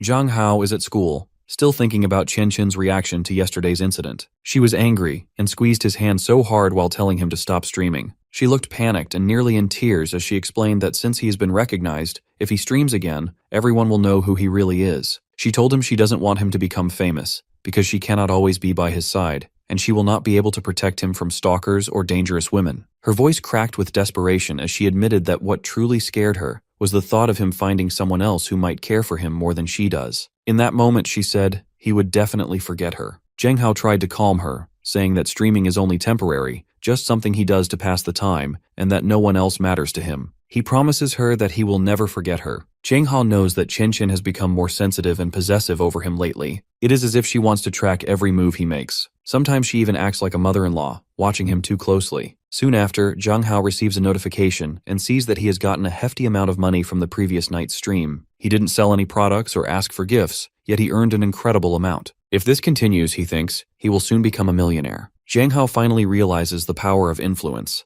but deep down he knows this is not the life he wanted. When he arrives at school, he notices a huge crowd of girls waiting for him at the entrance. Yilong is there too, shouting that Jang Hao now has a fan club. Jang Hao thinks to himself how unemployed these girls must be to spend all day screaming for him. They beg for his picture, autograph, or just a chance to be near him. Meanwhile, the class president watches from the side, seething with jealousy. Still, he is not completely consumed by it, because he knows that as quickly as someone becomes a web star, just as quickly they can fade into obscurity. Later, in the men's dressing room, Jang Hao is changing when he doesn't realize that the class president has hidden a camera inside his shirt to take secret photos of him. Yilong suddenly enters and bumps into him, accidentally shifting the camera's angle. Then Yilong walks over to Jang Hao and starts raving about his abs, completely unaware of what is going on. The class president, although nervous about being caught, continues trying to snap pictures. But when he checks his gallery, he realizes that the angle ruined all of the shots. What he doesn't realize is that Jang Hao and Yilong are now both standing behind him, waiting for him to turn around and face them. Jang Hao decides to toy with him. He asks for his phone to take a look, and when the class president refuses, Jang Hao snatches it away. He scrolls through the gallery and sees that the boy is even part of his fan support group. yet still tries to take secret photos of him. Jang Hao smirks and offers to take off his shirt, saying if he wants naked pictures so badly, he should at least let him pose properly. The class president thinks Jang Hao has lost his mind, but Jang Hao hasn't. With a menacing glare, he demands that the pictures be deleted, warning him that he is about to show him how well he can fight. Terrified, the class president bolts out of the room, and even Yi Long feels pity for how pathetic he looks while running away. Jang Hao then says that he is not afraid of being filmed, because now he has abs. If his body ends up on the internet, it could inspire every guy to work harder and become manly like him. But still, he does not want too much exposure online, which is why he takes the situation very seriously. But Jang Hao is not done with the class president. He wants to make it clear that from now on, he should never pull something like that again, which is why he follows him into an alleyway. The president is still fuming, thinking about how Jang Hao keeps getting on his nerves and how he is going to take revenge on him. Jang Hao waits for him to turn into the alley so he can jump him and give him a proper warning. But before he can act, he sees someone grab the president right in front of his eyes. He runs toward the goons and realizes they are the same men who once kidnapped him on Nan's orders. One of the goons admits that Nan sent them, but claims she doesn't know anything else. He warns Jang Hao to act like he saw nothing and just go home so it does not turn into a bigger problem for him. Jang Hao cannot understand why they are after his class president, and he also wonders if Nan has spies inside the school, because otherwise, this level of control seems too much. At Nan's headquarters, she is busy working when Jang Hao calls her and demands to know if she has his vice president. Nan is surprised that he figured it out, but Jang Hao explains that she used the same goons as before. He asks why she kidnapped him. Nan calmly says the president messed with him, so now he has to pay for all of his sins. She tells Jang Hao not to worry about it since this is her problem, and he should just relax. Jang Hao realizes his suspicions are true, and she really does have spies in the school to protect him and keep an eye on him. He argues that he doesn't need that kind of coddling because he can take care of himself, but Nan doesn't back down. She says she doesn't care about his preferences, only about what is best for him. If paying people to spy on him is what it takes, then she will do it. All he needs to do is be a man, live under her wing, and he will always stay safe. Jang Hao is completely irritated and ends the call, thinking that she has no common sense at all. He wonders if the kidnapping is something he should just ignore, or if he should call the police. The next day, while walking through the hallway, he spots the class president, but now the boy acts as if Nan's guards have completely trained him, showing an unusual level of respect toward Jang Hao. Even Jang Hao feels uneasy, because it shows just how much power Nan holds. Later, during break, Jang Hao and Yue Hua sit together eating when she comments that he looks distracted. Jang Hao brushes it off and says he just has a headache. Yue Hua gets up and pinches his nose, asking if he feels any better, repeating the same little move Jang Hao once did for her at the amusement park when she wasn't feeling well. Jang Hao chuckles at her innocence and her pure heart, then lies and says he does feel better. But Yue Hua is not satisfied. She sits down on his lap and softly says that she wants a hug, that it would make her happy. Jang Hao blushes, feeling how perfect they both seem in that moment. He realizes he wants that hug too, and as they sit there together, he feels the warmth of love that he cannot deny. He realizes that although he has hugged both Chen Qin and Nan, whenever he hugs or leans close to Yue Hua, he feels completely relaxed. Maybe it is because Chen Qin is practically family, and he does not dare to think of her in that way. Nan, on the other hand, is dominant and unpredictable, and Jang Hao fears what might happen if he deepens his bond with her. But with Yue Hua, everything feels peaceful. He enjoys her gentleness, her scent, and her warmth. Then Jang Hao suddenly notices that Yue Hua has started licking his leg, begging him for a kiss because she feels desperate. She tries to lift his shirt, but using all of his restraint, Jang Hao stops her. He asks her not to be impulsive because he does not want to start any drama at school, even though deep inside he truly wants to be with Yue Hua. She cannot believe he is rejecting her, and as Jang Hao tells her to calm down, he pushes her away gently and pinches her cheeks. He explains that all of these things, and all the scenes she has seen in movies, are things couples do. He tells her they should not cross that line unless they are dating or in love. Yue Hua admits she does not even know what love means. So Jang Hao explains that love is when you like someone so much that you want to spend your life with them and would do anything for them. It is when you cannot help but smile whenever they are around. He feels this might be too complicated for her, so he shortens it and tells her that love is simply being sincere with another person. He asks if she feels like that for him, because he wants them to be sincere. Whenever they get together, he wants it to be for love, not lust. Yue Hua still does not understand much of it, so Jang Hao sighs and tells her that maybe it is too much for her right now. He suggests that instead of watching adult films, she should catch up on teenage romantic dramas. With that, they both return to class. Jang Hao knows Yue Hua well, and he absolutely does not want to hurt her or take advantage of her innocence, because if things go wrong between them, he would not be able to protect her, and others would take advantage of her purity. At home, Kui Kui asked him to lay down on bed. Jang Hao feels like he is in heaven, lying on Chen Qin's lap, thinking about how considerate she is. Qianqian suggests that he should stream less so he can protect himself and not expose so much of his body. For a moment,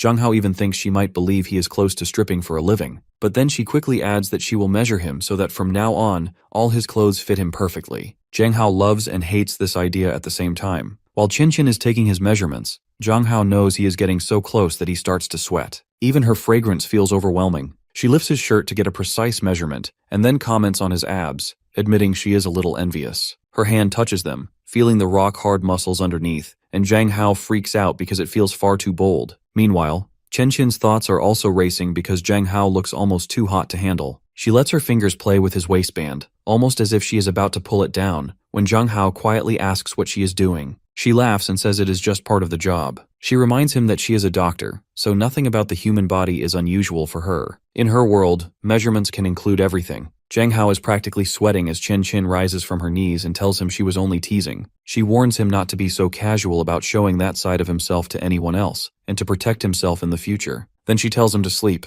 When Qianqian steps out of the room, she begins to panic, because Zhang Hao was far too close and she could hardly control herself. Zhang Hao also notices that she might have gotten embarrassed, but to him, she looks incredibly cute when she blushes. Over the weekend, Qianqian brings him breakfast, excited about going out together. She says she will go to her room to get ready, and they will meet when they are both dressed. Zhang Hao thinks the whole situation feels more and more like a date. Anyone who sees them might take it the wrong way. Deep down, he reminds himself that Qianqian is like family, and he should not let such thoughts grow in his head. 30 minutes later, Qianqian walks downstairs, and she looks stunning in her dress. Zhang Hao thinks she is even more beautiful than any internet celebrity. She blushes when he compliments her, and he suddenly feels he needs to change his own clothes, because next to her, he looks plain. At the market, the crowd is heavy, but Zhang Hao notices Qianqian's stalker watching them. The man keeps his eyes fixed on her. Qianqian says he is deranged, following her constantly, and always trying to push himself into her life. He wants to be her boyfriend, but Qianqian has turned him down countless times. Now he is nothing but a headache. Zhang Hao offers to step in. He says that if she wants, he can give the stalker a warning, and the next time he gets close, he will beat him down because the man is causing her distress. But Qianqian tells him to calm down. She reminds him they are both colleagues at the same institute, and she does not want their professional relationship to turn violent. Then an idea forms in her mind, and she asks Zhang Hao for a favor. She wants to crush every last hope the stalker has left. So she looks at Zhang Hao seriously and asks him to pretend to be her boyfriend for the day. Qianqian says please so cutely that Zhang Hao cannot bring himself to say no. Zhang Hao finally agrees, as long as she does not mind, and Qianqian blushes, surprised that he accepted so quickly. Zhang Hao then says that they are going to a fun place, so they head to the arcade. Qianqian immediately says she wants to try and win some teddy bears, and the day unfolds perfectly. They play games, eat ice cream, take pictures, and act like a real couple, enjoying each other's company. After a while, Qianqian suggests they should rest for a bit, but Zhang Hao stops her. He notices that the stalker is still nearby, watching them, and realizes they need to get closer. Qianqian comments that he has known her for years, yet he still does not understand her true feelings. Zhang Hao thinks that maybe the stalker does not fully believe they are actually dating. Then Qianqian steps closer, saying that he is coming toward them, and they need to act quickly. Without thinking, she presses her lips to Zhang Hao's, and they share a kiss. Zhang Hao is momentarily stunned, unable to fully comprehend what is happening. The stalker sees them and starts crying, feeling heartbroken and offended by their public display. He turns and runs away. Qianqian notices him leaving and remembers her friend's advice about using protection, causing her to pause. Zhang Hao turns to look for the stalker, but he has already disappeared. Meanwhile, Qianqian is overwhelmed. This feels like a dream come true. Zhang Hao does not push her away, he does not scold her, and he only has a faint blush. That simple reaction tells her everything. He does not mind a little affection coming from her, and she feels both relieved and elated. Qianqian tries to put on a show and she gets embarrassed, apologizes to Zhang Hao for kissing her like that. She said that she just panicked when that stalker was coming towards them and didn't know what to do. Zhang Hao wants them to control him, scolding her for doing that. But Zhang Hao says that he's not angry, and he's playing mental gymnastics to justify the fact that she's not actually related to family, and she is his step-sibling. But even though he gets a bit of hesitance towards the fact and says that it does not matter any longer, because as long as she got rid of that harasser, she's glad that he was able to help her. But Qianqian clarifies that they shouldn't dwell on this fact because they're not related or anything like that, and in some countries, men can carry their stepsisters without any stigma around them. She then gushes over the fact that they're so close that they can do everything so openly, and they're more than just good friends. She then starts teasing him because she says that he also likes kissing her, and Zhang Hao gets a bit nervous because why is she asking him all of a sudden? As a man, he cannot be disgusted by it. In fact, he liked it. But on the other hand, Her mother is married to his father, so if he answers in a positive way, their relationship can progress, but that would also create a mess for their family. So, he gives a very diplomatic answer that they're friends, and they should not do that again. And Qianqin tries not to get offended, but she's also happy that he's not entirely disgusted, and it means that he's just putting her boundaries for the sake of appearances, and he's not really disgusted by kissing her. So, Qianqin clarifies that they're lovers, and they're going to have a cute couple's day because that harasser won't give up, and they need to show him that they're a proper couple as well. They both then go out to have a good bite. They're both talking hand in hand when another couple who look like drug addicts are watching them, confused and a bit angry, because the woman seems to have money, and the guy is handsome as well. The thug says that they want their money, and Qianqin asks them to get away from them. She goes to her pocket where she's hiding her pocket knife as the guy starts to scream at her face. She knows that if they attack her, then she would be able to avoid vital points and incapacitate them,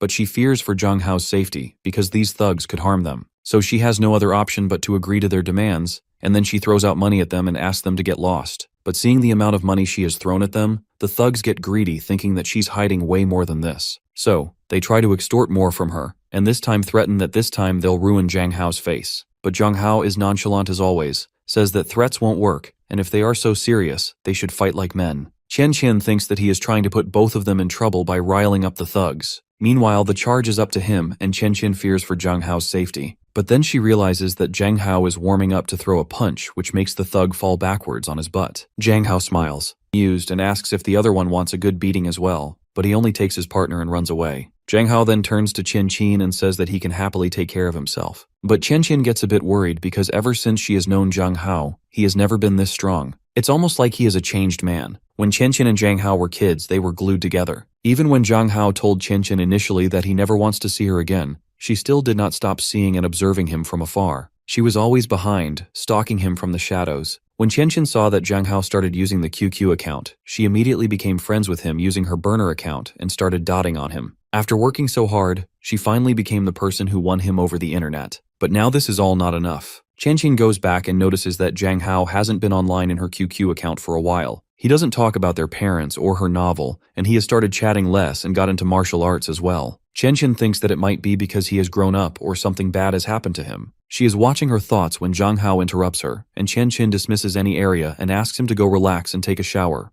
She then sneaks into his room and opens his computer to see if she can find any incriminating material which she can use to investigate what actually happened to Zhang Hao and his personality change. She then notices the novel that he had written but didn't tell Qianqin about it. Meanwhile, Zhang Hao is in the shower thinking how it's been a long time since he has updated his novel and needs to work on it that night. On the other hand, Qianqin is quickly reading and going through all these chapters, but she is confused because she doesn't know why Zhang Hao would write a story like this. Just then, Zhang Hao is about to enter his room, but thankfully Qianqin has already left, and Zhang Hao sits down because his creative juices are flowing and he wants to write. He then notices that the icon is clicked and doesn't remember if it was him who opened it or not, but seemingly he doesn't suspect much. Just then, Qianqin knocks on the door and gives him a glass of milk to calm down his creative juices before he can start working. She then suddenly asks what type of story he is writing, but Zhang Hao gets alerted and starts getting dismissive because his sudden personality change has been noticed by Qianqin, and he has been too naive about thinking that no one would notice, so it's better for Qianqin to not read it, but no. Qianqin catches this and asks if he is writing something very explicit that she shouldn't read, which is absurd because they practically have no secrets. Qianqin then confesses that he has become a bit stranger because he started martial arts and has been showing weird behaviors. Zhang Hao asks in disbelief if they really knew each other since childhood. Qianqin explains that they went to the same kindergarten when they were kids, and her voice softens as she admits that it hurts he doesn't remember her. Zhang Hao nervously tries to cover it up, realizing that this shared past is the reason she was so strict with him when they first met. Now she must believe he truly forgot her, and that thought alone must upset her. But he cannot tell her the truth, that he was reincarnated because of the blood moon. If he says that, it will only make things complicated, and who knows how she would react. After all, he is technically a replacement for her real stepbrother. So Zhang Hao chooses to be honest in his own way. He says that sometimes he dreams of a little girl with fear in her eyes and panic in her heart. He adds that people at school often pick on him, and every time they do, he feels he has to grow stronger and protect himself. That's why he learned martial arts. He admits that the only reason he had the courage to face those thugs was because she was with him, and somehow her presence gave him strength. Because deep down, he knows Qianqin would never let anything happen to him. His words hit Qianqin straight in the heart. Without thinking, she hugs him tightly, promising that as long as she's alive, no one will ever hurt him. But in Zhang Hao's mind, this is partly a strategy. He knows showing a bit of weakness always melts her heart. Chen Qin, however, doesn't suspect a thing. She looks at him with pity, thinking that her poor stepbrother must have buried their childhood memories because of trauma or suppressed pain. She silently vows to make it up to him for all the hardships he endured. Then her tone suddenly shifts. She says she's still upset that he put himself in danger, so she's going to punish him. Before Zhang Hao can react, she lifts his shirt and starts tickling him mercilessly until he's laughing so hard that tears roll down his cheeks. When they finally stop, both of them are breathless, lying side by side on the bed. Qianqian looks at him softly and pleads that he should never scare her like that again. Her eyes trail down to his neck and she leans closer, reminding him that they had promised a date, and the day isn't over yet. They are still lovers. Zhang Hao almost chokes on his breath, trying to explain that the date should be over by now. But Qianqian only smiles and says they've already kissed once, so what's the harm in doing it again? Zhang Hao freezes, realizing that his worst fear might be coming true.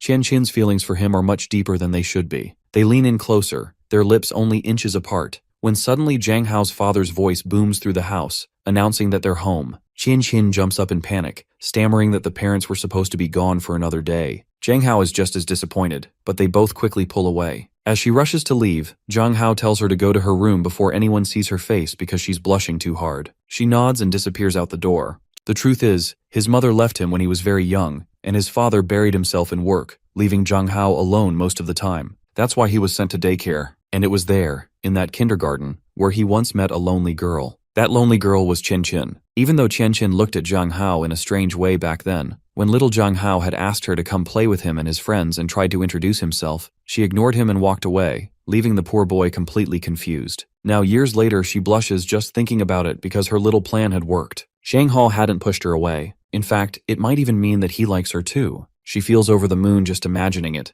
because she is completely in love with that poor boy. On the other hand, Zhang Hao has come to realize that Qianqian loves him as well. And if the parents hadn't arrived at that exact moment, they probably would have crossed every boundary. He knows that Qianqian is kind, considerate, sensible, and dependable. And deep down, he knows he likes her too, because every time she's around, his heart starts racing and his face turns red like a tomato. That can only mean one thing: they are in love. But then he suddenly gets frustrated, thinking how he used to dream about dating such a beautiful girl like her. And now that they actually love each other, he's worrying about how society would react to their relationship. A while later, Qianqian and Zhang Hao are having dinner with their family. Their parents ask if Qianqian has been a good older step-sibling and taken care of Zhang Hao. Qianqian teases him with a smile, saying that he's grown so much that now he's the one taking care of her instead. Zhang Hao laughs, and for a moment, it feels like the two of them are in their own little world, completely in sync and vibing together. Then Zhang Hao stands up and says he's going to a friend's house and won't be back for a while. After he leaves, Zhang Hao's father looks at Qianqian and asks why she seems to be in such a cheerful mood tonight. Qianqian replies honestly, saying that she has finally found her happiness. Out on the street, Zhang Hao keeps thinking about how Qianqian didn't say a word or stop him when he mentioned going out. Usually she's strict and a little possessive, so her silence feels strange. Then suddenly, he sees Yue Hua standing in front of him, smiling brightly. She says she came all the way there just to pick him up. Zhang Hao looks at her, surprised, and asks if they weren't supposed to meet at her house instead. Yue Hua giggles and says she missed him, so she wanted to see him sooner. That way, they could have more time together. Zhang Hao can't help but think that Yue Hua might not be as innocent as she seems, but he agrees to go with her to her mansion anyway. When they arrive, Zhang Hao looks around and can't help but think how luxurious her life must be. Then Yue Hua turns to him with a playful smile and says that her parents aren't home tonight. It's just the two of them, and they can play with whatever he wants. She's down for anything. Zhang Hao can't believe that Yue Hua's house has its own pool, but then again, he should have expected it. After all, she lives in a multi-billion-dollar mansion. Yue Hua excitedly tells him that she also wants to show him her arsenal of weapons, but her brother once told her that boys might not be into those things. That's when Zhang Hao realizes it must be the same armory he saw last time he was here. When he mentions that he didn't bring a swimsuit, Yue Hua smiles and says that her butler already prepared a few options for him. So Zhang Hao suggests that they have a swimming competition. Whoever finishes the freestyle lap first wins, and the loser will treat the winner for a whole week. Yue Hua grins and agrees, and the two of them head off to change. Inside the changing room, Zhang Hao faces a new problem. Back in his own world, he could just wear a pair of simple swimming trunks. But here, people would probably call him cheap for showing too much skin. He looks through the wardrobe, only to realize that every swimsuit is meant for women. There isn't a single men's swimsuit in sight, and there's no way he's putting on a girl's outfit. Cursing his luck, Zhang Hao keeps searching until he spots another set hidden in the locker. It looks simple and has no open points, so he decides to wear it. Something small falls out of the suit, but he doesn't pay attention and tosses it aside. When he finally puts on the swimsuit, it fits perfectly, hugging his body like a glove. When Zhang Hao walks out, Yue Hua's eyes widen, and she compliments him on how good he looks. Zhang Hao feels his face heat up, but also can't help noticing how beautiful she looks too. They both step up to the pool and lay down the rules again. They have to swim to the other side, and whoever wins gets treated by the loser for a week. They take their positions, count down, and then dive into the pool together. Zhang Hao moves quickly and skillfully, slicing through the water like a pro. But then, out of nowhere, he hears the instructor scream that Yue Hua is drowning. Zhang Hao's heart drops. He looks around and sees the bubbles rising where she went under. That's when it hits him. Yue Hua doesn't even know how to swim. Yue Hua is coughing hard, practically gasping for air after nearly drowning, while Zhang Hao and her servant rush to her side asking if she's okay. Zhang Hao can't believe that despite living in such a massive mansion with a pool this size, she doesn't even know how to swim. If she had told him earlier, they never would have competed in such a dangerous game. She almost lost her life. Yue Hua tries to defend herself, saying that she had watched other people swim and thought she could do it too. But Zhang Hao isn't amused. He scolds her, saying she really lacks common sense when it comes to her own safety. Yue Hua weakly apologizes, her voice trembling, but before she can finish, she notices something strange. Even the servant starts shouting about Zhang Hao's clothes. Confused, Zhang Hao looks down and realizes what happened. His skin-tight swimsuit is clinging to his body, leaving almost nothing to the imagination. Poor Yue Hua's face turns bright red, and she nearly has a nosebleed from the sight. Mortified, Zhang Hao quickly grabs a robe to cover himself, his face burning from embarrassment. He checks to make sure Yue Hua is alright, but his mind keeps replaying how humiliating it was that he practically flashed her. Trying to change the topic, Yue Hua suddenly perks up and says there are more fun places in the mansion to explore, like the grooming room, and she wants to show him around. Zhang Hao, still worried about her, asks her to rest a bit, but Yue Hua shakes her head and insists. She says he rarely visits her home, so she wants to make the most of the time they have together. Zhang Hao senses something deeper in her tone and asks why she's acting so strange. After hesitating for a moment, Yue Hua softly says that lately he hasn't been having lunch with her or walking home together after school. She asks if he's angry with her because his behavior feels so different, not like the Zhang Hao she knows. Zhang Hao tries to brush it off and tells her she's overthinking, but deep down he knows the truth. Nan's threat still hangs over him like a storm cloud. She's controlling and dangerous, and Zhang Hao fears that if he gets too close to Yue Hua, Nan might hurt her. But he can't tell Yue Hua that, so he simply explains that he's dealing with a few personal problems and promises that once things calm down, they'll spend more time together. Yue Hua looks worried and asks if someone is bothering him because her family can easily intervene if needed,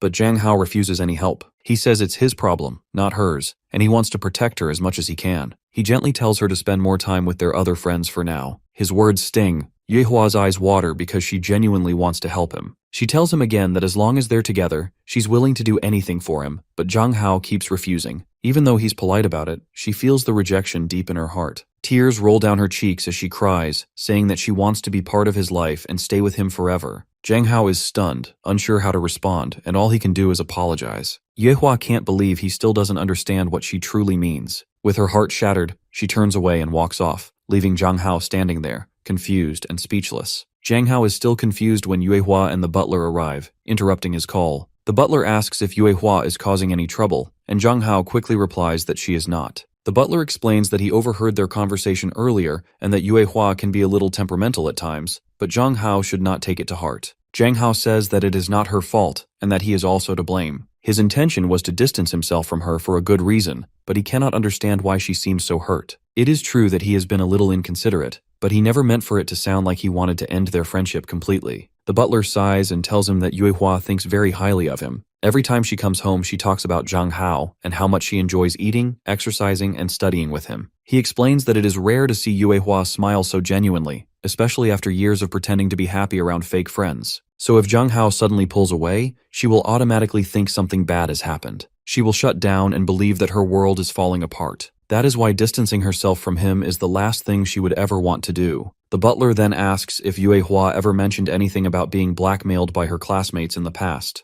This question immediately catches Zhang Hao's attention because he remembers Yue Hua once mentioning that her old friends used to take money from her, but she never told him the full story. The butler continues and explains that Yue Hua's classmates found out she came from a wealthy family, so they started demanding money from her. Yue Hua, being innocent, thought it was normal and never resisted, but as time passed, their greed grew stronger. They began mistreating her until one day she came home bruised and crying. Her family was horrified to see her like that. Her mother, furious, went to the school the next day, found the responsible students, and made both them and their parents apologize in front of everyone. It was humiliating for them, but the damage was already done. After that day, Yuehua became an object of gossip and amazement. No one wanted to be close to her, and she was left completely isolated. The butler says that now, when she is finally opening up and making new friends, she must be terrified of losing them again. That is why she is so scared. The butler apologizes for speaking so openly, but Zhang Hao shakes his head and says he does not blame Yuehua for anything. He admits that he cares about her deeply, so much that he only wanted to protect her from harm. What he did not know was that Yuehua carries so many insecurities and fears because of her past.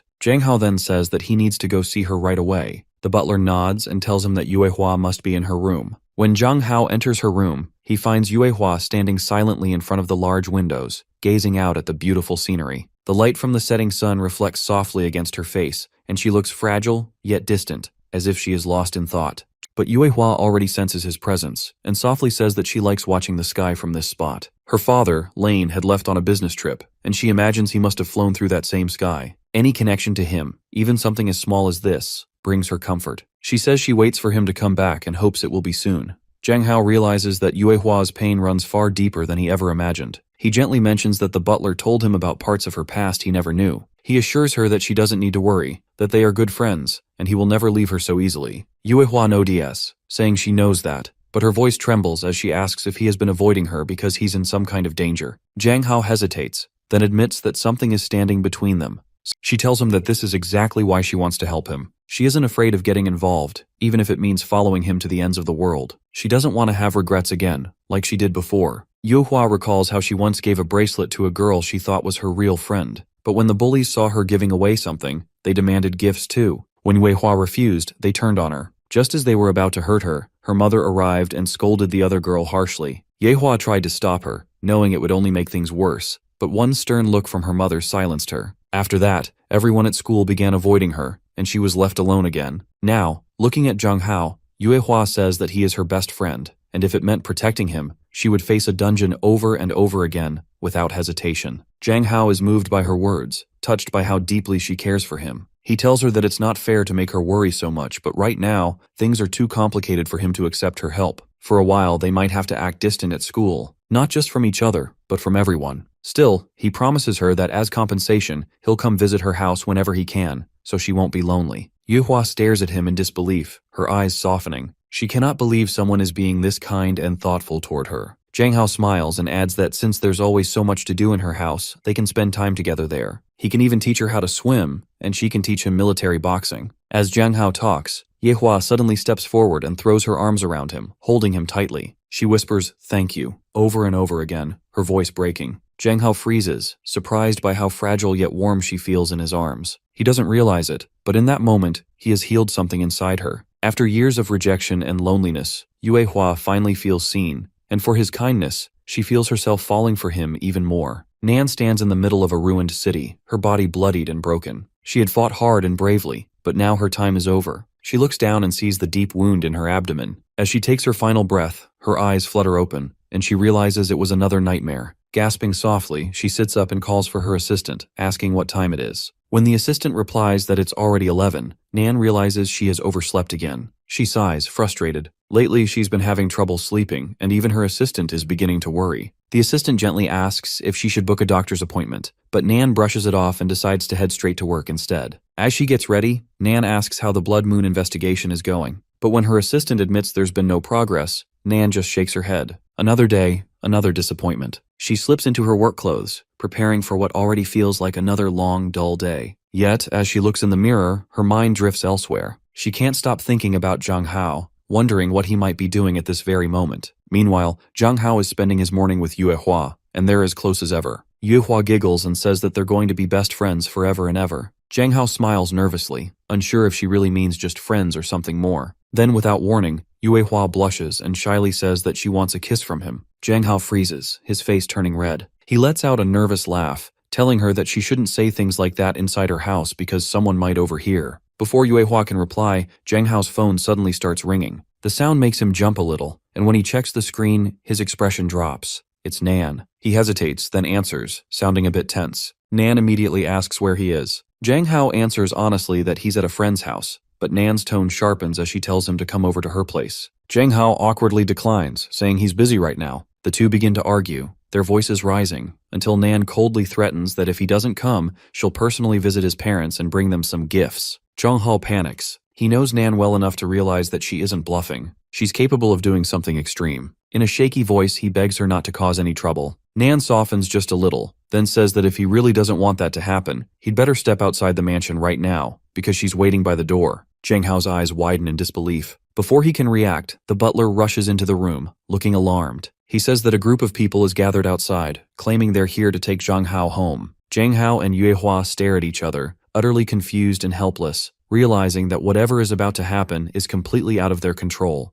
There are Nan's black tie guards stationed everywhere, their presence filling the air with tension. At the same time, Yue Hua stands her ground, backed by her entire household staff, including her butler and security team. And right in the middle of this chaos is Jang Hao, trapped between the two of them, silently wondering how on earth he ended up in this ridiculous situation. Yue Hua steps forward and tells Jang Hao not to be afraid of a bully like Nan, because she is going to protect him. Jang Hao, however, can't help but feel uneasy. Yue Hua's fierce defense of him is both flattering and terrifying, especially since Nan, who already acts possessive toward him, is watching every move. Even Nan finds the scene amusing, smirking at the idea that a little girl like Yue Hua, with just a few years of combat training, thinks she can fight someone like her. Yue Hua snaps back with an insult of her own, her voice sharp, but before things escalate further, Jang Hao raises his voice in frustration. He can see that if he doesn't step in now, the two women are going to tear each other apart. He takes a deep breath and turns to Nan first, saying that if she really wants him to come with her, she needs to stop being so aggressive. Then he turns to Yue Hua, explaining that he only has a few meetings with Nan, and everything is fine. He assures her he can handle himself. But Yue Hua refuses to listen. Her stubbornness takes over, and she declares that Nan looks far too unfriendly, and she's not taking any risks when it comes to Jang Hao's safety. Jang Hao glances at the butler, hoping he'll help calm Yue Hua down, but even the butler looks furious. Nan's guards have parked their sleek black cars in front of his house, blocking the entrance, and that's enough to make anyone lose their temper. Nan, growing impatient, glares at Jang Hao and orders him again to get into her car. But before he can respond, Yue Hua jumps in front of him and yells at Nan, demanding she stop talking to her boy in that tone. Jang Hao panics, realizing Yue Hua is about to do something reckless. He quickly tries to intervene, telling her to stop and insisting it's not the end of the world if she just lets it go. But Nan, always calm under pressure, blocks Yue Hua's sudden attack with one hand. Then, when she raises her leg to strike back, Yue Hua narrowly dodges the blow by a hair's breadth. Nan's kick hits the ground instead, cracking the concrete beneath her feet with raw power. Both Yue Hua and Jang Hao freeze in shock. Neither of them expected Nan's strength to be this terrifying. Nan stands tall, eyes cold, and says that while she might not have started this fight, she'll gladly finish it if she has to. The tension in the air is electric. That's when the butler, sensing the danger, steps forward and firmly asks Yue Hua to stand down. His voice trembles slightly as he says that the woman standing before them is no ordinary human. To him, Nan looks like a demon unleashed. Inside the car, Jang Hao sits silently, anger simmering beneath his calm expression. He turns away from Nan, his voice sharp as he asks what she really wants from him. But Nan, unfazed, tells him that they are going to talk once they reach her house. Jang Hao clenches his jaw, unable to hold back his irritation. He accuses her of fighting in front of his friend's house for no reason. Nan immediately defends herself, saying that Yue Hua was the one who attacked her first. Jang Hao rolls his eyes and fires back that she has a terrible temper and no sense of control. He adds that if she keeps acting like this, she'll end up in the news someday, because if it hadn't been for the police showing up, she might have done something truly outrageous to a high school student. Nan glances at him with a hint of guilt and says that it all happened because of him. She claims that he's the one who keeps seeing other women, and if he had just stayed home, she wouldn't have lost her temper. Jang Hao cannot believe what he's hearing. She confesses that she becomes irrational whenever he's involved, and that only makes him more frustrated. He tells her that he's not one of the usual men she surrounds herself with, that he's different. That's when Nan turns to him and says something that catches him completely off guard. She has never been with a man before. Jang Hao stares at her in disbelief. He finds it impossible to accept, considering Nan is a powerful and stunning CEO who must have men chasing her every single day. But something in her tone makes him hesitate. Maybe she's telling the truth. The thought stuns him, and he realizes that the more time he spends with her, the more complicated everything becomes. When they arrive at her house, Jang Hao tries to keep his distance. The moment he sits down, Nan asks if he's having an affair with Yue Hua. Jang Hao quickly denies it and asks what she really wants from him. Nan leans closer and questions why he told everyone that she was threatening him when she was only trying to talk. Jang Hao reminds her that she was the one who said she would visit his parents, and that sounded very much like a threat to him. Nan calmly replies that visiting the parents is part of the process when one intends to make a marriage proposal. Jang Hao jumps in shock, staring at her as if she's lost her mind. He He shouts that this is ridiculous since he hasn't even agreed to anything. But Nan smirks and says that he won't find anyone better than her. She insists that she's the best person for him and that he's so cute he makes her want to threaten him. Jang Hao groans in disbelief, saying that there are plenty of men in the world and she could have anyone she wants. Besides, he adds, they wouldn't make a good couple anyway because he doesn't like aggressive women like her. Nan falls silent for a moment, her expression softening in surprise. She admits that maybe he's right, that perhaps someone has been living a parallel life according to her. Jang Hao realizes she's hinting at the blood moon and quickly stands up, trying to end the conversation. But before he can walk away, Nan grabs his arm, pulls him close, and whispers in his ear that she's been researching the blood moon for a very long time. Jang Hao freezes, feeling her breath near his skin, and despite his confusion, he feels a rush of warmth. He tries to step back, insisting that she can't do that, but in his panic, he bumps into a table. A ceramic dish falls to the ground and shatters into pieces. Nan sighs, looking down at the mess, and says that she actually liked that dish. Jang Hao gulps and asks how much it cost. Nan lifts 2 fingers in the air. Jang Hao's eyes widen as he blurts out that 2 million is insane for a single dish. But when she calmly corrects him, saying that it was worth 200 million, Jang Hao feels his knees go weak and nearly collapses on the spot, thinking that his soul just left his body. Nan stretches her leg toward Jang Hao, her voice calm but commanding, asking him to look at her foot. Jang Hao immediately refuses, turning his face away in frustration. His patience is wearing thin, and this time, he feels like his soul is being squeezed right out of his body. Nan sighs and tells him that if he doesn't want to obey, then he has 2 choices, either pay her back or become her man. Either way, she says, it's a win-win situation for her. Since she also feels responsible for what happened, she says she'll be generous and only charge him 100 million instead of the full 200. She even gives him 10 months to pay it back. Until then, she declares, his body belongs to her in every possible sense. Jang Hao nearly chokes on his own breath. He knows he can't afford to pay 10 million a month, but becoming Nan's personal servant for that much money is just as bad. Nan steps closer, teasingly asking if he's sure he can't pay. But then something clicks in Jang Hao's mind. He straightens up and tells her that he'll find a way to pay her every last cent. Nan smiles, pleased, thinking to herself that her man is tougher than she thought. Later that evening, when Jang Hao returns home, he finds Chen Qin waiting for him. She looks relieved the moment she sees him. When Jang Hao asks why she's still awake, she shyly admits that she just wanted to see him because it makes her feel better. She notices the paper bag in his hand and asks what's inside. Jang Hao quickly says it's just a broken bowl his friend gave him. Inside, Jang Hao hesitates for a moment before asking how much money she has saved in her bank account. Chen Qin raises an eyebrow, saying she has around 3 to 4 million, but she's clearly irritated that he's asking about her savings. Then, realizing he might be in some sort of financial trouble, she panics and rushes to grab her credit card. But Jang Hao stops her, assuring her that he doesn't need her money, he was just curious. Deep down though, he's screaming inside. Even Chen Qin's entire savings wouldn't cover a fraction of his debt to Nan. Meanwhile, Chen Qin feels touched, thinking that her stepbrother must care deeply for her if he refuses her help. She feels proud that he doesn't rely on her financially, even though a part of her wishes he did. Later that night, Jang Hao decides to go live on his streaming channel. He figures that streaming might be the best way to earn fast money. But his daily earnings have been flat lately, so he needs something new to boost his income. He calls his manager to brainstorm ideas. The manager tells him that some of his followers have been asking him to remove his mask on camera, and are even promising to send large donations if he does. Jang Hao feels tempted for a moment, imagining the easy money, but then his manager warns him not to do it yet. They need to pick the right time for the reveal, so it can bring in more views and even more profit. Jang Hao agrees, saying that makes sense, but he still needs fresh content for tonight. He asks his viewers for ideas during the live stream. Some people in the chat want him to dance, while others suggest he wear fewer clothes. Jang Hao laughs, calling them little perverts, and says he can't fulfill every one of their crazy requests. Then he pauses, thinking out loud that maybe he could sing tonight instead. He isn't bad at it. In fact, in his previous life, he used to be pretty good, so he gives it a shot. As soon as he starts singing, the chat explodes with excitement. His viewers love his voice. The comment section fills with compliments and gifts, and several fans even send him generous donations. For the first time in days, Jang Hao feels like something is finally going right. Though, judging by the suggestive song requests that start coming in, his audience seems a little too enthusiastic for their own good. Jang Hao scrolls through the song requests, humming softly until he clicks on one title, and immediately freezes. He reads the lyrics and nearly drops his phone.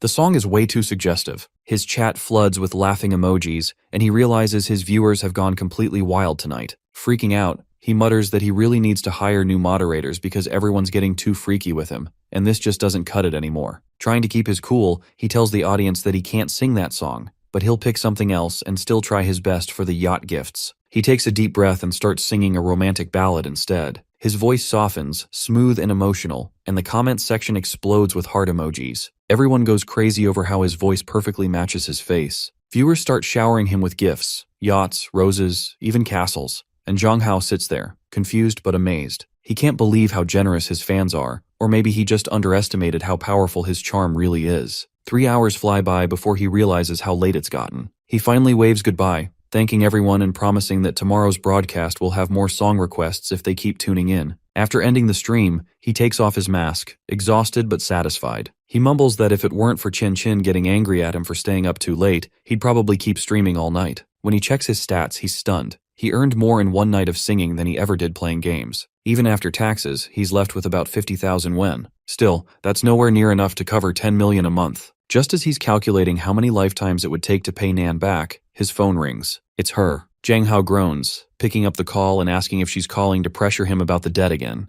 But Nan surprises him. In her calm, teasing voice, she says she just wants a selfie of him. Jang Hao blinks, completely thrown off. He nervously jokes that maybe she should ask her father for that kind of thing. Nan doesn't find it funny. Her tone turns sharp as she reminds him that she's the one who financed the money he owes, so he better not make her angry. Jang Hao realizes he's cornered and needs to think fast. Then an idea sparks. He tells her that each photo will cost her 5 million and gives her 30 seconds to decide. He grins, thinking he's finally found a loophole. He's not selling himself, just his pictures. To his surprise, Nan doesn't hesitate. She smirks and counters that she'll pay only 1 million per photo. Jang Hao instantly agrees, deciding that 1 million is still better than nothing. He snaps a cute, slightly mischievous photo and sends it to her, proud of himself for being clever enough to turn the tables. Then, while looking at the transaction total, he suddenly realizes something. If Nan's willing to pay for pictures, maybe Yue Hua could help too. Jang Hao texts Wei Hua, asking if she can lend him a few million. Yue Hua, ever the spoiled heiress, immediately checks her drawer but finds she doesn't have enough cash. She calls her butler over and asks for her card, saying she needs a few million for something important. The butler nearly faints when he hears the amount. He reminds her that her mother doesn't want her to develop wasteful habits,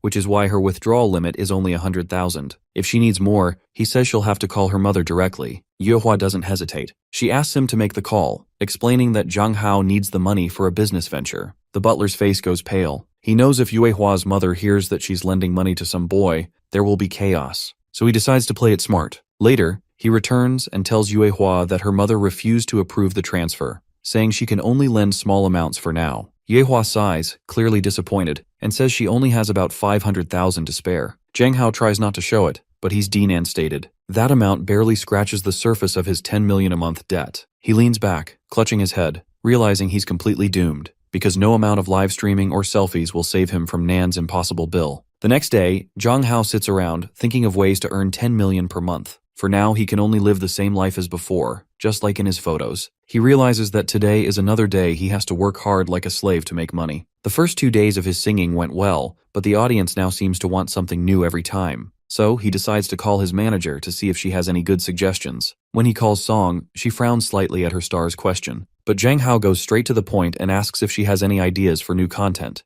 Something cute or fun that could earn him some good money. Song says his earnings from the other day were quite good, but if he still wants to try something different, there's a new game that's been released recently. Jang Hao looks at the game and notices it's already popular, with several streamers mastering it. But it's quite challenging to learn because it's a competitive shooter. He grins and says he'll test it out during the day. Meanwhile, Song can try to get him more ads or promote him on the live front pages. Song agrees, saying his popularity has already skyrocketed after 2 singing sessions, so if he plays tonight, she'll make sure he's featured on the front page. Our boy knows this and opens the game. He quickly realizes it's a shooter type, something he's very familiar with. He practices through the afternoon, sharpening his skills until he feels ready. When it's time to broadcast, Jang Hao greets everyone with excitement, telling them he's going to play a new game tonight. Some fans are disappointed because they wanted to hear him sing again, but Jang Hao doesn't mind. He wants to try something new to keep them entertained. As he starts playing, it's clear he's good at it, just like everyone expected. Hours pass, and his gameplay draws a big audience. Some viewers start accusing him of cheating because his moves look too perfect. Jang Hao feels a little annoyed because every time he does well, people question if he's even the one playing. So, he turns on his camera while still wearing his mask, proving that he's really the one behind the screen. Meanwhile, Qianqian is lying on her bed, watching his stream. She smiles, amazed at how popular her stepbrother has become. After a while, she gets up, knocks, and walks into his room, asking if he's hungry and wants some noodles. She pats his head affectionately, fully aware that he's still alive, and tells him that after eating, he should rest because it's getting late. The chat immediately explodes with comments, finding their interaction both cute and a little strange. Some wonder why Qianqian is living with Zhang Hao, while others tease them about being such a close pair. Zhang Hao blushes in embarrassment, trying to focus on his game as everyone comments about their relationship. But Qianqian just smiles, enjoying the moment. She even teases the viewers back, asking playfully if they think the two of them make a good couple. Qianqian moves impossibly closer, her eyes glimmering with mischief, and asks if they're really talking about forbidden love between the two of them. For her, it's all just part of her game. Each word, each glance carefully meant to take one step further every time she's with Zhang Hao. Then with a sly smile, she tells him to end the live stream. He should go back to bed early, she says, because she's going to be waiting for him there. The chat explodes instantly, the audience cheering and teasing, convinced Zhang Hao is finally about to get lucky. Zhang Hao, on the other hand, is mortified. His face turns red as the comments grow dirtier, and before things get completely out of hand, or before the stream gets flagged, he quickly ends the broadcast. He leans back, glancing at the traffic numbers. The viewership is solid but still not enough. Making money this way isn't easy, and exhaustion starts to sink in. But then he looks over at Qianqian and feels his heart skip. She's there, waiting for him on his bed, looking so calm and beautiful that he almost forgets to breathe. When she softly says she's ready to give him a massage, Zhang Hao nearly has a heart attack. He'd been so caught up in his work that he hadn't noticed what she was wearing, and suddenly, every thought in his head short-circuits. He stammers, saying it feels a bit inappropriate and makes him nervous, but Qianqian just smiles and tells him not to be shy, promising it will be nice. Zhang Hao, flustered and unsure, takes a few quick steps toward her, and even she seems surprised by how willing he suddenly looks. Her cheeks flush, but her grin stays playful. She gently pushes him down on the bed and tells him to relax, that she'll take care of everything. A few minutes later, Zhang Hao realizes she's actually massaging his back, and confusion sweeps across his face. He genuinely thought she meant something else entirely. Qianqian giggles, teasing him about what kind of thoughts he's been having. Zhang Hao, desperate to hide his embarrassment, asks if she's not cold wearing something like that. Qianqian continues massaging in a soft, teasing tone, saying she likes dresses like this, and if Zhang Hao likes them too, that's a bonus. Zhang Hao admits that he does, though he adds nervously that he's worried he won't be able to control himself. Qianqian laughs and says she was actually afraid he'd be uncomfortable with her around. Her voice softens as she sits beside him, suddenly thoughtful. She says there's a reason she acts the way she does, and it has to do with something from her past. There's a barrier in her heart when it comes to him, one she hasn't found the words to explain yet. She promises that when the time is right, she'll tell him everything. Until then, she just asks him to be patient, with her and with her little quirks. For now, she has a plan. She wants to take things one step at a time, to keep closing the distance between them until she's sure of what she feels. The next morning, Zhang Hao wakes up to the sound of a notification. Still groggy, he blinks at the light from his phone and realizes he must have fallen asleep during Qianqian's massage last night. He opens his messages and freezes. It's Nan. She writes that if he can't handle the pressure anymore, he can always come to her, become her obedient man. Zhang Hao glares at the screen, a spark of defiance in his eyes. That's never going to happen. He'd rather die than become someone's trophy husband. At school, Zhang Hao sings softly, his voice filled with sorrow, as if his heart has just been broken. His classmates can feel the sadness in every note, and the girls start whispering, wondering what could have happened to make him look so lost. Before anyone can ask, Yue Hua interrupts him with her usual energy. Zhang Hao notices the size of her backpack and jokes about it, asking why it's so big. That's when she opens it, and his jaw nearly drops. Inside the bag are piles of jewelry, glittering under the light. Yue Hua proudly explains that while it may not be worth millions, her grandmother said it's all very valuable, especially the ring made of real diamonds and gold. Zhang Hao's soul nearly leaves his body. He stares at her in disbelief, asking if she actually went behind her family's back to bring him this. He tells her that it's not right, and that she needs to go home and ask for permission, because if anyone finds out, he's the one who's going to be in trouble. Yue Hua's smile falters as she asks if he's angry with her. She says she only wanted to help him. Zhang Hao quickly reassures her that he's not mad, just worried. He thanks her but says he doesn't want her making a mistake because of him. If she really wants to help, he says, she can introduce him to someone in her family who knows about antique appraisal. Yue Hua takes that to heart, nodding earnestly and promising that she'll handle it. A few days later, Zhang Hao finds himself at an antique shop to meet Aunt Yang Fan, one of Yue Hua's family friends. The moment he walks in, everyone stares like they've just seen a storybook character. The receptionist quietly whispers that Aunt Yang Fan is the one in charge. Zhang Hao approaches her politely, saying that he needs her help identifying an ancient bowl. The aunt immediately recognizes him as Yue Hua's friend, which makes her curious. Zhang Hao says the matter is serious and asks if they can move to a private room. Aunt Yang Fan agrees and calls over her apprentice, a young woman named Mu Hong, who is also part of the second generation of collectors. She takes one look at the bowl fragments and insists they go into the back room to examine it properly. When Jung Hao unwraps the broken pieces, Aunt Yang Fan nearly faints when she realizes what she's looking at. It's the imperial bowl that was auctioned off for 200 million yuan.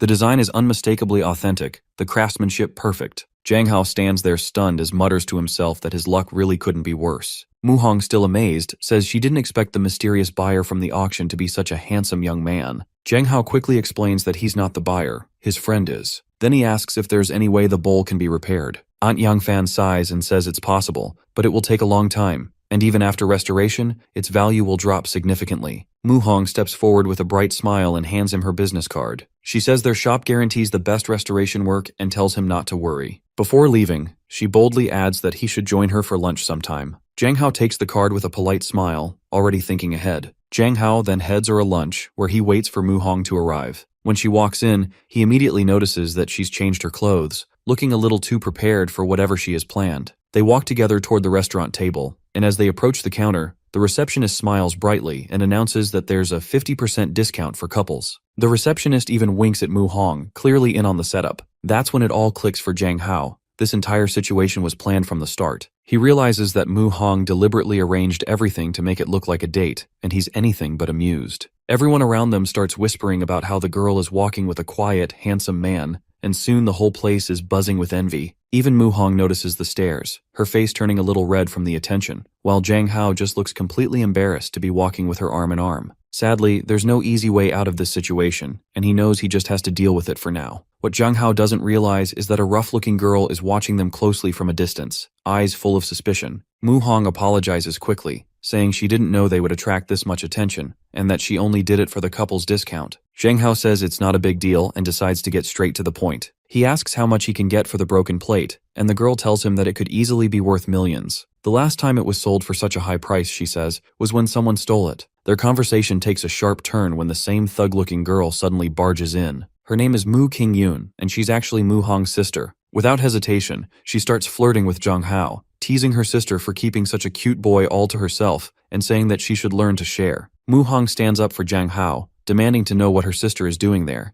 but Qingyun ignores her and continues to eye Jang Hao up and down, saying that she could probably sell him for a fortune. Before she can even finish her sentence, Mu Hong slaps her hard across the face and tells her to shut up. Jang Hao feels completely mortified. Everywhere he goes, girls are always fighting over him, and now it's happening again. He's starting to think that leaving the house was a terrible idea. Qingyun, however, doesn't take that slap lightly. Furious, she orders her minions to attack her sister. Jang Hao watches the chaos unfold, confused about how a friendly meeting suddenly turned into an all-out brawl. But when he realizes that these two are actually sisters, he's shocked. Still, he knows he needs Mu Hong's help to sell the broken plate, so he finally steps in and tells Qingyun to stop hitting her sister. Qingyun doesn't like being told what to do, especially not by a man, and she tells Jang Hao to stay out of it. But Jang Hao already knows there's no way to avoid this fight. He moves fast, delivering a powerful kick that takes Qingyun down. Within seconds, he defeats the entire group of thugs, leaving them all sprawled on the floor. He turns to Mu Hong and tells her they need to run because it's not safe anymore. But she shakes her head and says her sister has ties with the mafia, meaning Jang Hao is the one who should run before things get worse. She promises she'll take care of the rest. Jang Hao really doesn't want to get dragged into any more drama, so he decides to listen. He finally gets into a taxi, thinking that he's safe at last. But what Jang Hao doesn't know is that Qingyun's gang members are already on his trail, planning something far more dangerous, his kidnapping. Soon enough, Jang Hao is tied up in a dark basement while the head of the gang pays one of her men for kidnapping him. Jang Hao looks almost bored, staring blankly at the floor, until a sharp and cunning woman walks toward him with a cigarette between her lips. She looks like someone who has spent her whole life in the streets, confident and dangerous. With a smug grin, she says that since she has so much money, she can always surround herself with handsome boys like him, and even better, make a profit out of them. Her minion laughs and says they should raise the price for this beautiful cat, because the lady who wants him will definitely pay more. They are both talking about Nan, the woman who has clearly taken a liking to Jang Hao. Jang Hao stays calm and says he has no reason to mess with them, so they should just let him go. He isn't out to get revenge or cause trouble, but the gang leader smirks and says that it's her job to make money this way. That's when Jang Hao suddenly realizes these are the same thugs from the gang he fought earlier. The thought hits him fast, and he knows he has to come up with an escape plan before things get worse. The leader walks closer and says she can make him a deal if he agrees to be her man. Jang Hao bursts out laughing right in her face. He tells her he doesn't like strong women, then adds with a teasing smirk that he actually does like strong women, but before she calls him hers, he needs to test her first to see how strong she really is. The men standing behind her laugh, enjoying the tension building in the room,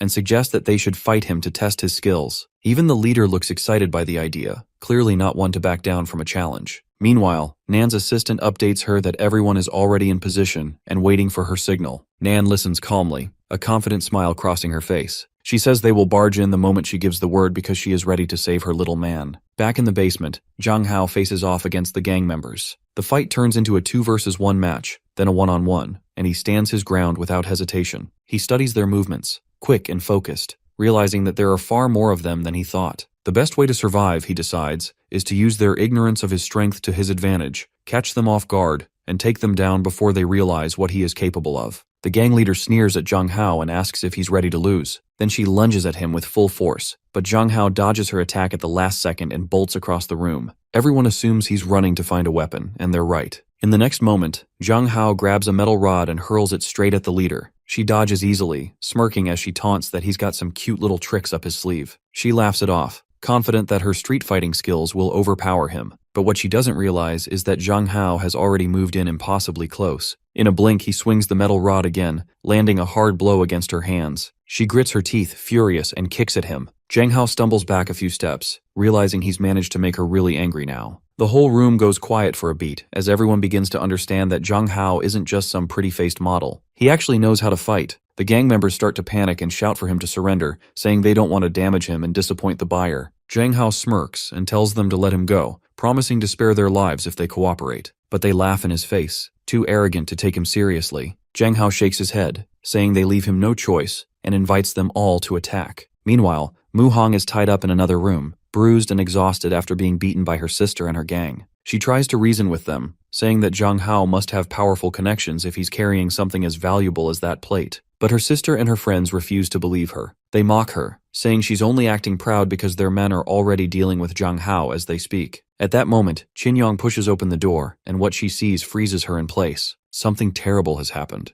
Qin Fong opens the door just in time to see the chaos inside. Zhang Hao stands tall in the middle of the room, his clothes torn and his face smudged, but he looks every bit like a hero. Around him, every last gang member lies defeated on the ground. She can hardly process what she's seeing before another door bursts open. Nan storms in with her men, her sharp heels echoing against the floor. The nervous gang leader turns pale as Nan's voice fills the room. She demands to know how anyone could dare kidnap her man. Nan glances around, impressed by the wreckage, and lets out a small smile. She compliments Zhang Hao, saying she always knew her man could handle himself. Then her eyes land on something familiar, the shattered remains of the $200 million antique. Realization hits her, and her smile fades. She walks closer to Qin Fong, her expression cold and controlled, and tells her that both the man and the antique belong to her. Everyone knows what happens to people who mess with Nan's things. Qin Fong drops to her knees and bows her head, trembling. She pleads for forgiveness, saying she didn't know, but Nan shakes her head. She says that begging won't help now. Qin Fong had kidnapped the future head of the V family, and there's no coming back from that. Nan announces that her family will take over all the shops under Qin Fong's control. She will make sure her family removes her from her position, strips her inheritance, and cuts her off completely. Only then maybe Nan's anger will settle. Qin Fong's eyes fill with panic. She screams, asking if Nan really plans to hand everything to Mu Hong, her weak and fragile sister. She says that Mu Hong doesn't deserve anything, and if Nan truly wants to humiliate her, she might as well kill her now. While they argue, Zhang Hao notices movement behind them. One of the defeated gangsters is slowly getting up.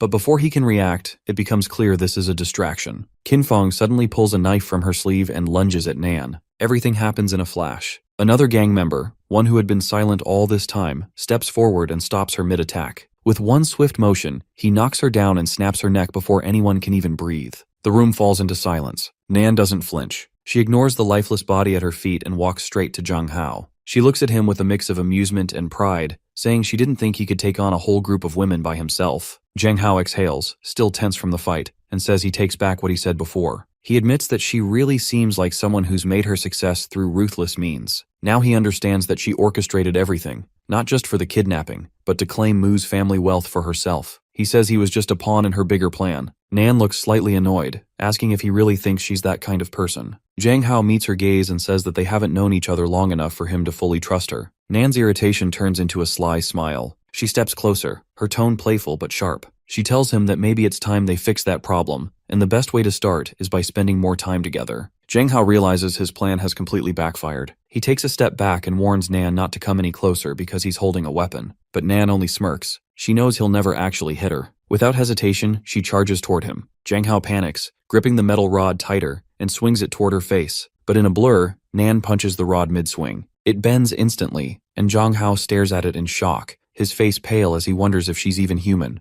Nan straightens up, calm and confident, and tells Zhang Hao to come with her. Zhang Hao stammers, trying to find an excuse, but all he can ask is why she's so angry. He knows he can't win against her, and it's smarter not to provoke her further. He tries to reason with her, saying he's exhausted from fighting and just wants to take a taxi home, rest, and meet another day. But Nan doesn't even pretend to consider it. She says she'll give him a much more comfortable ride. Zhang Hao continues to resist, but Nan doesn't have the patience. She lifts him up onto her shoulder as if he weighs nothing, patting his back and telling him to relax like a good boy. Completely humiliated, Zhang Hao can only sigh as she carries him outside and loads him into her helicopter. She tells her secretary to clean up the scene, then takes off, leaving chaos behind. Zhang Hao sits there fuming, feeling more like luggage than a man, but when he looks down from the sky, his anger fades. He sees Mu Hong's face below, full of grief. Her sister has just died in front of her, and the image hits him hard. He turns to Nan and asks how she can live with someone's death on her hands. Nan glances at him and says coldly that Qin Yun attacked her first, and she only acted in self-defense. Zhang Hao doesn't believe her, not even a little. She notices the disbelief on his face and explains that those gang members were dangerous. They had harassed him again and again, and if she hadn't stopped them now, they would have gone further until it was too late to fix. At least this way, she says, people will learn not to mess with him, especially the ones who tried to hurt him for money or lust. Besides, she reminds him, that gang had already been involved in kidnapping students and selling them off. They only got what they deserved. Zhang Hao still looks at her, unimpressed, and tells her not to talk like she's innocent. She kidnaps him all the time too. Nan laughs softly and says that only happens because he never answers her calls, so she's forced to take special measures. Zhang Hao sighs and asks her if she can ever act normal, just once. Nan finally softens. Her tone drops as she asks if Qin Yun was really such a bad person to him, because if she was, then Nan must be a bad person in his eyes too. For a moment, her voice trembles, and Zhang Hao feels a sting of guilt. He doesn't want to hurt her feelings. He admits that she's not a bad person. After all, she has saved him more than once. Nan smiles at that, her usual arrogance melting into something almost tender. Her cheeks flush, and she leans in closer until her breath brushes his skin. She teases him, whispering that he must have double standards, then lightly licks his earlobe, making Zhang Hao freeze. Before he can protest or come up with another clever remark, she kisses him, deep, slow, and full of fire. Zhang Hao's thoughts blur completely. The helicopter lands soon after. Nan carries him into her house and sets him down gently on her bed and tells him not to move. Nan stands in front of Zhang Hao and the poor boy fears she is going to eat him alive. He begs her not to do it, but Nan is so hot and bothered that she loses control and throws all reason aside. She attacks Zhang Hao with a rush of passion, while Zhang Hao, caught off guard, reminds her that she has saved his life so many times and now he needs to repay her somehow. He argues that he has already let her kiss him far more than she should, but Nan insists that a kiss is not enough. She says she needs to feel more of him, more of his warmth, more of his flesh. She leans in and starts licking his neck, thinking that finally her time has come, while Zhang Hao stands frozen, half embarrassed and half intrigued. He tries to stop her, but Nan pauses only for a moment. Then she teases him, saying that his body reacts just like her operator's. Zhang Hao turns red with embarrassment because, even though he is protesting, his body is clearly moving to Nan's rhythm. Nan whispers that he should just be with her because she can satisfy him in every way, mentally, physically, and even financially. For a moment, Zhang Hao hesitates. The thought tempts him more than he wants to admit. Meanwhile, Yuehua receives a sudden call from her aunt, who runs the antique shop. Her aunt says that Nan has taken Zhang Hao with her, and Yuehua does not like the sound of that one bit. She immediately tells her butler to gather everyone, saying she has something urgent to do and someone very important to save. Back with Zhang Hao, he tries to regain control of the situation. He tells Nan that if she really wants to go out with him, she has to agree to one simple request. Nan smiles and says she will. Zhang Hao explains that all she has to do is sit on his lap, lean against his shoulder, and stay like that for 3 minutes. During that time, he promises not to do anything. He just wants her to sit there quietly like a good girl. Nan raises an eyebrow, confused, saying it sounds like something a man would do, and she cannot see his point. But Zhang Hao insists that it is one of his conditions, and she should do it if she wants to please him. Nan realizes she is dealing with a sly fox, but before she knows it, she gives in and sits on his lap. Her face turns red, her voice softens, and though shy, she seems to enjoy it. Zhang Hao feels surprised. He did not expect her to actually obey. He was sure she would refuse or mock him. Nan, trying to hide her blush, says it is only for a few minutes and she can handle that. Jiang Hao sits still, thinking that the moment feels oddly nice, but still, it does not compare to when Yue Hua sat on his lap before. Suddenly Nan's assistant bursts into the room, panicked, shouting that something is wrong with the entrance. The moment she sees what is happening, her glasses nearly slide off, and her mind freezes in shock. Nan instantly explodes at her, yelling how dare she walk in during such a private moment. And before the 3 minutes can even pass, Nan loses her composure completely. Nan listens to her secretary's news, already knowing that the girl has messed up badly. The poor secretary instantly apologizes, begging for forgiveness, but Nan only sighs, rubbing her temple as a headache forms. Meanwhile, Jiang Hao is lost in thought, remembering how, in his previous life, the CEO of his company was also a workaholic. She was always locked up in her office, chasing perfection, and the resemblance between that woman and Nan feels almost eerie. In this life, Nan is no different. She leans back in her chair and asks what was so urgent that the secretary had to barge in. The secretary nervously replies that a girl from the Min family is at the door and wants to see Jiang Hao. Jiang Hao's eyes widen. He cannot believe that Yue Hua is actually here. But Nan frowns, clearly unimpressed, saying that it is unnecessary information and that the secretary should have been smart enough to handle the situation herself. The secretary hesitates and explains that since Yue Hua is the granddaughter of General Min, she thought it was important to report. Nan's patience snaps. She fires the secretary on the spot, saying that she is no longer fit to work for her. Then she adds sharply that the girl's grandfather retired from the military a long time ago, so there are no soldiers to fear. Nan turns to Jiang Hao and tells him to come with her to see what Yue Hua wants. Jiang Hao can tell Nan is angry, and he starts to worry. He knows that when Yue Hua and Nan are in the same place, it always ends in disaster. As they walk toward the entrance, he feels like he is walking into another nightmare. Outside, Yue Hua is already making a scene. She stands at the door, shouting for everyone to release Jiang Hao, or she will call the police. When Jiang Hao steps forward and asks what she is doing there, Yue Hua replies with innocent sincerity that she is there to save him. Her words move Jiang Hao deeply. He feels touched that Yue Hua cares so much about him. But Nan rolls her eyes and calls it nonsense. She coldly says that if it wasn't for her connections with the mafia, Jiang Hao would have already been kidnapped by a gang. She insists that Yue Hua is the one who put his life in danger. Then she declares that from now on, if Jiang Hao wants to learn anything about martial arts, he will train with her, and Yue Hua must stay away from him. Jiang Hao tries to calm things down. He tells Yue Hua to ignore what Nan said, and turns to scold Nan for practically murdering Yue Hua with her glare. But it is already too late. Yue Hua is furious. She throws off her jacket and challenges her to a fight, asking if she really thinks she is such a great woman. Nan smirks and accepts, saying that it is time to finish the fight they started last time. The tension rises until Jiang Hao interrupts, exasperated, saying that they can fight all they want because he is going home. That snaps Nan out of it. She runs after him, insisting that she will go with him. Soon the two are bickering again, arguing over who gets to take Jiang Hao home. Jiang Hao finally says that he does not need Nan's help. He already called an Uber, and besides, being around her feels like being stuck in a crowd every minute. He says he just wants to go home and make money from his broadcasts. Yue Hua sticks out her tongue at Nan like a mischievous child, which drives Nan mad. Nan orders her bodyguards to stop the car and throws a pile of cash at the driver, telling him that she is buying his taxi. Then she jumps into the driver's seat and announces that this car is more private,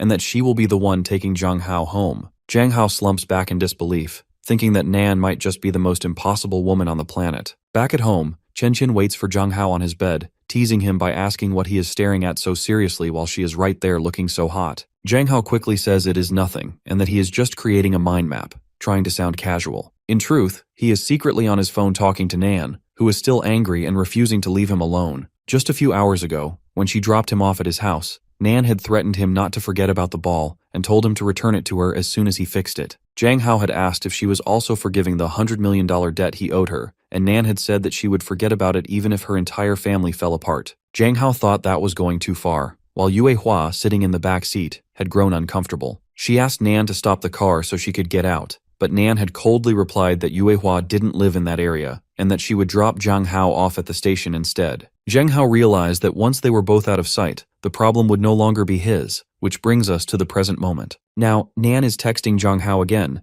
telling him not to overwork himself because she will help him, but Jiang Hao replies that he plans to pay her back as soon as possible. Just then, Yue Hua texts him that she has arrived home safely. Jiang Hao replies that they should stay away from each other for a while, and the next time they meet, he will treat her to a good meal. Once all the chaos finally ends, Jiang Hao lets out a long sigh of relief. It has been a wild day. He was kidnapped, fought a gang, and somehow got a massive debt erased. Now he finally feels free from the burdens on his shoulders. But as soon as he relaxes, another weight literally lands on him. When he looks up, he sees Chen Qin, her large chest pressing against him as she leans over and offers to give him a massage. Before he can even respond, she starts kneading his shoulders, scolding him softly for working too hard just to make money. Zhang Hao groans, half from pleasure and half from exhaustion, realizing how good Chen Qin's massage feels and how lucky he is to have her around. Just then, their mother calls Chen Qin from the other room. Chen Qin waves goodbye to Zhang Hao and heads to her mother's room, where she finds her flipping through a pile of books, frowning. One by one, the books land on the table. To Chen Qin's horror, they are all romance novels about two women falling in love. Panicking, she rushes forward and hides them, insisting that her mother should not misunderstand. She quickly explains that the books belong to a friend who likes teasing her and must have hidden them at her place as a prank. Her mother narrows her eyes suspiciously and asks if Chen Qin might actually be one of those girls. Chen Qin immediately denies it, stammering that she is not that kind of person. But before she can say more, something falls out of one of the books, a pair of women's underwear. Her mother's face turns red with rage. Within a second, she smacks Chen Qin on the head and warns her to find a boyfriend quickly or face her wrath. When her mother finally leaves, Chen Qin exhales deeply, clutching her head but smiling to herself. Everything went exactly as planned. Her mother's suspicions are now blazing stronger than ever, which means her secret love for Zhang Hao will stay hidden. No one will ever suspect a thing. And with her mother distracted, Chen Qin can move forward with her next step toward Zhang Hao without anyone standing in her way. The next day at school, chaos follows Zhang Hao the moment he steps through the gate. A crowd of excited fans rushes toward him, shouting his name and snapping pictures like he's a celebrity. Zhang Hao looks completely drained as he tries to escape the group of obsessed girls chasing him down the hall. A few of his die-hard fans stand guard near the door, proudly declaring that they will protect him from the rest. But Zhang Hao knows the truth. He isn't safe from these girls either. Just then, Yilong walks in with a big grin, saying he's glad Zhang Hao is finally back. Zhang Hao laughs and says it's not that dramatic since he only took one day off. Yilong tells him not to slack off because he's a good student, and he was actually worried that Zhang Hao was sick. He even says he was planning to visit Zhang Hao's house to check on him. Zhang Hao quickly explains that he just got into a bad fight and needed a day to rest and heal. What he doesn't mention is that he also had to deal with a mischievous family member at home who gave him quite a hard time with her teasing and playful tricks. Zhang Hao almost lost his mind trying to keep it together, but part of him secretly enjoyed staying home that much. Yilong notices Zhang Hao's strange expression and asks what he's thinking about. Zhang Hao just smiles and says he remembered something good. Yilong changes the topic and praises Zhang Hao for his gaming skills, saying his recent broadcasts have been amazing. Zhang Hao looks surprised and asks if Yilong actually watches his streams because he thought streaming wasn't really his thing. Yilong proudly says that he even told Yue Hua about it. When they both turn to look at her, Yue Hua appears completely exhausted, with heavy dark circles under her eyes. Zhang Hao asks why she didn't sleep last night, and Yue Hua admits honestly that she stayed up watching all his past live streams and lost track of time. Both Zhang Hao and Yilong are stunned. Zhang Hao tells her that she shouldn't stay up like that again, and insists she should go rest. But Yue Hua only smiles and says she wanted to learn everything about him, and it was totally worth it. Zhang Hao sighs, clearly worried about her. Then, as always, Yilong wraps his arm around Zhang Hao in a friendly hug, saying how proud he is. Yue Hua joins in the hug too, making Zhang Hao feel both awkward and amused at the same time. Later that day, the three of them walk together, chatting casually. Yilong suddenly remembers that they need to buy swimsuits for their upcoming swimming lessons. Zhang Hao immediately groans, already knowing that Yilong is going to pick out something ridiculous that will make him look too girly. Determined not to let his best friend ruin his image, Zhang Hao says he's coming along to help choose something decent. He turns to Yue Hua and tells her to go home and get some rest, but Yue Hua shakes her head and says she already slept during class, so she's fine to go shopping too. That's when Zhang Hao remembers that Yue Hua still doesn't know how to swim. When he asks her about it, she admits that she's tried several times but always ends up swallowing too much water. Zhang Hao laughs softly and promises that he'll teach her to swim every Friday from now on. Yue Hua blushes but nods happily, and with that, the three of them head off to the shopping center together. Meanwhile, across town, Chen Qin sits in a cozy coffee shop, waiting with her usual calm smile. A tall and handsome man walks in, full of charm and confidence. He greets her cheerfully and introduces himself as her date, Liang Xian. Xian starts the conversation by bragging that the price of a boyfriend in his city usually ranges between 50,000 to 100,000, saying that if Chen Qin wants to have children someday, there's nothing better than hiring a housekeeper and a nanny. He proudly adds that he doesn't do much work himself. Chen Qin listens half-heartedly, tuning in and out as he keeps talking about his ridiculous demands. In her mind, she's thinking how exhausting blind dates can be, and how she would rather be anywhere else. Her phone buzzes with a text from Zhang Hao saying that he's at the mall buying swimsuits. Chen Qin immediately replies, promising that she'll pick him up if it gets too late. The truth is, she just wants to be with Zhang Hao, not with this self-absorbed guy sitting in front of her demanding attention. She glances at Xian, clearly bored, and casually asks what his special talent is. Xian smirks and says that his beauty is his talent. Qianqian bursts into a small laugh, unable to take him seriously. She thinks about how, when she once asked Zhang Hao the same question, he answered with such confidence and sincerity that she saw him as a real man. Compared to that, the guy sitting in front of her feels childish and shallow. Her mother, however, doesn't see Zhang Hao the same way she does.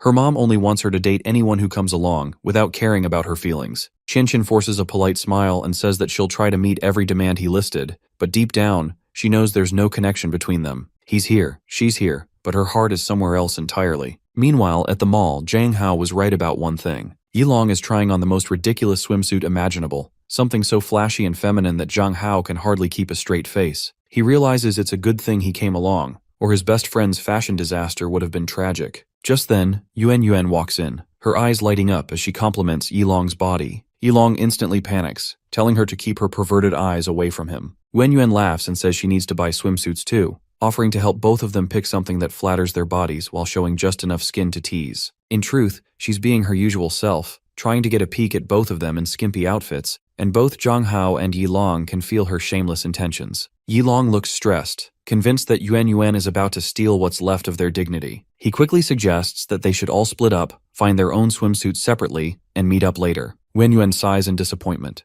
realizing she didn't get a single photo of either Zhang Hao or Yilong in their swimsuits. But then Yuehua walks over and asks Yuan for help in finding something nice for herself. Yuan's face lights up again and she asks what Yuehua is looking for. As they browse, Yuan asks if Yuehua has been using the social techniques she taught her to make new friends. Yuehua smiles and says she has, and they've been working quite well. The two girls share a friendly hug, showing how close they've become, even though Yuan's influence has started to corrupt Yuehua's once innocent mind. After a moment, Yuan asks if there's anything else Yuehua wants to share. Yuehua hesitates, her cheeks turning slightly pink, and then she finally admits in a soft voice that she likes Zhang Hao. On the other hand, Zhang Hao suddenly realizes that he has left Yuehua alone with Yuan, the pervert. Panic hits him and he rushes to do something about it. But before he can even move, his eyes catch sight of Yuan wearing a surprisingly thin swimsuit. Yuan shamelessly shows off her body, and Zhang Hao feels embarrassed and stressed. He wonders if all the girls in class are dressed like this these days. Then he starts worrying whether Yuan chose a dress for Yuehua. If she did, he thinks, they're both doomed, because Yuehua will never say no to Het. When Yuan admits that's exactly what happened, Zhang Hao immediately wants to know where Yuehua is. Yuan innocently points out that she's just trying on some clothes. They walk toward the dry room, and Zhang Hao asks Yuehua if she's okay. Yuehua hides behind a curtain, shy and embarrassed, saying she's fine, though she has always thought swimsuits are a bit weird. She doesn't understand why she has to wear stockings with her swimsuit.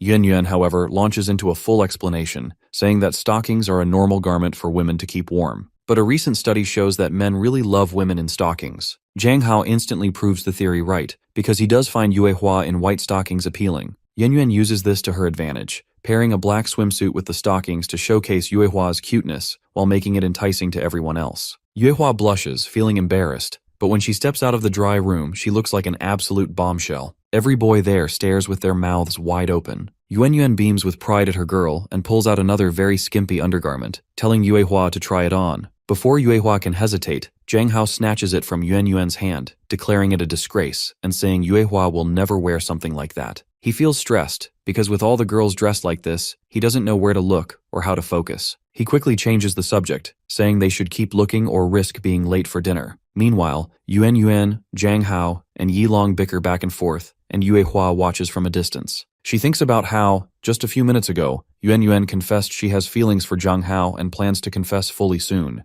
Yuehua knows Zhang Hao will probably reject her, but she believes Yuan needs to express her heart, or she'll regret it for the rest of high school. At the same time, Yuehua realizes she needs to do something about her own crush before it's too late. Just like she promised, Yuan finally faces her feelings for Zhang Hao. She admits that she fell in love with him the moment she first saw him, and now practically begs him to give her a chance, even though she insists she doesn't deserve him. Her voice shakes as she says she may not be perfect, but she's willing to try her best to become someone worthy of him. Zhang Hao listens quietly, almost bored, thinking she probably asked to meet him just to say all this. Like ripping off a bandage, he tells her straight that it will not work out between them. He doesn't enjoy this kind of emotional drama. Yuan thinks his rejection is a bit too blunt because he doesn't even pause to consider it. But Zhang Hao explains that it's not her fault, it's him. He believes short-term pain is better than long-term heartbreak. Still, he tries to soften the blow by saying they can stay good friends if she wants. That's when Yuan realizes she's been played. When Zhang Hao returns to class, guilt creeps in. He feels bad for making a girl cry over him. Then Yilong walks up shyly, and Zhang Hao asks what's going on. Yilong says someone invited him to the Grove Sanctuary today. Zhang Hao immediately assumes it's some kind of setup or fight, so he decides to go along. But Yilong quickly clarifies that he's meeting a girl who has been writing him love letters for years, and now she finally wants to meet him. Zhang Hao can't believe it. He thinks it must be another confession day since everyone seems to be confessing their feelings lately. He even suspects that Yilong might be getting harassed by a weirdo. But when he looks at Yilong's dreamy expression, he realizes his friend is already in deep trouble. Yilong keeps talking about how that girl has been sending him letters for years and says maybe he should give her a chance. Zhang Hao agrees to go with him, but only to keep an eye on things. Soon enough, Zhang Hao, Yuehua, and Yilong are hiding behind a pole, spying on the girl who's been writing all those letters. She seems completely obsessed, and Zhang Hao starts to worry this might go wrong fast. Yilong asks why Yuehua is even there, and Zhang Hao replies that since she's a girl, if the other one crosses the line, Yuehua can step in. Yilong nods and says he's going to reject the girl right away. But when he finally walks up to her, he runs instead, full of nerves. Meanwhile, Yuehua quietly asks Zhang Hao what liking someone really means. Zhang Hao says it depends on the person, but for him, it's when someone stays in your heart, even when you wish you could forget them. If you can't let them go, that's what liking is. Yuehua listens closely, almost confessing her own feelings for Zhang Hao when something unexpected happens. They look up and see the girl suddenly confessing her love to Yilong, and then she kisses him. Zhang Hao and Yilong both freeze. Shocked and disgusted, Yilong shoves her away and accidentally hits her face. His mouth splits open and he panics, realizing he just slapped a girl. He stumbles back into Zhang Hao's arms, crying that his first kiss was stolen. The girl falls to her knees, apologizing and saying she lost control and just couldn't hold back. She begs for another chance, but Yilong refuses. He doesn't believe in second chances and tells her to leave. Later, Yilong drowns his misery in drinks, shouting that all women are trash while Zhang Hao tries to calm him down. Zhang Hao keeps taking away the bottle, telling him to stop talking nonsense and drink water instead. Yilong insists he's not drunk and then turns to Yuehua, blaming her for not saving him from that humiliating kiss. He cries again, clutching his chest, saying his purity is gone forever, and Zhang Hao realizes his friend has officially lost it. Yuehua sighs and says they're both too drunk to go home. Their parents will lose it if they see them like this, so she offers them to stay at her place for the night until they sober up. Zhang Hao turns to Chen Qin, confused, and asks what she's even doing there. Chen Qin looks tense and admits that she was worried about him, so worried it felt like she might die if she didn't check on him. Zhang Hao sighs and says he's not a child, that he can take care of himself. But as he speaks, he notices Yilong acting strangely quiet and distant. Zhang Hao raises a brow but decides to head for class anyway. Chen Qin, still uneasy, glances toward Yuehua and asks again who the girl beside him is since she's never seen her before. Zhang Hao introduces Yuehua with a calm tone. Chen Qin smiles, but it's the kind of smile that doesn't reach her eyes. She sweetly explains that she's Zhang Hao's stepsister, her tone dripping with hidden intent. Realizing how important Chen Qin is to Zhang Hao, Yuehua steps forward politely, introducing herself as one of Zhang Hao's close friends. She says they spend a lot of time together, her voice soft but steady. Chen Qin keeps her pleasant expression, but inside she's fuming. She can tell instantly that Yuehua is in love with Zhang Hao, and that thought makes her blood boil. Determined to make her point, Chen Qin moves close, too close, and wraps her arms around Zhang Hao. He freezes as she leans in, whispering softly in his ear that they'll talk in his room tonight. Yuehua's expression changes completely. She burns with jealousy, her heart twisting as she watches Chen Qin's little display. Zhang Hao, embarrassed, tells Chen Qin she doesn't need to whisper that in public, which only makes things more awkward. Chen Qin smirks and steps away, satisfied for now, leaving Zhang Hao and Yuehua standing there speechless. As she walks off, she thinks to herself that time is running out. If she doesn't make a move soon, someone else might steal Zhang Hao away. Later in the day, Zhang Hao finally can't take the tension anymore. He looks at both of his friends and asks what's wrong with them. They were fine this morning, but now they look like ghosts. Yilong is the first to speak, admitting that ever since he saw Chen Qin, he's been feeling uneasy. Zhang Hao's eyes widen as it suddenly clicks. Yilong might actually like Chen Qin. He doesn't know what to say to that, so he quickly turns to Yuehua and asks why she looks so down. Yuehua hesitates, then quietly confesses that she's jealous. Zhang Hao is taken aback. She says that even though he and Chen Qin are step-siblings, they're far too close, and that makes her uncomfortable. She adds that they live together, share time together, and she wishes she could be the one doing that. Zhang Hao awkwardly laughs, trying to lighten the mood. Then Yilong joins in, saying he wants to live with Chen Qin too, which just makes things worse. Zhang Hao quickly changes the topic before it gets out of hand. That evening, Zhang Hao returns home feeling exhausted. He calls out for his family, but the house is silent. He decides he'll make up for yesterday's chaos by doing a long live stream tonight, since he stayed over at Yue Hua's and missed his usual schedule. But just as he sets up his gear, he hears a piercing scream from upstairs. His stomach drops. The screams are coming from Chen Chen's room. He rushes over and freezes in shock. Inside, Chen Chen's mother is lashing her with a belt, shouting that she's going to kill her. Zhang Hao is absolutely horrified as he asks his mother what she is doing to poor Chen Chen, who is now crying in pain. He steps in between them, saying that she can talk to him if she wants, but she should not hurt Chen Chen so brutally like this. His mother, however, is furious and tells him to stay out of it because today is the last day for Chen Chen in this world. Zhang Hao doesn't know what to say, but soon their fight ends, and Chen Chen lies on her bed, clearly in pain and suffering. Zhang Hao sits beside her, gently applying bandages and telling her to be patient with him. Chen Chen apologizes for being such a hassle since she cannot apply all the medicine herself. Zhang Hao tells her it's not a problem, but admits he feels a bit shy because it's a lot of skin he has to treat. Still, when he looks at the punishment she's received, he realizes their mother went way too far. Chen Chen's body is covered in bruises and painful infections, and Zhang Hao feels a deep ache in his chest seeing her like this. He finally asks what she did to make their mother so angry, secretly wondering if it's because of their earlier kiss. But that's not the reason. Chen Chen takes a deep breath and says she is a lesbian. She tells him she has always liked girls instead of boys. She grew up hating boys but didn't want to seem different, so she forced herself to try liking them. That's why she had tried so hard to get closer to him,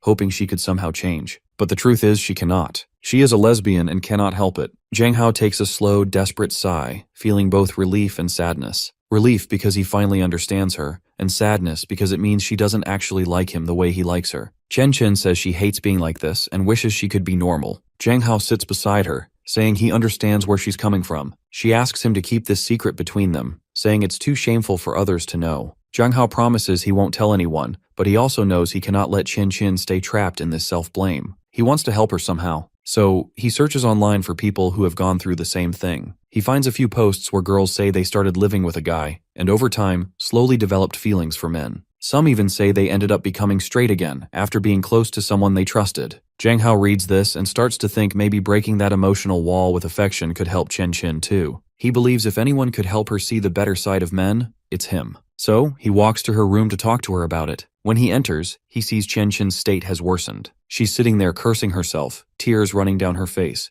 and Zhang Hao feels even more sorry for her. He shows her the post he found. Chen Chen looks at it and says, maybe it could work, but she doesn't want anyone else to know her secret. There's no one she trusts enough for that. Then, half joking and half hurting, she says Zhang Hao should leave before she spreads her disease to him too. But Zhang Hao, with his kind heart, decides he wants to help her no matter what. He tells Chen Chen that he'll be the one to do it, and she looks at him in shock but also gratitude. She can't believe someone would make such a sacrifice for her. Zhang Hao lightly pinches her cheek, trying to make her smile, and says they can take it slow since they've already hugged and kissed before. He places his hand over hers and asks if she feels anything. Then he gently pushes her back onto the bed and asks again if she feels something now. Chen Chen, blushing and sweating, looks away and lies, saying she doesn't feel anything at all. But her trembling voice gives away that something inside her definitely does. Chen Chen says that it all feels pointless, and lies that she doesn't feel anything, not even from a handsome man like him. Zhang Hao realizes her case is more serious than he thought, and suspects it might be psychological. Meanwhile, Chen Chen is panicking inside because Zhang Hao actually initiated things,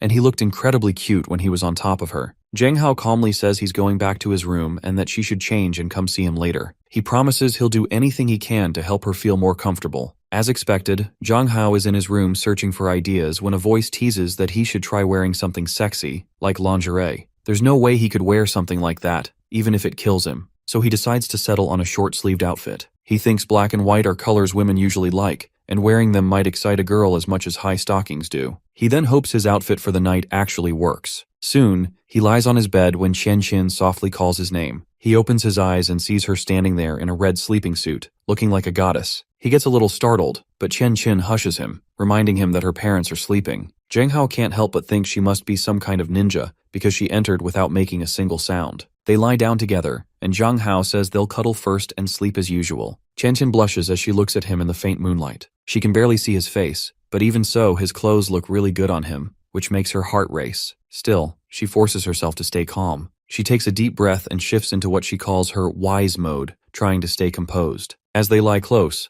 Jung Hao quietly asks if she feels disgusted and tells her to be honest, because he needs to understand what's happening and figure out what to do next. Chen Qin admits she feels something like butterflies, but it's fine because he's adorable, and the way he's doing so much for her warms her heart. She pulls him closer again and tells him that if he feels uncomfortable, he can move away. But Jung Hao refuses because he likes being near her too. He thinks Chen Qin is so kind that even now she's still thinking about him. Gently, he starts to caress her back, and their mouths grow impossibly close. Chen Qin didn't expect Jang Hao to be so cooperative with her little plan, but now he seems completely lost in the moment. She smells faintly cool, and he's been holding himself back for a long time because he doesn't want to ruin what they have. The temptation feels so strong now that it's almost unbearable. He quietly asks her to try holding his hands and arms because girls seem to like that. Then he says he's going to pull down his sleeves, and Chen Qin almost breaks her composure. Her breath quickens as she stares at his arms, trying not to show how eager she is because she's definitely going to touch them. Chen Qin knows this is a once-in-a-lifetime chance, and there's no way she's letting it slip away. She reaches out and touches Jang Hao's arms and his hand, thinking that it's a good time to be alive. The feeling sends a rush through her, and for a moment, everything feels wonderful. But then Jang Hao breaks the spell, gently warning her not to overexpose herself. He notices her fingers trembling and worries she might actually be uncomfortable with the whole thing. Chen Qin insists she's fine. She says that since Jang Hao has made such a big effort for her, she can't back out now. Besides, this feels too good to be true, and she even jokes that it's making her nose bleed. She quickly turns away to hide it, trying to play it cool, and admits that she still struggles being this close to a guy. To calm herself down, she does her little yoga trick again, taking slow breaths and trying to steady her thoughts. Jang Hao quietly reaches out and touches her arm, his voice soft as he asks if she wants to kiss him. The last kiss they shared was sudden and awkward, but this time feels different. Chen Qin pauses, realizing this might actually be a good idea. Her eyes well up as she laughs through tears, saying he's making such a sweet sacrifice for her future. Even with her crocodile tears, she can't help but smile. Jang Hao says it's going to be a pleasure to kiss her, and Chen Qin completely loses it. Her mind explodes and she can't think straight. The idea that Jang Hao actually wants to kiss her sends her into a frenzy. Without a second thought, she leans in and kisses him with such intensity that even Jang Hao freezes for a moment, caught off guard. That's when it hits him. She messed up. She realizes she couldn't hold back for even a second, and now she's completely swept away by her emotions. Chen Qin pulls back, trying to catch her breath. She awkwardly says they should probably do a little bit of preparation first, pretending to calm herself down. Jang Hao sits there, stunned and still trying to process what just happened. He hopes she doesn't see him as some kind of stand-in for anyone else, but Chen Qin is clearly flustered and burning up inside. She has no idea what to do with herself, so she blurts out that she'll take the lead this time. Then, before he can even respond, she leans in again and kisses him. What starts as a simple, innocent kiss between two people who like each other quickly spirals into a full-blown makeout session. Neither of them can stop. They've both dreamed about this moment more times than they can admit. When Chen Qin finally pulls away, breathless, she accidentally says a girl's name, leaving Jang Hao completely stunned. Jang Hao starts to ask who that girl's name was, but before he can finish, Chen Qin leans in and kisses him again, cutting off his breath completely. This time though, Jang Hao's mind begins to drift. He notices how tense Chen Qin feels, more than before, and realizes her thoughts are somewhere else. She's thinking about something, or someone, other than him. Still, it's a passionate moment, and even though his thoughts are spinning, he can't deny it's a good makeout session. When she finally pulls away, he's gasping for air, dazed and breathless. Chen Qin tries to play it off, saying that it was a little awkward but still manageable. Jang Hao, still confused, asks again whose name she mentioned earlier and if she's still thinking about another woman. Chen Qin quickly says that if she had thought about another girl, it would have been weird not to, though her tone gives her away. She's lying, and Jang Hao can tell. He asks if that's the name of the girl she actually likes, and in that instant, it's as if her nose grows longer like Pinocchio's, revealing her secret without words. Jang Hao suddenly feels guilty. He starts blaming himself, thinking he didn't do well enough and that maybe he disappointed her. But Chen Qin moves impossibly close again, her voice soft and caring, telling him to go to sleep because he has another long day of school and work ahead. Jang Hao hesitates for a moment, then quietly asks if she really does like women. That question makes her freeze for a second, almost as if he touched a hidden nerve. Then she smiles faintly and says she wouldn't lie to him. If she ever did, she adds teasingly, she'd accept the punishment of being his slave forever. She wraps her arms around him, whispering for him to sleep, and Jang Hao finally relaxes. That night, he drifts off feeling like the happiest man in the entire world. The next morning, while Jang Hao is still asleep, Chen Qin gently strokes his face. Her expression softens with guilt. She didn't mean to lie to him, but the truth is, she's afraid he'll hate her if he knows everything. She wishes she could be honest, but the memories of the past and the weight of their current situation keep her trapped. She can't open up, so she convinces herself to twist things just enough to keep him close. She promises in her heart that she'll be twice as kind to him in the future, so that one day he might forgive her. At school, Jung Hao wakes up feeling exhausted, still worn out from the night before. His body feels like it needs a break. What he doesn't realize, though, is that just by showing up for swim class, he's turned into the center of attention. A group of girls nearby can't stop watching him, whispering and staring at his body. Meanwhile, his friend Yi stands beside him, looking self-conscious and shy. Jang Hao laughs and tells him to stop worrying and just be confident. But then he notices something strange. His fan club has gathered behind him, cheering and catcalling. Shouho hates it. Being ogled like that makes him uncomfortable, and he can't believe how loud they're being. Who would want to be harassed outside a swimming pool? It's enough to make him want to switch classes altogether. Even Yi suggests they should pretend to have stomach problems and sneak out, but Jang Hao shakes his head. He refuses to do that. He still has a promise to keep with Yue Hua, to help her learn how to swim. That matters more than anything, even if it means putting up with all the attention. When he walks to the other side of the pool, Yue Hua is already waiting for him. She's clearly trying her own swimming technique, but Jang Hao can tell it's all wrong. He warns her that if she keeps doing it her way, she's just going to end up drowning again. So he tells her they need to warm up first before starting real practice. They begin some light exercises, and as she stretches, Jang Hao accidentally takes a quick look at her. His heart skips a beat. She looks so beautiful that he can't help but feel flustered. He silently thanks his luck that she didn't wear the other swimsuit, because if she had, he would have not even been looking in her eyes. As if she could read his thoughts, Yue Hua suddenly asks if he really wanted her to buy that very revealing swimsuit. Jang Hao freezes, completely thrown off. He can't believe how accurately she guessed what he was thinking. Before he can even respond, Yue Hua steps closer, so close that her breath brushes against his ear. She whispers that if he truly wants to see it, he can come to her house, and she'll wear it just for him. The way she says it sounds like an invitation for something much more, and Jung Hao immediately starts to blush. He tries to play it cool, saying he did promise to teach her how to swim, and if that means giving extra lessons at her house, he's definitely not turning down that offer. But then he quickly catches himself and shakes off the thought as they both start focusing on their lesson. Yue Hua is supposed to take it slow and just get used to the water, but Jung Hao wants her to go one step at a time. However, Yue Hua is bold and jumps straight in without hesitation. A second later, she goes under and starts to drown. Jang Hao dives in after her and pulls her out of the pool. Now, she's standing in front of him, dripping wet and trembling from the cold and fear. Her body is shaking so much that he feels his heart tighten with worry. He gently tells her to take deep breaths, trying to calm her down. Yue Hua's eyes are wide and frightened, and then she pleads with him to hug her, saying she just needs some warmth. Jang Hao can't believe how terrified she looks. It's the first time he's ever seen her like this. Yue Hua then confesses, her voice trembling,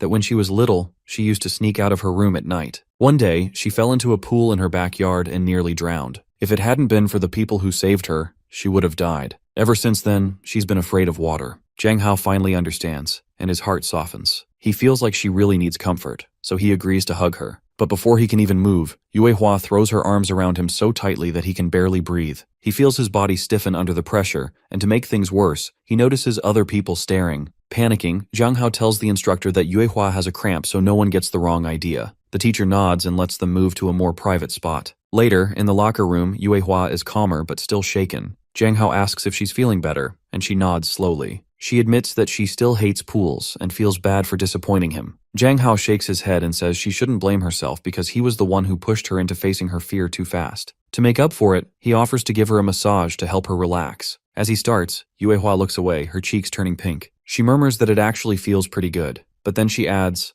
a little too quietly, that she doesn't want him to focus on her legs. She wants him to massage somewhere else, closer to her neck. Jang Hao freezes as realization hits, his face burning red. He suddenly yells in disbelief, wondering where his sweet, innocent friend just disappeared to. Jang Hao practically begs Yue Hua not to think about anything dirty because he only wants to give her a simple leg massage. But Yue Hua refuses, shaking her head. Jang Hao tries to defend himself, saying she cannot ask for things like that and definitely shouldn't say them out loud in broad daylight. When Yue Hua innocently asks why, Jang Hao gets flustered and blurts out that it's wrong, that only couples do that kind of thing, and even they keep it secret. He insists it's inappropriate to ask a classmate for something like that when teachers and others are around, and warns her that if she doesn't want people labeling her, she should be careful about what she says and where she says it. He tries to soften his tone, realizing he might have been too harsh, but it's too late. Yue Hua is already upset, her eyes welling up with tears. Jang Hao panics, worried that everyone will assume he broke her heart or did something wrong. But before he can say anything more,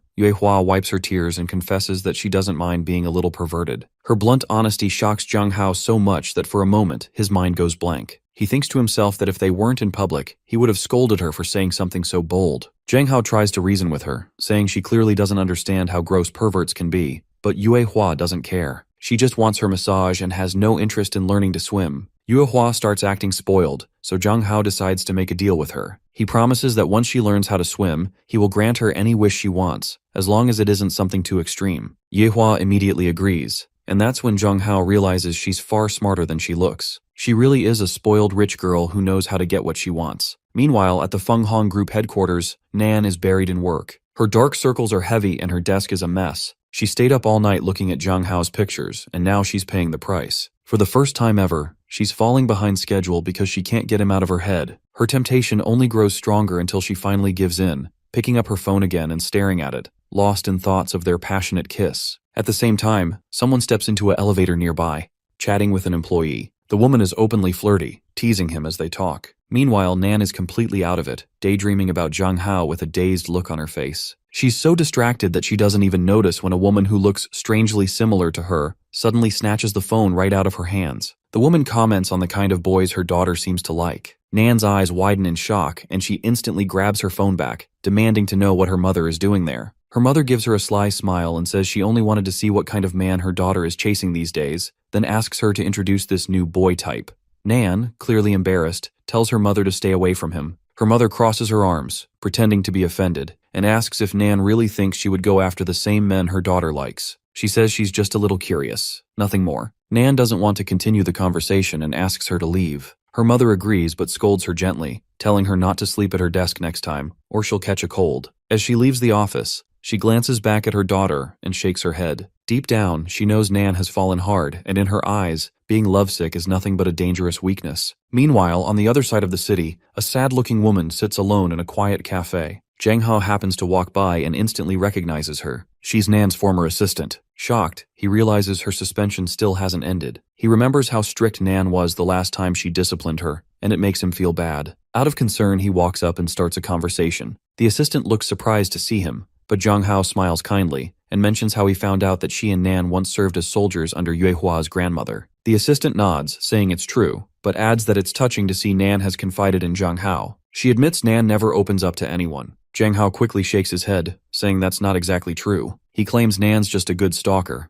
and he only pretends to act interested when he's actually not. He laughs awkwardly and says he doesn't even understand what she sees in him because she used to despise men, yet now she's obsessed with him. The assistant sighs and explains that Nan doesn't hate men for being men. She despises them for being weak. Her father was a quiet, obedient man who always followed Nan's mother's lead. But when her mother left for the city, Nan's father grew sick and eventually died alone in the hospital. Even on his deathbed, her mother never returned to see him. When he passed away, Nan blamed his weakness, not her mother's coldness. She convinced herself that men are dependent creatures who always end up clinging to women. That belief hardened her heart, but the assistant tells Zhang Hao he's different. He's strong both physically and mentally, someone who can actually handle a woman like Nan. Zhang Hao listens in silence, realizing with a sinking feeling that without even meaning to, he's become the man of Nan's dreams. He jokes that maybe he should start acting weak and clingy just to scare her off. The assistant chuckles softly but warns him that he could also just agree to go out with Nan. She assures him Nan would never mistreat him. She's actually very sentimental and even hired her retired comrades to work for her. Nan pays them more than anyone else in the industry. She spoils the people she cares about. But Zhang Hao shakes his head again, saying she's too bossy for him. He's not the type who can handle being ordered around. He's still explaining himself when a voice suddenly interrupts their conversation. It's Nan's mother. She walks right up to them, saying she'll take it from here, that she's got this little interview covered. Both Zhang Hao and the assistant stare in confusion as the older woman greets him with a charming but intimidating smile. Without wasting time, Nan's mother uses her influence to clear out the cafe. She wants privacy. Once the doors are shut, she looks Zhang Hao up and down and smirks, commenting that her daughter's type seems to have changed because he's got a pretty face and a nice body. She even asks how long they've been dating. Zhang Hao, completely startled, denies it right away, but she only laughs and calls him a womanizer, saying he probably has multiple women chasing after him. Zhang Hao, trying to stay calm, asks why she's looking for him. The mother says she wants to have a private talk somewhere quieter. The assistant immediately steps in, sensing danger. She lies, saying Nan already arranged a meeting with Zhang Hao and that she's here to take him there. She tells Nan's mother she can discuss business directly with her daughter instead. Nan's mother narrows her eyes, clearly not buying it. With one sharp snap of her fingers, she calls the assistant closer. The poor woman hesitates but obeys. The moment she gets within arm's reach, Nan's mother punches her so hard that she collapses, completely unconscious. Zhang Hao's mouth goes dry. He presses his lips shut, terrified that he might be next. Nan's mother smiles, clearly pleased with herself, and flexes her hand slightly, saying it's good to know she still has her strength. Then she turns to Zhang Hao and orders him to follow her, and he realizes that once again he's gotten himself into serious trouble. Inside the private room, Mrs. Wei studies Zhang Hao carefully. She comments that he is surprisingly calm for someone his age, because most high schoolers would panic in a situation like this. But Zhang Hao isn't an ordinary student, and she can tell. Zhang Hao smiles faintly and says that he has seen a lot of strange situations ever since he got involved with Nan. Inside, though, he's tense. He knows that Mrs. Wei used to be a gang leader, and if he's not smart about what he says, things could turn ugly fast. Mrs. Wei leans back and says she actually likes that Nan didn't fall for a man who's delicate or weak. But she notices that Zhang Hao doesn't seem very fond of her daughter and bluntly asks why he doesn't want to be part of their family. Zhang Hao keeps his tone polite yet vague. He gives an answer that neither confirms nor denies any relationship with Nan. Then, he says that if she has no other important questions, he should get going because his family doesn't allow him to stay out too late. Mrs. Wei smirks and says that since he's in such a hurry, she'll get straight to the point. She actually wants to make a deal with him, something only he can do. She explains that she has noticed Nan's obsession with him and that Nan would never reject any suggestion that comes from him. Zhang Hao blinks, caught off guard, not sure where this conversation is heading. Mrs. Wei goes on to say that she wants him to invite Nan on a trip. She will give him the address, and once he takes Nan there, her men will capture her. In return, Zhang Hao will receive a huge amount of money, enough to move abroad with his family and live a luxurious life. Zhang Hao can hardly believe what he's hearing. Nan's own mother wants him to betray her. He argues that she's her daughter and that no mother should plan something so cruel. But Mrs. Wei replies coldly that this has nothing to do with family. She wants control over the company again. Between her and Nan, there are no mother-daughter feelings left. They are rivals, competitors for the family's throne. Zhang Hao insists that maybe it's time for her to stop. Nan deserves to be the head of the corporation because she's strong and capable. Under her leadership, the business is stable and thriving. But Mrs. Wei laughs softly and says that it's not about money. It's about power, the kind that comes with the crown. She adds that since Zhang Hao doesn't even like Nan that much, he might as well take her offer and get rid of her once and for all. Zhang Hao goes quiet for a moment, pretending to think. But deep inside, he knows he could never do something like that. Even if he accepted the money, he wouldn't be able to live with himself. Meanwhile, in another part of the city, Nan's assistant is chained to a chair. She's bruised and tired, but she's a trained soldier, and her body can handle pain. When she realizes she must warn Nan, she uses her emergency communication bracelet to send a distress signal. Nan receives the message and instantly understands that her mother has gone completely out of control. Without hesitation, she orders her staff to prepare the car. She's not wasting a single second because this time, she's the one rescuing someone in trouble. Back in the private room,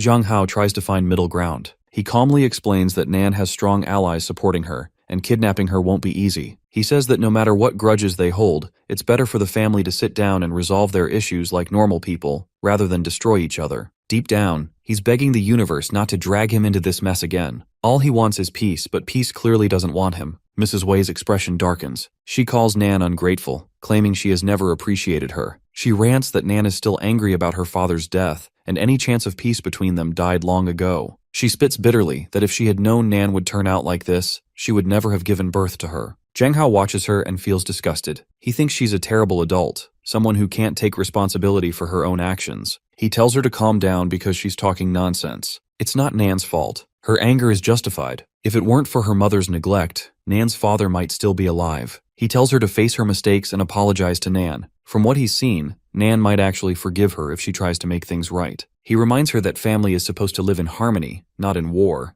Mrs. Wei narrows her eyes, realizing Zhang Hao is trying to protect Nan. She laughs, thinking he must really care for her. She says she declared war on Nan the moment she struck her secretary, and since the secretary still hasn't been reinstated, that war continues. She tells Zhang Hao he can hold the girl for a few days while he lures Nan into her trap. All he has to do is take the money and disappear. He'll never have to work again. Zhang Hao refuses immediately. Mrs. Wei stares at him for a moment before letting out a sinister laugh. She stands up slowly, her expression turning cold. Then, in a chilling tone, she warns that if he doesn't accept her deal, Both he and his family will become her hostages and live entirely at her mercy. Zhang Hao's anger flares as he asks if she really thinks she has the right to threaten him or his family. He stands up, saying he is leaving now, and warns that if she tries to stop him, he will defend himself. He reminds her that it is her fault for not bringing an escort. Mrs. Wei actually enjoys hearing that kind of confidence from a man, and teases him, asking if he really has the courage to use force on her. Zhang Hao coldly tells her to find out for herself. Meanwhile, Nan and her men arrive at the cafe. As she orders Mrs. Wei's bodyguards to move aside, her secretary spots her and rushes forward, panicking. She screams that both of them are inside a room together. Nan stays calm and tells her man to untie the secretary. She says she will go in alone and that they should wait outside until she gives the signal. Then she storms toward the bathroom, shouting and cursing her mother under her breath. When she gets closer, she hears strange noises from inside. It is Zhang Hao's voice. He sounds upset, asking if all of this was just a test and if Mrs. Wei was only pretending. Nan freezes outside the door and leans in, trying to hear everything. Inside, Mrs. Wei calmly explains that people who approach her daughter usually have bad intentions. Since Nan is deeply in love with him, she only wanted to see what kind of man he really was. Zhang Hao sounds frustrated as he asks if Nan even knew her mother was here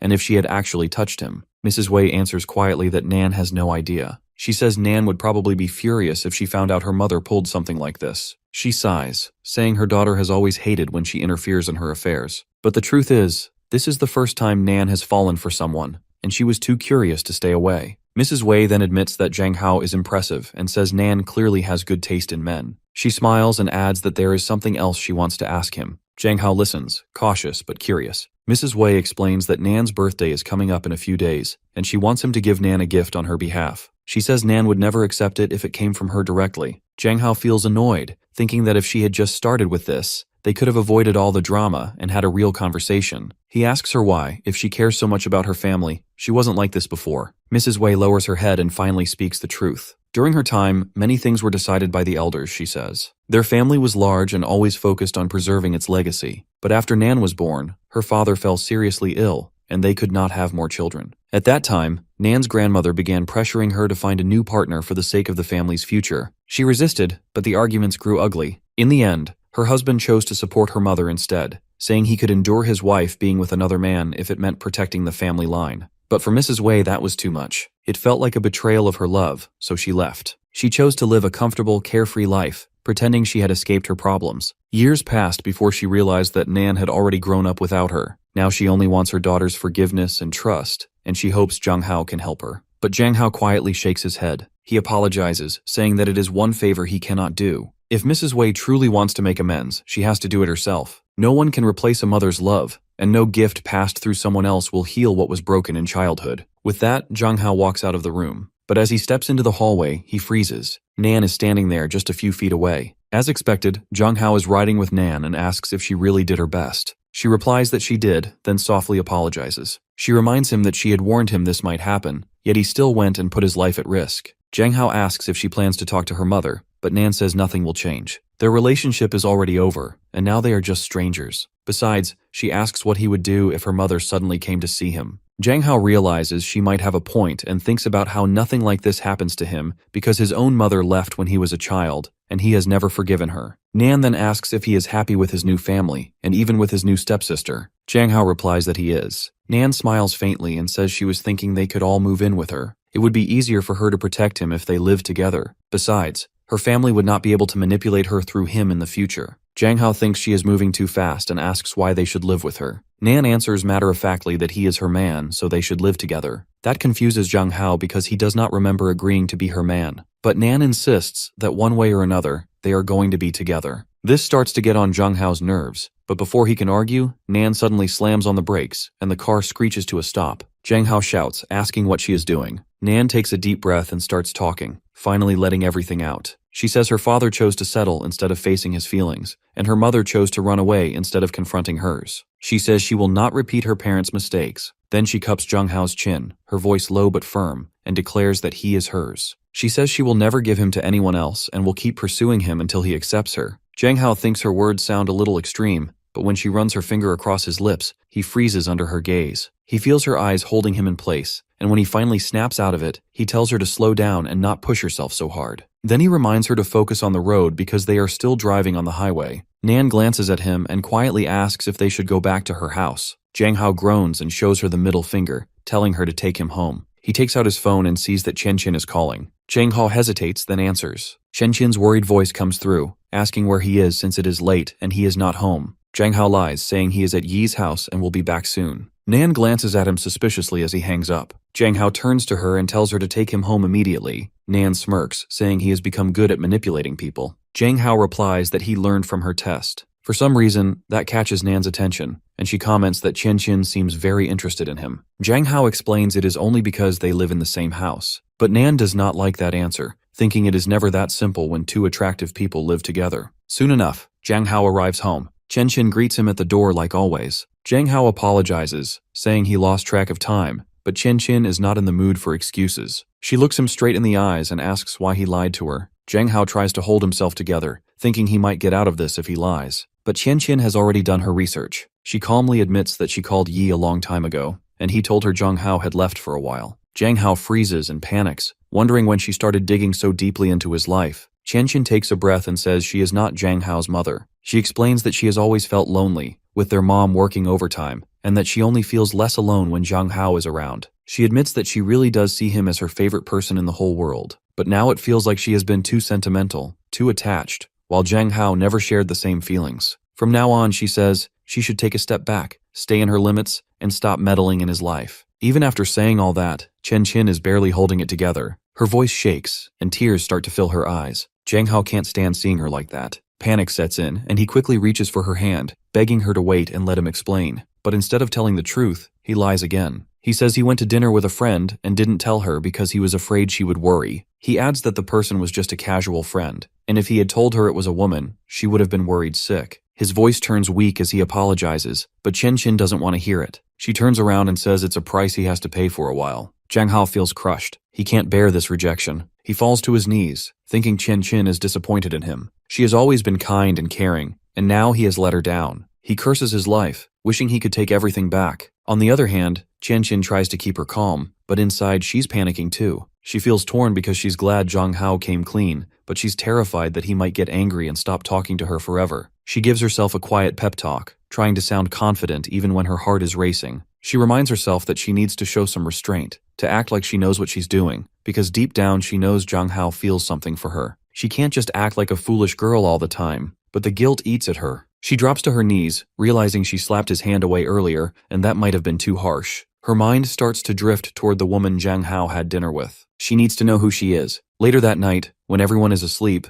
Chen Chen sneaks to the laundry hamper and picks up Jiang Hao's Jiang Haoette. She smells it carefully, and her heart sinks. The perfume on his clothes is the same scent as the garments she burned last night. When she smells another girl's perfume on him again, her suspicions only grow stronger. She wonders if that's the woman, and she decides this will be her next target for now. The next morning, Jiang Hao yawns as he gets ready. Apparently, the family is going to pick up their older aunt and Jiang Hao's cousin. Jiang Hao's father calls him a lazy kid who sleeps on his belly all day, but Jiang Hao defends himself, saying he's just tired. Chen Chen adds that he can sleep in the car if he wants, but there's a sharp edge to her voice that makes Jiang Hao nervous. He still needs to sort things out with her. As he gets into the car, Jiang Hao thinks about his cousin and aunt. He remembers his cousin as a handsome guy and a good friend. He misses him and feels a bit excited to see how he is in this world. But suddenly, Jiang Hao's father slows down and asks who the girl staring at them is. They all turn their heads and see Yue Hua standing in the driveway, her eyes fixed right on Jiang Hao. Jiang Hao's father asks who that girl is, and Jiang Hao quickly says she's just his classmate and nothing else. Then he turns to Yue Hua and asks what she's doing there. Yue Hua, unaware of how awkward the situation is, says she came to ask if he wants to go together to see a painting.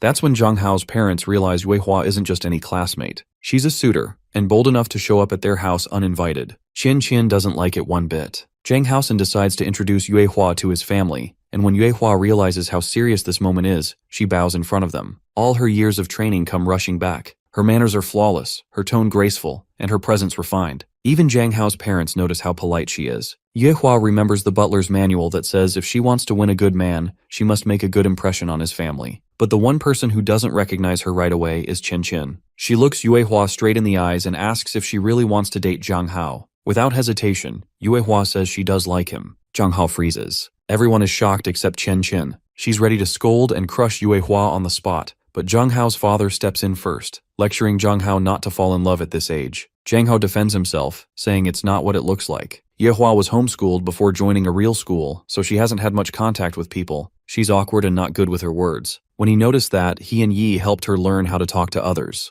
Now she's just a good friend. But his dad doesn't buy it, thinking Zhang Hao is treating him like some clueless fool who can't read a simple situation. Still, he smiles at Yue Hua and tells her it's fine if she's interested in Zhang Hao, but she shouldn't try to pursue him. Zhang Hao quickly says they have relatives coming over and they'll talk later. He urges his dad to go back to their original plan, but Yue Hua stands there, quietly wishing he'd just fall in love already. Zhang Hao's mother joins in, saying Yue Hua can fall in love, just not with Zhang Hao. Poor Zhang Hao can't take it anymore. He's losing his mind because the entire situation is spinning out of his control. Xian Qin steps in, asking everyone to calm down. She says they can go pick up their aunt while she takes Yue Hua back home. Zhang Hao's parents almost agree, but then his mother hesitates. A thought crosses her mind. She remembers that Xian Qin might be into girls, and when she looks back, she sees Xian Qin standing a bit too close to Yue Hua. What she doesn't know is that Xian Qin's intention is different. She wants to question Yue Hua to see if she's the one Zhang Hao's been having secret dinners with. But Xian Qin's mother misunderstands and thinks she just wants to flirt with another girl. Yue Hua isn't exactly innocent either. She looks right back at Xian Qin and lightly swipes her lips, saying they still have each other and can talk and fall in love. Xian Qin's mother immediately pulls her daughter away, practically dragging her off, and tells her to behave and control herself. Zhang Hao decides that's enough embarrassment for one day. He tells Yue Hua to come back later and go home for now. Yue Hua bows once again, all polite and graceful, and everyone agrees she's cute but unusually formal. Xian Qin, however, can't stop thinking about something else. The scent she smelled on Zhang Hao before wasn't Yue Hua's. That means another woman might be involved,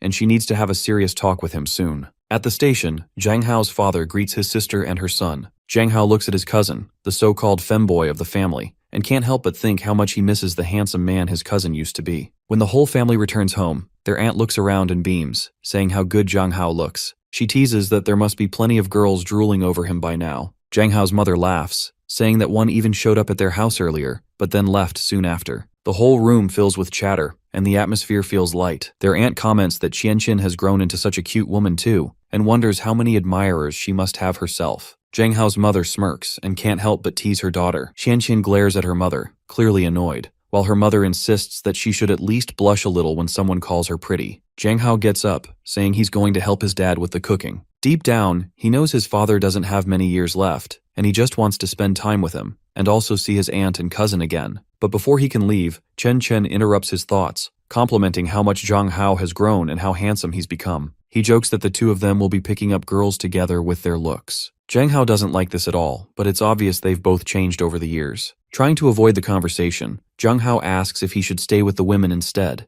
maybe help out his mother and sisters. Chen Chen quickly waves the idea away, saying that they only talk about boring adult stuff like money and men, and he has no interest in that. When Zhang Hao suggests they could at least help his father with the food, Chen Chen panics and stops him. He says there's an important lesson Zhang Hao needs to understand about being handsome. A handsome man, he claims, should only do handsome things. He warns Zhang Hao not to ruin his soft, smooth hands by cooking. If he really wants to marry rich and live an easy life, he should stay far away from the steam of the kitchen. Zhang Hao sighs and says he'll only help if his father asks, but Chen Chen isn't done. He insists they go hang out in Zhang Hao's room instead. Once they're there, Chen Chen looks around and chuckles. He says the room is cute but too plain, not at all like a young man's space. He jokes that with a room like this, Zhang Hao will never get a girlfriend. Then, out of nowhere, he asks if Zhang Hao likes someone or has a girl in mind. Zhang Hao quickly denies it. That's when Chen Chen starts bragging, saying his girlfriend bought him his outfit. Zhang Hao realizes in that moment that his cousin is a complete gold digger with no morals whatsoever. Chen Chen asks if Chen Qin is good to him and whether she has a boyfriend. Zhang Hao says Chen Qin treats him well but doesn't have a boyfriend, though many men are after her. He even mentions that he met a stalker a few days ago. Chen Chen laughs and says their mother always brags about Chen Qin being a famous genius in the medical field. Then he adds that if he were in Zhang Hao's position, he'd have a huge crush on her too.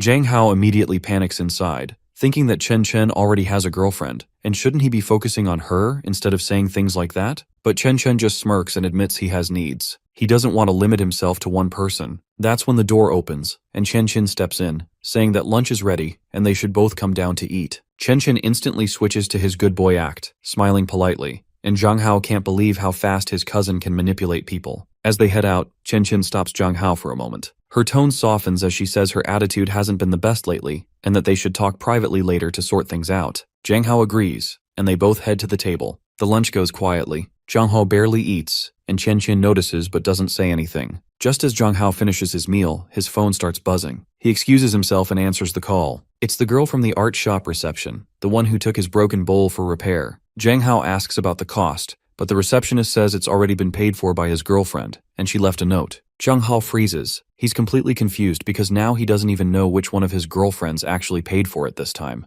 Zhang Hao realizes that he needs to get to the bottom of this, so he decides to leave right away. Chen feels a little hurt because they were supposed to talk things through after lunch, but she quickly reminds herself to stay calm and show some restraint. She doesn't want to control Zhang Hao like before. She simply tells him to come back early because she doesn't want the family to worry about him. Zhang Hao feels grateful that she didn't get angry over something so small and leaves with a lighter heart. Chen, still lounging at the table, keeps the conversation going. He comments on how kind and considerate Chen is for worrying about her brother like that. Chen calmly replies that she worries about all of her family, not just Zhang Hao. But Chen keeps talking, saying that since Zhang Hao is so handsome, she should be careful letting both guys and girls talk to him. Chen gives him a sharp look and tells him to keep his mouth shut because she's got everything under control. At the repair shop, Zhang Hao collects the fixed bowl from the receptionist. She smiles and hands him a small note, saying that a girl already paid for the repairs and left a message asking him to visit her later. Zhang Hao instantly recognizes the handwriting. It's Nan. Without wasting a moment, he takes the package and heads straight to the Fang home headquarters where she works. When he walks in without knocking, Nan looks up and frowns, teasing him about his lack of manners.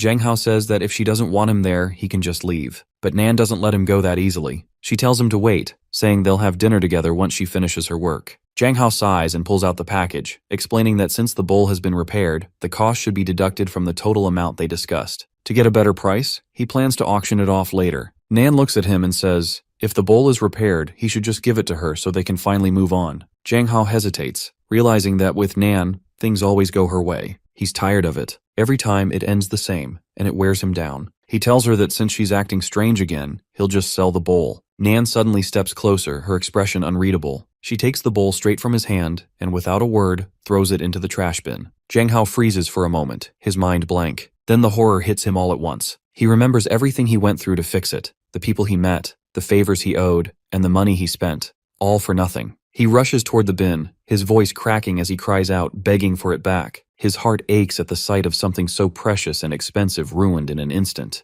But Nan doesn't flinch. She tells him coldly that a broken bowl isn't worth that much and that she doesn't care about money. Before Zhang Hao can react, she grabs his wrist, her grip unnervingly tight. There's a sharp sound, a crack that makes his blood run cold. Pain shoots up his arm, and he realizes in disbelief that his hand might actually be broken. Zhang Hao remembers in that moment that he is no longer in his previous world. In this one, men are far more fragile, and his weak body reacts too easily to even a simple touch. Nan looks genuinely sorry and a little sad as she examines his wrist. She says there is no harm to his joints or tendons, only a light sprain, but insists that a doctor should still check it. Zhang Hao feels strangely touched by her concern. Then, trying to shift the mood, he asks if it is the right time to ask whether Nan is really a retired soldier. He wonders aloud how her skin can still look so smooth. Nan smiles faintly and says that she truly was a soldier and had fought on the battlefield, where she almost died once. She looks at him seriously and says, if he is really interested, he can ask her anything. She will tell him everything, but only if he stays the night with her. Zhang Hao instantly feels that she is crossing the line again and changes his mind. Just as he is about to go, Nan asks him to stay for dinner. Zhang Hao mutters that she is stubborn and spoiled as ever. Nan only smirks and says that she read the novel he wrote, and that the world he described felt so real to her that she has to talk about it with him. Her words make Zhang Hao nervous because it sounds like she might have figured something out about him,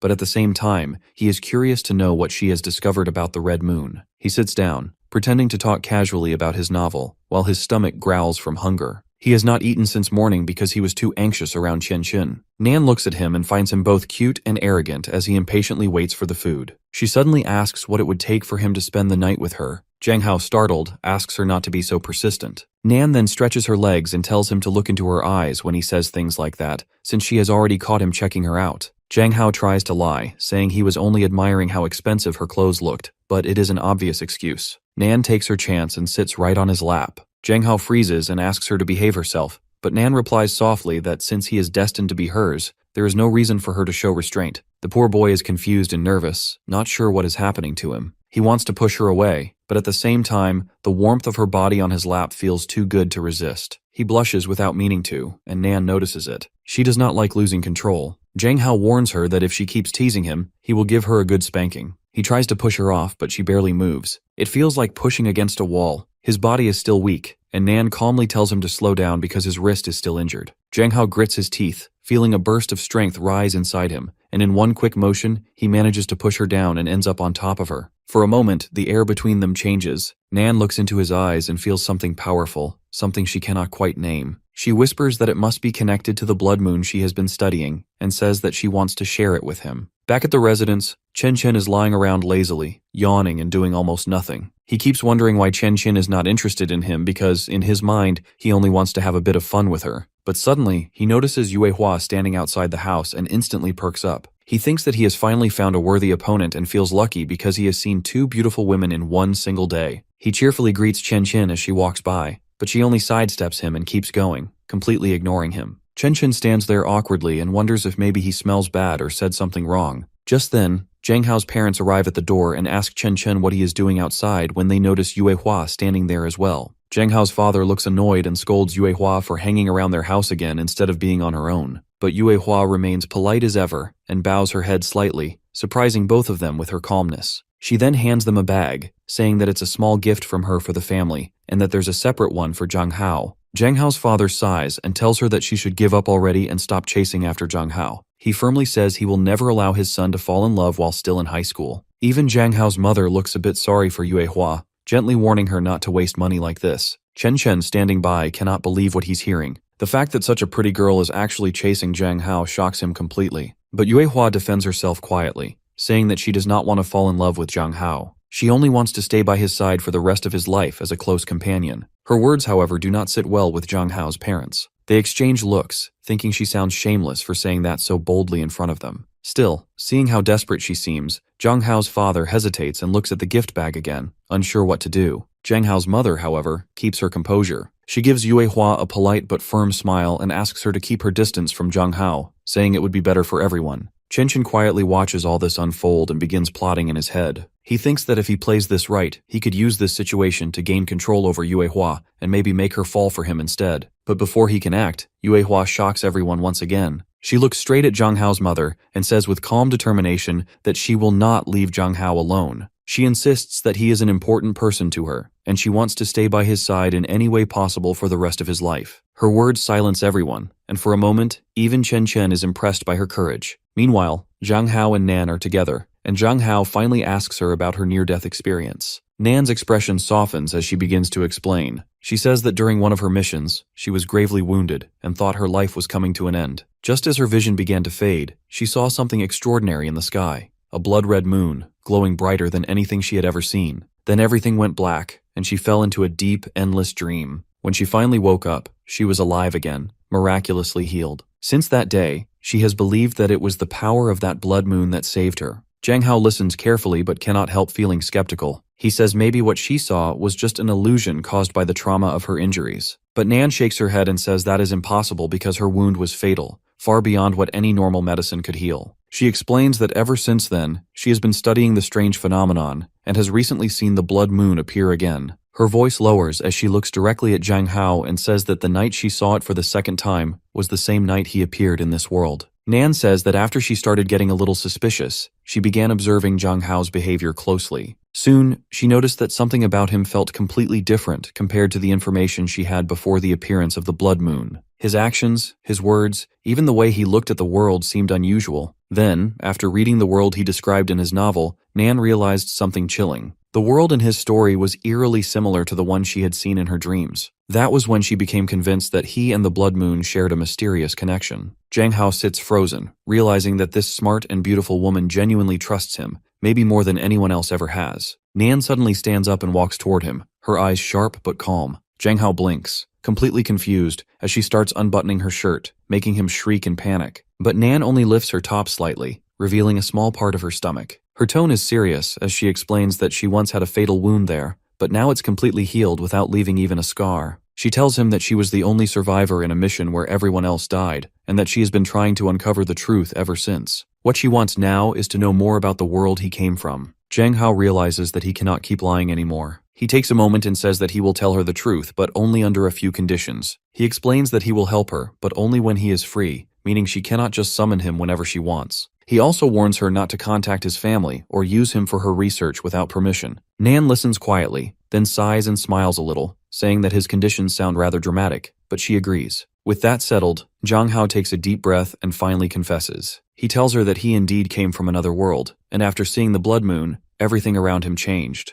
When he woke up, he found himself in a completely different world, one where everyone was strangely feminine and delicate, and that's where his story began. Meanwhile, at home, Zhang Hao's father is still thinking about Yue Hua and her stubbornness. He notices the backpack she was carrying and how her clothes were sticking to her from the heat. She must have been standing outside for a long time. Feeling a little guilty, he says that none of them have bad intentions toward her and that she really can be friends with Zhang Hao if she wants to. He gently tells her to go home now because it's getting late and her family might worry. But Yue Hua shakes her head and says she wants to come inside and play with Zhang Hao. When she learns he isn't home, she hands over the gift bag again, bows politely, and leaves quietly. Zhang Hao's parents exchange a look, realizing how persistent and determined that rich girl really is. When they come inside and open the gift, their eyes widen. Inside the bag are pieces of expensive-looking jewelry that sparkle under the light. Chen Chen, however, looks annoyed, unable to stand the fact that such a cute and elegant girl is chasing Zhang Hao and not him. Zhang Hao's mother examines the jewelry carefully, saying that it all looks surprisingly real. Just then, Chen Chen walks in and asks what all the fuss is about. When she sees the jewelry on the table, she raises an eyebrow and asks who gave it to them. Zhang Hao's mother replies that it was Yue Hua. Chen Chen scoffs, saying the jewelry looks fake and that Yue Hua's feelings must be just as fake as her gifts. Chen Chen frowns and picks up a sapphire ring from the pile, her eyes narrowing. After a moment, her expression completely changes. She recognizes the ring immediately. It's a well-known national treasure, one that doesn't even have a market price. If it ever did, it would be worth tens of millions. Everyone freezes in shock. The entire room goes silent as they realize they just called such priceless jewelry fake, simply because they were poor and couldn't imagine owning anything so valuable. Zhang Hao finally lays everything out, saying that his real name is Zhang Hao, but he does not belong to this world. Nan listens in stunned silence as the truth sinks in. She realizes that parallel universes and alternate spaces are real. Her mind races with possibilities while Zhang Hao continues, explaining that in his world, things are very different. Over there, men chase after women. Nan, curious and amused, asks if the men even go as far as showing off their chests to attract lovers. Zhang Hao awkwardly admits that yes, it's quite normal. In fact, he says he's just an ordinary guy. Ignoring the part about him leaving, she leans forward and mischievously asks him to take off his shirt to prove what he just said. Zhang Hao blinks, completely thrown off, but tries to explain that back home, men often took off their shirts shamelessly, especially after a fight or when it was hot.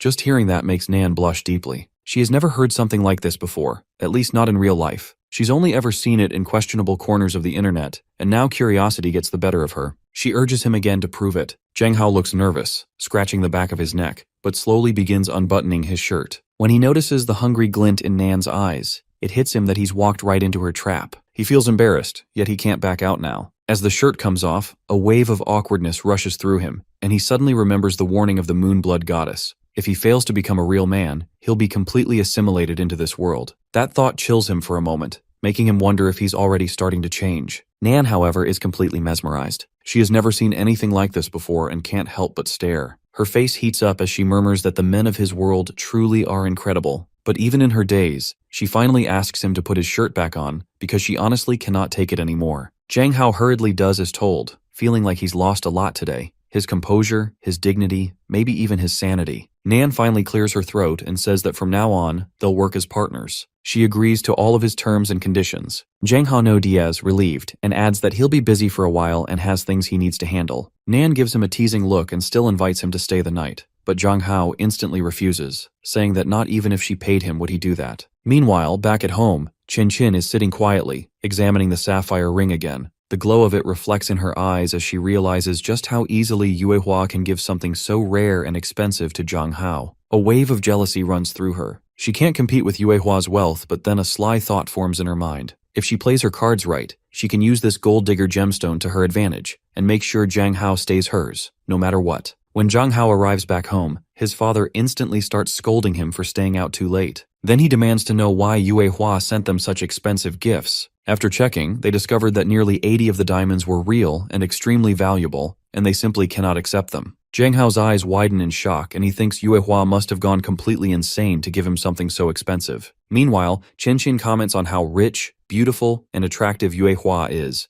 emphasizing once again how unbelievably rich she seems. Zhang Hao's father quickly scolds him again, warning him not to get involved with anyone just because they are wealthy, not even in friendship. Zhang Hao insists that there are no romantic feelings between him and Yue Hua, and that they are just good friends. Meanwhile, Chen Chen, who hasn't received a single gift from Yue Hua, feels miserable. If she had given him such expensive jewelry, he would have been the happiest person alive. Jealousy eats at him as he wonders why Yue Hua favors Zhang Hao and not him. A sneaky plan forms in his mind. He vows to win Yue Hua over and become rich through her, and if that fails, he can always turn to Qian Qin, who he thinks is even hotter than Yue Hua. After all, he's surrounded by beautiful women everywhere. All he needs to do is rely on his so-called power of seduction. Later that evening, Yue Hua arrives at Zhang Hao's house, and Zhang Hao immediately asks her to take back the gifts because they're too expensive and his family cannot accept them. Chen Chen now feels like it's his time to shine. Apparently, the first rule of being a charming man is to act weak and close the distance between himself and the stronger woman. The second rule is to make small, lasting impressions, so he quickly starts trying to build a connection with Yue Hua.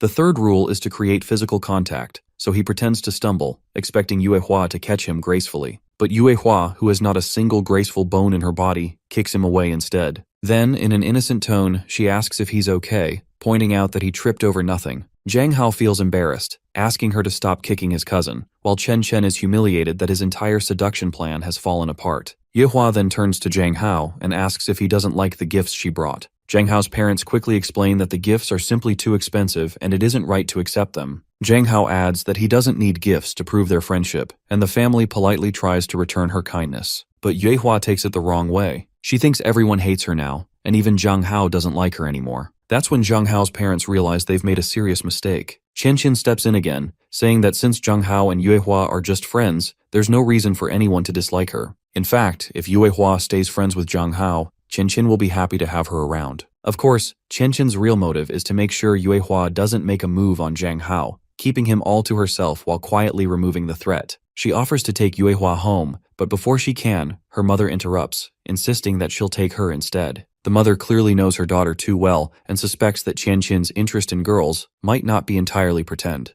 Qian Qin realizes that her little strategy of acting like a lesbian might be backfiring on her. Inside the car, the situation gets awkward. Because of the mother's suspicion, Qian Qin's sister is asked to sit in the front seat, leaving Qian Qin and Clark together in the back. Chen Chen, ever the opportunist, tries once more to impress Yue Hua, suggesting they connect on social media because he wants to buy some jewelry. Zhang Hao quickly steps in to defend her, saying that Yue Hua has a busy life and can't just mingle with random people. Chen Chen ends up embarrassed again. Then Zhang Hao, without realizing how it looks, keeps his arm around Yue Hua, which immediately catches Chen Chen's eye. She warns him not to get too close, using the excuse that the car is too small. But Zhang Hao completely misreads her tone, thinking she's jealous about how close he and Yue Hua are sitting. Zhang Hao thinks that his sister must have fallen in love with Yue Hua, which explains why she is acting so strange. Because when it comes to Yue Hua, she has a charm that works on both men and women. That is why Zhang Hao decides he needs to work harder over the next few days, so he can treat Chen Chen's condition and help her return to normal. The next morning, Chen Chen calls him for breakfast. When he comes downstairs, he asks where their parents are. Chen Chen replies that they stayed over at the cousin's house and left early in the morning. Zhang Hao realizes this means they are alone, which makes it the perfect chance to carry out his plan to help her. He walks closer to her and suddenly wraps his arms around her from behind. Chen Chen freezes, her face turning red. She doesn't understand what's happening. Zhang Hao quietly says that he lied to her before and he is sorry for it. Chen Chen, who had been planning to make up with Zhang Hao after breakfast, is completely caught off guard by his sudden affection. His touch feels warm and comforting, and her heart starts to race. To her, it feels like the best morning she has ever had. She smiles shyly and says that what happened before was sad, but it's all in the past now. They should focus on the future instead. From now on, she says, they need to be honest with each other. Zhang Hao agrees, but deep inside, he still hides something from her. The thought brings him a small wave of guilt, though he promises himself that once everything is solved, he will tell her the truth. They both reconcile, and Zhang Hao takes this chance to ask if she has fallen in love with Yue Hua. Chen Chen looks shocked and a little disgusted that he would think that way. Then she bursts out laughing, saying Zhang Hao should not bring Yue Hua home again because she cannot control herself around her. She reminds him that he was the one who wanted her to be steered in the right direction. Zhang Hao no Diaz and says it's time for their special training. Chen Chen blushes instantly, her heart beating faster. She knows what that means, and she can't help but feel excited. They go into Zhang Hao's room, and for a long while they stay close to each other. The air between them grows warm, and Chen Chen feels like she's living one of the dreams she's always secretly had. She can hardly believe that it's really happening. For her, It's a moment she has imagined her entire life, and now it feels almost unreal. Meanwhile, far from their home, the secretary visits the kindergarten where Jung Hao and Chen Qin once studied. She greets the teacher politely and asks for details about the two of them when they were children. The teacher hesitates but eventually opens an old envelope filled with records and photos. The moment she does, her expression changes. Her hands tremble slightly, and a wave of dread washes over her. The secretary watches quietly, and then says that she is looking for something specific, something unusual about a girl who once attended the school. She asks how a young girl could have had the power to blackmail a teacher into covering up for her. The teacher's face goes pale as the truth from the past starts to resurface. The teacher used to see Chen Qin's face in her nightmares, and now those nightmares are coming true. She trembles and asks the secretary how she found out about all this. The secretary simply replies that it is not her concern. She only wants to know what happened back then. The teacher takes a shaky breath and says that she will never forget Chen Qin for as long as she lives. Years ago, she was the teacher on duty when it all happened. She was the one who interrogated little Chen Qin, begging her to tell her where she had taken Zhang Hao the previous day and what she had done to him. But Chen Qin was a strange child. She listened quietly and then lied, saying that they just played together all day, even asking if Zhang Hao was all right. The teacher tried to argue back, saying that Zhang Hao could never be fine after what happened. Chen Qin had taken him without permission. She had kidnapped him, and she had put his life in danger, all for a game. The teacher lost her patience and threatened to call Chen Qin's mother. She said that Chen Qin was too unstable and dangerous to stay in their kindergarten. That's when Chen Qin, still calm, said something that made the teacher freeze. Little Chen Qin told her that it wasn't smart to snitch because, in the end, it was the teacher's fault too. She reminded her that she was the one in charge that day, and if she hadn't been so careless, Zhang Hao would never have been kidnapped. If anyone found out the truth, the teacher would lose her job and reputation. Chen Qin said that if she wanted to expose her, she was welcome to do so, but she would be going down with her. The teacher realized the terrifying truth in Chen Qin's words and started to panic. Chen Qin smiled and said that she would keep quiet about everything as long as the teacher did the same. All she had to do was keep Chen Qin's secret, that she took Zhang Hao outside, because if one truth came out, the other would too. The secretary listens carefully and then asks if the teacher ever healed from that incident or from the threat. The teacher shakes her head and says that it didn't end there. Even after Chen Qin's threat, she contacted the girl's house and tried to report her, but things didn't go as she expected. The family told her that Chen Qin wouldn't return to the daycare and that they were moving away. After that, Chen Qin stopped coming to the kindergarten, and the whole matter was swept under the rug, but the teacher says it never truly felt resolved. The secretary then asks if she has any idea what happened to the boy while he was kidnapped. The teacher says she doesn't know the full story, but she heard from other students that Chen Qin used to treat Zhang Hao like her personal toy. She sighs and says that, looking at them now, it almost feels like those stories came true. Zhang Hao and Chen Qin are together again, and no one realizes the manipulation behind their relationship. Meanwhile, Chen Qin is lost in her own thoughts, completely unaware of the dark conversation about her past. She is on cloud 9, feeling closer to Zhang Hao than ever before. She had once believed that Zhang Hao would prefer a strong woman, but now she realizes he likes being the one in control. She gazes at him with admiration and affection, her heart full. Smiling softly, she says that he is simply the most amazing person she has ever met in her life. Zhang Hao feels that he might be having a moment with Chen Qin, so he asks her if she wants to continue their training. Chen Qin tilts her head in confusion and asks what he means. Zhang Hao says that she needs to get more comfortable with a man's touch, and if she keeps trying and doesn't give up, one day she will be able to accept herself completely. He is determined to be there for her no matter what. Chen Qin can feel that he's trying to stay calm on the outside, but deep down he is just as passionate about her as she is about him. Chen Qin blushes and softly says that he can do whatever he wants with her, and she won't complain. Zhang Hao starts to sweat, feeling both nervous and excited, and slowly takes off her Zhang Haoette. The air between them grows heavy as they both share one moment after another, losing track of time, lost in each other. They are breathless, their hearts pounding, unable to stop. Zhang Hao takes off his own shirt, and Chen Qin almost bursts from shyness as she stares at him, her face bright red. She can't believe he took the lead again, doing something so bold and unexpected. To her, it feels like a dream come true. Every part of her plan worked out exactly how she hoped. She smiles cunningly, thinking that all her effort in training him since childhood wasn't for nothing. She remembers how she once kidnapped him to teach him a few things, and now it has finally paid off. Her goal was to make him a playful man who would chase her around, a charming husband and a loving father on the outside,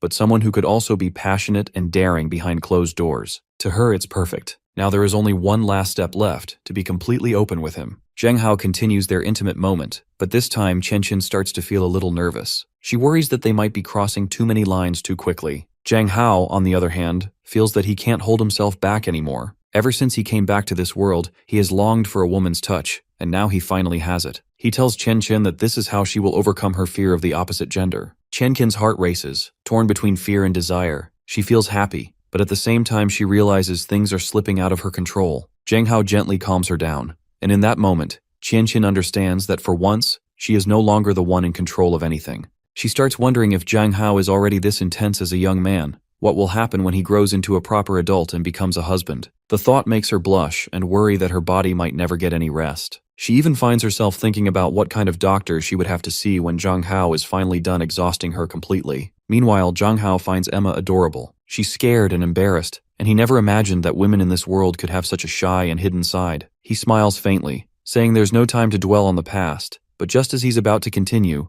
a sharp pain shoots through his stomach. Emma immediately asks what's wrong, but Zhang Hao starts to look pale and unwell. She realizes that it must be because of a hormonal shift and quickly does the math in her head, remembering that she thought it would happen at the end of the month, not now. That's when Zhang Hao suddenly understands that in this world, men experience menstruation instead of women, and he did not expect the pain to be this bad. Emma rushes to his side, telling him to stay put while she gets him some water. Later, she feels stressed thinking how close they came to going too far, and how she completely forgot that it was the end of the month for Zhang Hao. But one thing becomes clear to her. Zhang Hao definitely has deeper feelings for her than he admits. That realization gives her courage. She decides that, no matter what happens, she will confess everything to him soon, even if it risks their relationship. She can't keep her true feelings hidden anymore. She makes breakfast for him and tells him to eat something warm so he can feel better. Zhang Hao slowly starts to recover, though he still doesn't feel his best. He asks Emma if she has any medicine for the pain since she's a doctor. Emma says that medicine can help, but it might have some side effects. Still, she explains that it's a good sign, because this process helps regulate his hormones and release the stress that builds up in his body. Once it's over, he will feel more balanced and calm. She then offers to give him a gentle massage to help with the discomfort. Emma starts to softly massage his stomach, asking him to relax while she plays some quiet, soothing music. The peaceful atmosphere makes him feel safe and content, something he hasn't felt in a long time. As he listens to the music and feels Emma's careful touch, he realizes that he doesn't want to go back to his original world anymore. He wants to stay here, with her. The thought of leaving and returning to a world where Emma doesn't exist feels unbearable. Meanwhile, Nan is in her office, furious as she looks over the old kindergarten files of both Zhang Hao and Emma. She knows something is deeply wrong with Emma, but she needs more evidence before making a move. Her secretary asks what their next step should be or if they should invite Emma directly. Nan takes a deep breath, knowing she's about to break her promise to Zhang Hao, and says that even though he asked her not to contact him, she has no choice but to do it. On the other hand, Chen looks at Zhang Hao's peaceful, sleeping face and thinks he looks absolutely adorable. Just then, his phone starts buzzing. She quickly turns it off, relieved that she caught it in time. If it had gone on any longer, Zhang Hao would have woken up. She sighs, realizing she was careless, and decides she needs to be more cautious next time. As she picks up his phone to silence the notifications, a message flashes on the screen. It's from an unknown number, and it includes her kindergarten file, asking her to come meet the sender. Chen freezes, her mind racing. Someone is investigating her, and that is not good at all. She looks back at Zhang Hao's calm face, leans down, and kisses him softly on the cheek, whispering in her heart that she will do everything to make sure he always stays hers. Meanwhile, Nan sits in a quiet restaurant, waiting for Chen to arrive. When Chen walks in, she wastes no time. Her first question is direct. She asks if Nan is the one investigating her. Nan remains calm, her tone light as if it's no big deal, but Chen is already on edge. She asks who Nan really is. Nan answers without hesitation, saying she likes Zhang Hao and that Chen should leave him alone. Chen almost laughs, pretending to find the situation amusing. She always knew a day like this would come because Zhang Hao is tall, kind, and handsome. Of course, many girls would be after him. She shrugs, calling herself just another normal admirer, nothing special. Then she smirks, teasing that Nan should be the one to back off, because Zhang Hao clearly likes someone else. Nan doesn't flinch. Instead, she takes out a neat stack of photographs and lays them on the table. Her voice stays cool as she asks what Zhang Hao would think if he found out these pictures existed. The photos show Chen watching Zhang Hao for years, following him, keeping track of every move. But Chen stays unfazed, her expression steady. She asks if Nan really thinks she can threaten her with these. She says Zhang Hao will believe her no matter what because if she tells him she was protecting him, he will believe it. Nan clenches her jaw, saying she's the one who has protected Zhang Hao since childhood, not Chen. She insists she cares about him for who he is, not his looks, and that is why he can only belong to her. She accuses Nan of trying to twist the truth to make Chen look bad. She even points out that if Nan could dig up this kind of information so easily, she must be rich and powerful. Chenchen's voice turns sharp as she says Nan can use all her money to make others bow, but not Zhang Hao. He's a man of strong morals and a good heart, which is exactly why Nan is drawn to him. She calls it nothing more than spoiled stubbornness from a rich girl who can't stand rejection. Then she adds that it's too bad because Zhang Hao truly likes her, not Nan. The tension between them thickens. Nan claps slowly, her smile cold. She says Chen really is someone capable of blackmailing a teacher even at 7 years old. Then she introduces herself as the CEO of Feng Hong. The name hits Chen hard, and for a moment, fear flashes in her eyes. Nan calmly sets down her coffee cup and says she promised Zhang Hao she would never hurt his family. But if Chen crosses the line, she won't see her as family anymore, and will make her regret it. As she stands up to leave, Nan adds one last thing. She says Chen talks so confidently about liking Zhang Hao, but she wonders if Chen has noticed that Zhang Hao isn't the same person he was back in kindergarten. Those words strike a nerve. Chen smile fades as confusion mixes with anger. Something about that sentence doesn't sit right with her. Deep down, she feels a spark of suspicion growing. She starts wondering if the Zhang Hao she's been with all this time is truly the same one she's known her whole life. Back at home, Zhang Hao wakes up from his nap and sees Chen sitting by her computer. When she notices him stirring, she walks over with a warm smile and hands him a hot water bag for his cramps. But then, in her usual teasing way, she drops a small bomb. She says that while he was asleep, she read his novel, and the world he wrote about feels oddly real. Her tone softens, and she says it almost sounds as if Zhang Hao actually came from that other world. Chen comments on how vivid Zhang Hao's imagination must be to write something like that.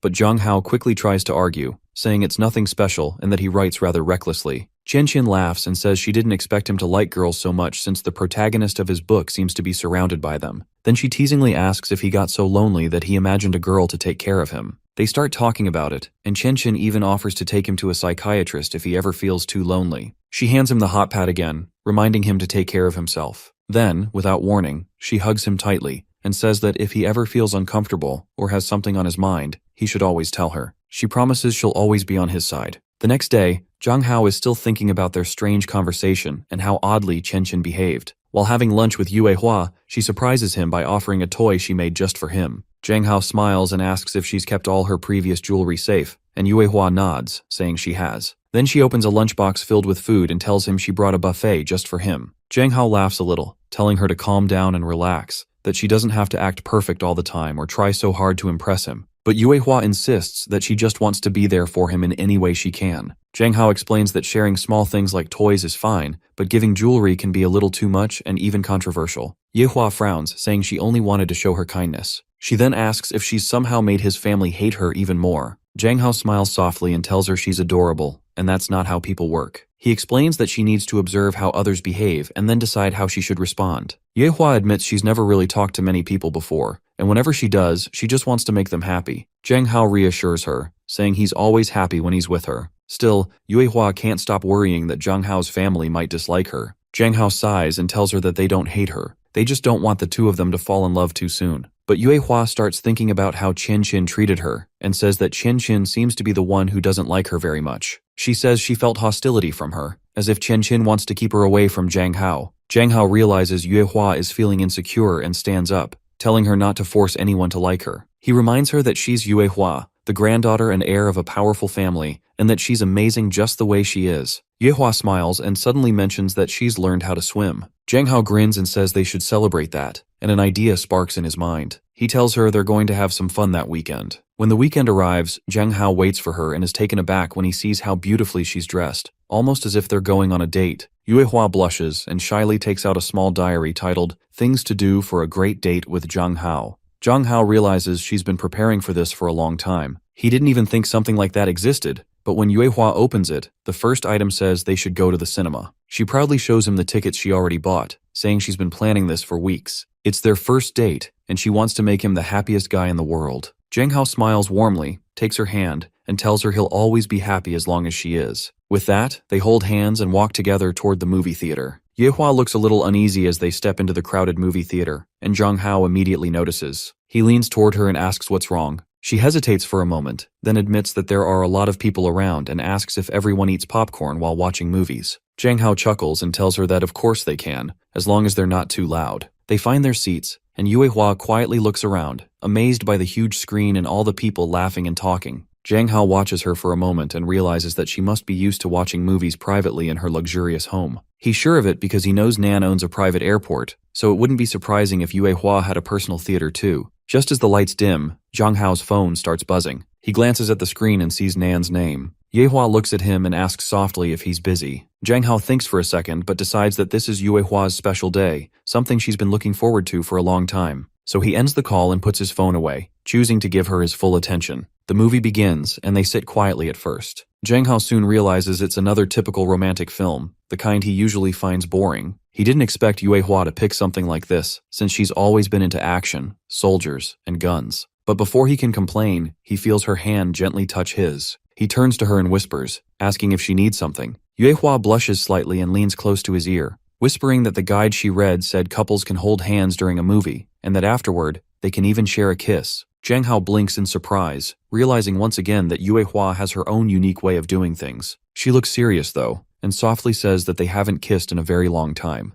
Jiang Hao sighs, trying to keep things under control, and explains that kissing is something people do when they really like someone, and it's something that usually happens between married couples. Yue Hua looks straight at him and replies that if marriage is what it takes to get a kiss, then maybe they should get married. Jiang Hao is completely thrown off. He tells her she's depending on him too much, but Yue Hua shakes her head and flips open her little guidebook, pointing to a line that says, "Girls should be more dominant." Before Jiang Hao can react, she leans forward and tries to kiss him. He panics and whispers that they're still in a movie theater, but Yue Hua doesn't stop. She climbs onto his lap, looks him in the eyes, and confesses that she really likes him. Then she starts kissing his neck, and Jiang Hao feels his thoughts blur, his heart racing as he struggles to hold himself back. He knows it's wrong, but he can't deny that he's enjoying the closeness. When the movie ends, they walk out of the theater, the air between them heavy and tense. Yue Hua happily pulls out her little guide again, flipping through the next page as if nothing happened. Jiang Hao, however, looks frustrated. He tells her sharply that from now on, she should stop following that guide and listen only to him. Jiang Hao is still a little curious, so he asks to see Yue Hua's diary.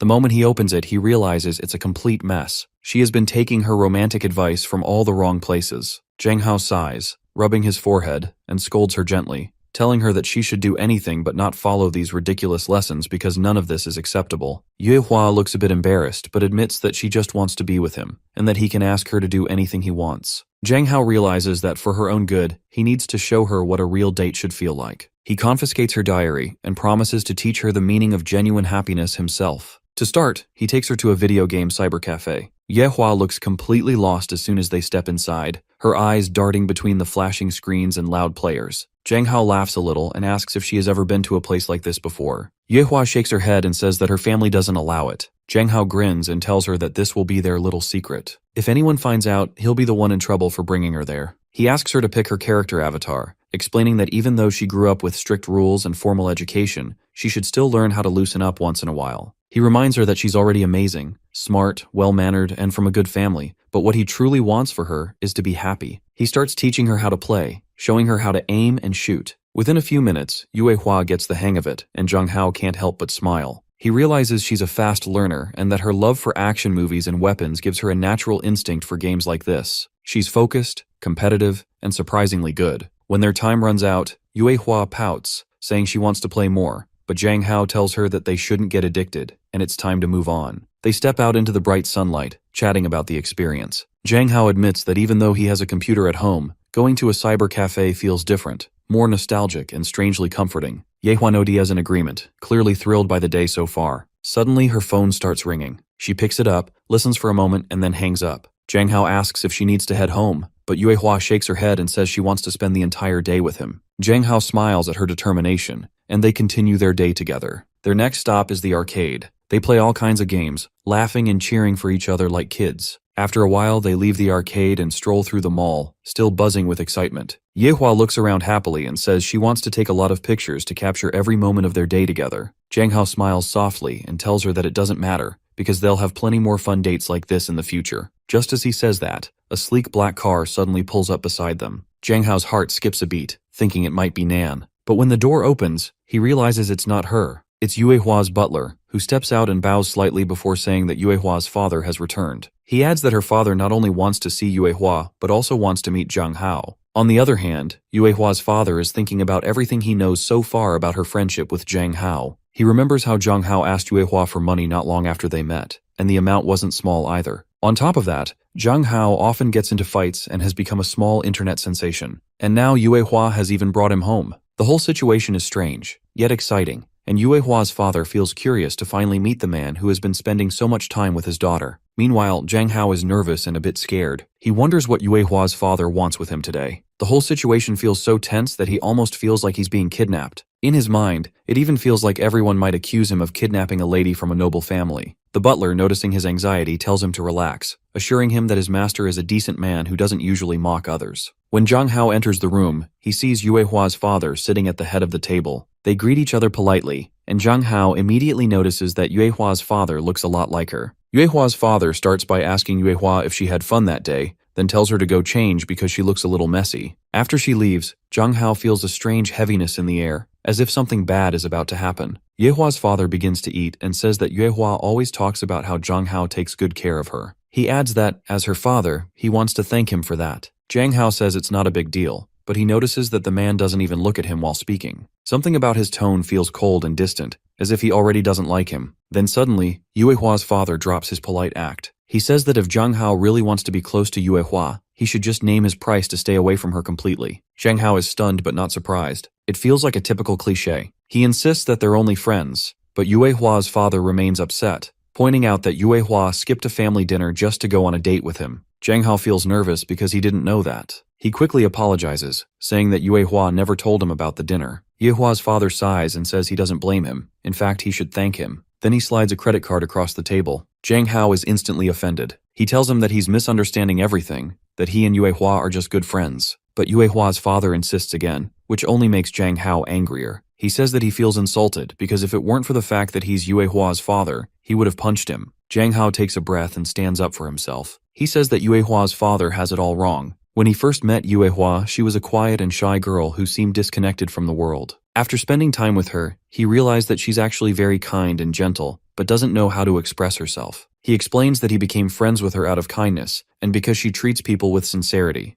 not because she has money. He admits that he understands the difference between their worlds, but what he truly wants is to be there for Yue Hua whenever she needs him. That, he says, is what real friendship means. He tells Yue Hua's father to take back the credit card because it's an insult to him and to their friendship. Yue Hua's father seems impressed by his words and even gives a faint smile. He says that being young and passionate is fine. Then, half-jokingly, he asks if Zhang Hao is selling his body since Yue Hua brought him home, which makes Zhang Hao bristle. He says that he should trust Yue Hua more because she's far stronger than he realizes. Yue Hua's father laughs softly and admits that maybe his words were harsh. He admits that Zhang Hao seems like a nice boy and even attractive, and soon the two begin to talk more comfortably. By the end of the conversation, Yue Hua's father says that he wants Zhang Hao to stay good friends with Yue Hua. When it's time to leave, he and Zhang Hao walk together to the gate. He tells Zhang Hao that one day they should have lunch again and that he's proud of Yue Hua for finding such a good friend. But before parting, Yue Hua's father turns to him once more and, in front of his daughter, says he wants to make one thing clear. He repeats that Zhang Hao and Yue Hua should remain only friends and must never date each other, which clearly upsets Yue Hua.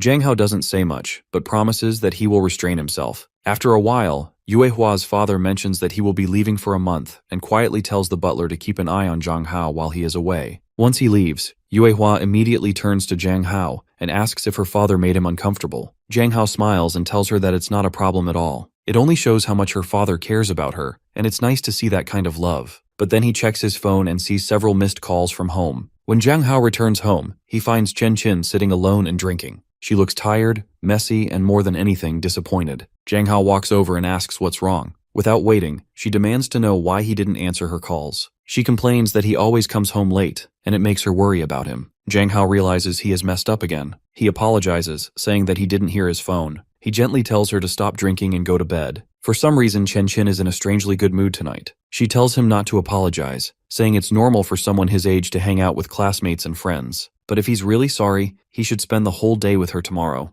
Zhang Hao agrees, saying that he only needs to talk to the streaming platform about work in the morning, and after that, he'll be all hers. Chen Qin smiles, saying she has a bit of work too, but after that, they can spend the day together relaxing and having fun. Zhang Hao then tells her to wash up and says that she can give him a massage later. As he walks away, Chen Qin quietly realizes something. First, it was Nan, and now Yue Hua, and both of them are slowly trying to take Zhang Hao away from her. She decides she needs to make Zhang Hao someone who belongs only to her, and she needs to do it soon. The next day, Jung Hao has a meeting with his manager, Song. She clearly has a soft spot for him, though she hides it behind her professional tone. She tells him that his fan base is growing fast, and it's time to protect those numbers. She presents a plan, saying that they want to make a short video about Pure Land and promote it through different streamers. If he agrees, he will need to wear a very revealing outfit for the photo shoot. Jang Hao immediately refuses, saying he's not showing off his body just to get more views. Song smiles and says there's a second option. He can do a photo shoot in a King Arthur cosplay, wearing full armor. When Jang Hao looks at the reference photo, he actually likes it. The armor looks powerful and fits his tough image perfectly, so he agrees.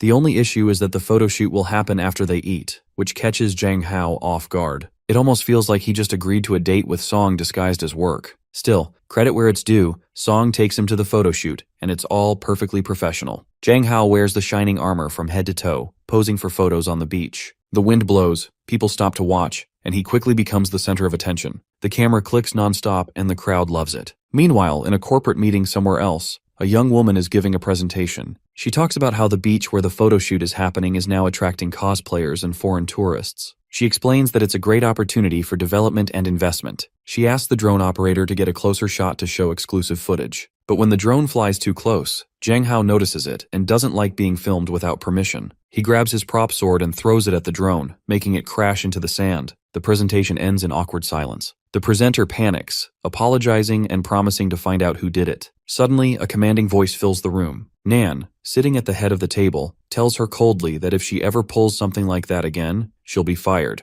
Everyone goes silent. It turns out the entire meeting is hosted by Nan's company. They're planning to invest billions in developing the new beach area. Jang Hao comes home still wearing his costume, feeling completely worn out. It turns out that posing for a photo shoot is far more tiring than it looks. Just as he's about to sit down, the doorbell rings. He assumes it's Chen Qin and thinks she must have forgotten her key, but when he opens the door, it's Nan. She looks annoyed, especially because he accidentally calls her by another girl's name. Before he can explain, she suddenly hugs him tightly, saying that if he doesn't answer his phone next time, she'll just show up at his door again. Jang Hao tries to calm her down, and they both sit together in the living room. Nan insists that since their relationship is now professional, they need to trust each other and answer their calls. Of course, she still wants to keep tabs on him and stay in control. Jang Hao nods nervously and says he'll contribute more and be a better part of her research team. He offers to make her some tea, but Nan ignores that and instead starts teasing him about his cosplay outfit, saying it suits him far too well for someone who claims to be working. Jang Hao sighs and asks if she really came just to scold him. Deep down, he's thinking how ironic it is that Nan was the one who pushed him into becoming a celebrity, and now she can't handle the little fame he's gained. He tries to explain that in his world, men are strong, dignified, and true to their word. He insists that he's not selling his body, he's just doing cosplay. But Nan enjoys pushing his buttons. She grabs him by the collar and tells him that he still owes her for the drone he destroyed. Jang Hao immediately realizes his luck has run out. Of course, it would be her drone. He offers to pay for it, asking how much it costs, but Nan smirks and says she has a better payment plan in mind. Before he can react, she jumps on him and starts kissing him. Nan whispers that it's his outfit that's turning her on, and Jang Hao teases back, saying that in his world, she'd look perfect wearing cat ears and a maid costume. Nan laughs and says that if he wants to see her in that outfit, maybe he should be the one to dress her himself. Jang Hao starts to play along and pulls her onto his lap. Nan realizes that Jang Hao is becoming bolder and more confident, and she loves it. He tries to lift her, but she's stronger than she looks, and he struggles under her weight. Nan bursts out laughing and decides to let him go, realizing she's been a bit rough on him. Jang Hao curses under his breath for his lack of strength, and they end up kissing again, the tension between them heating the room for the next half hour. When it's finally over, Jang Hao lies there disoriented and asks what she actually came to talk about. Nan then gets serious, saying she wanted to discuss the blood moon. She explains that the blood moon appears irregularly, but before the last one, there was a lunar eclipse. Jang Hao shrugs, saying that lunar eclipses happen every 14 months and aren't always visible, so it's nothing special. But Nan shakes her head and says that this one was different. Normally, eclipses happen on the 15th or 16th day of the lunar calendar, but this one occurred on the first day. A lunar eclipse during a new moon is almost unheard of. She goes on to explain that the same rare phenomenon happened again when Jang Hao arrived in this world. There was also a nationwide magnetic disturbance, though it varied in strength across the regions. According to her research, the critical point of that disturbance was half a month before she first encountered the blood moon. That means there was another lunar eclipse during the new moon, and something about that event could be connected to Jang Hao's arrival. Jang Hao begins to piece it together, realizing there might be a direct link between the two phenomena and the transfer of his soul to this world. They continue their discussion, completely absorbed in the mystery, when suddenly Chen Chen's voice echoes through the house. She announces that she's home. Zhang Hao freezes in place, panic rushing through him as he realizes he still has another girl in his house. Chen Chen drops the bag of groceries, staring at Zhang Hao with wide eyes. She looks shocked, but not because there is another girl in the house. She is stunned because Zhang Hao is standing there in an unbelly-nambly cute costume. For a moment, it feels like she is hallucinating. Her legs feel weak as she asks why he is dressed like that. Zhang Hao quickly explains that it was the agent's idea to build a small fan base. Chen Chen realizes that Zhang Hao really works hard to keep himself in shape, and she cannot help but think he looks adorable with his blonde hair. Zhang Hao then says he is going to take a shower, and Chen Chen instantly offers to give him a massage afterward. Zhang Hao laughs and says he might actually need her help since the outfit is too tight to take off alone, so she should come to his room. Chen Chen agrees right away, clearly too eager. They start talking about how cosplaying can be a bit embarrassing, and when Chen Chen hurries, Zhang Hao tells her to slow down because they have plenty of time. In his head, he is desperately hoping Nan takes this chance to sneak out of the house. His whole body is soaked with sweat, and his shirt sticks to his back. Chen Chen's eyes follow him closely, thinking he looks incredibly handsome like this. She teases that he smells nice, and that the light fragrance suits him. Then smiling, she says that if she keeps seeing him in cute outfits like this, it might just make her straight again. Zhang Hao chuckles and says, maybe that is the goal, promising he will do it again. He adds that he plans to buy more cosplay costumes and even wear them during live broadcasts. Chen Chen loves the idea, and insists she will choose the next one for him. After that, Zhang Hao heads to the shower while Chen Chen daydreams about all the uniforms she wants him to wear. She has even secretly brought a flower for him to put in the bathroom. Zhang Hao keeps thinking about cosplay, and how odd this whole situation feels. But when he turns, he freezes. Nan is sitting on his bathtub. Shocked, he asks why she didn't leave. Zhang Hao frowns and asks what is wrong with her, but before she can speak, he hears Chen Chen's footsteps approaching.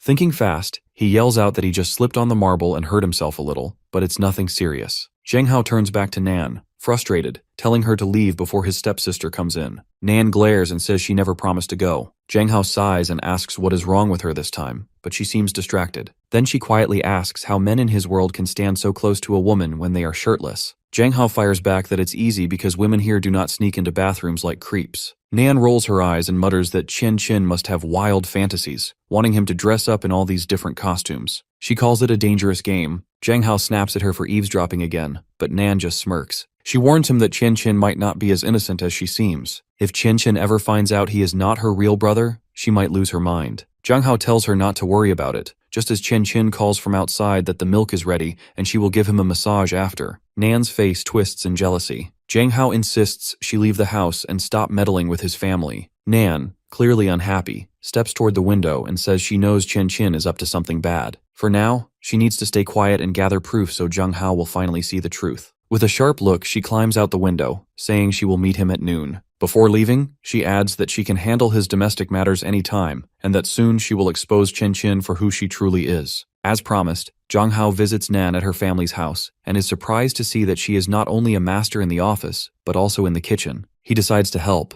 rolling up his sleeves and commenting on how skilled she looks with the knife. Nan smiles and says she wasn't born doing this, then teasingly asks if it isn't normal for girls to cook in his world. Zhang Hao gets a little nervous and admits that it might be surprising, but guys in his world also cook. He adds that he isn't exactly delicate, just someone who lived alone for many years. When he tries to take over the wok, he quickly realizes the heat is far too high. Out of instinct, he moves close to Nan as if seeking protection, then awkwardly steps back, embarrassed. He laughs it off, saying it's been a long time since he cooked and that he's a bit rusty. Though the truth is, he never cooked before, and always relied on takeouts because of his overworked life. Nan gets a little bossy and tells him to sit down instead of interfering with her cooking. Zhang Hao quietly obeys, watching her move with confidence and grace. He never imagined that someone as dominant as Nan could have such a nurturing side. When she finally sets the dishes on the table, he is stunned. The meal looks like something straight out of a five-star restaurant. He takes a bite and feels the flavor melt in his mouth. It's absolutely delicious. Nan smirks and asks if her cooking is better than Chen Chen's. Zhang Hao quickly says there's no comparison, because Chen Chen is family. Nan's expression changes as she asks how he really feels about Chen Chen. Zhang Hao replies honestly, saying Qianqin is the best girl he has ever met, that she treats him well, and he is happy to be her stepbrother. Nan frowns and points out that a good stepsister doesn't use her identity to get too close to someone. Zhang Hao sighs and tells her not to spread such rumors. Women here, he explains, worry too much about reputation. He adds that Nan is always suspicious of others and needs to relax sometimes. He insists that he really likes Qianqin. Nan looks at him carefully and asks if he truly means that. Xiaohou nods firmly, saying he does. Nan sits quietly for a moment, realizing that Qianqin has already gotten deep into his heart. She forces a smile and tells him to eat. Zhang Hao thanks her for the meal and reminds her again not to contact his family. Nan's smile fades. She knows Zhang Hao has a kind heart, that he treats Qianqin like a family member, but she also knows Qianqin sees him as something more, a toy she can control. Determined to prove her suspicions, Nan starts collecting evidence to show Zhang Hao who Qianqin really is. Later, Nan's secretary walks in with new information. She reports that they followed a lead connected to a daycare and found something strange. After a deeper investigation,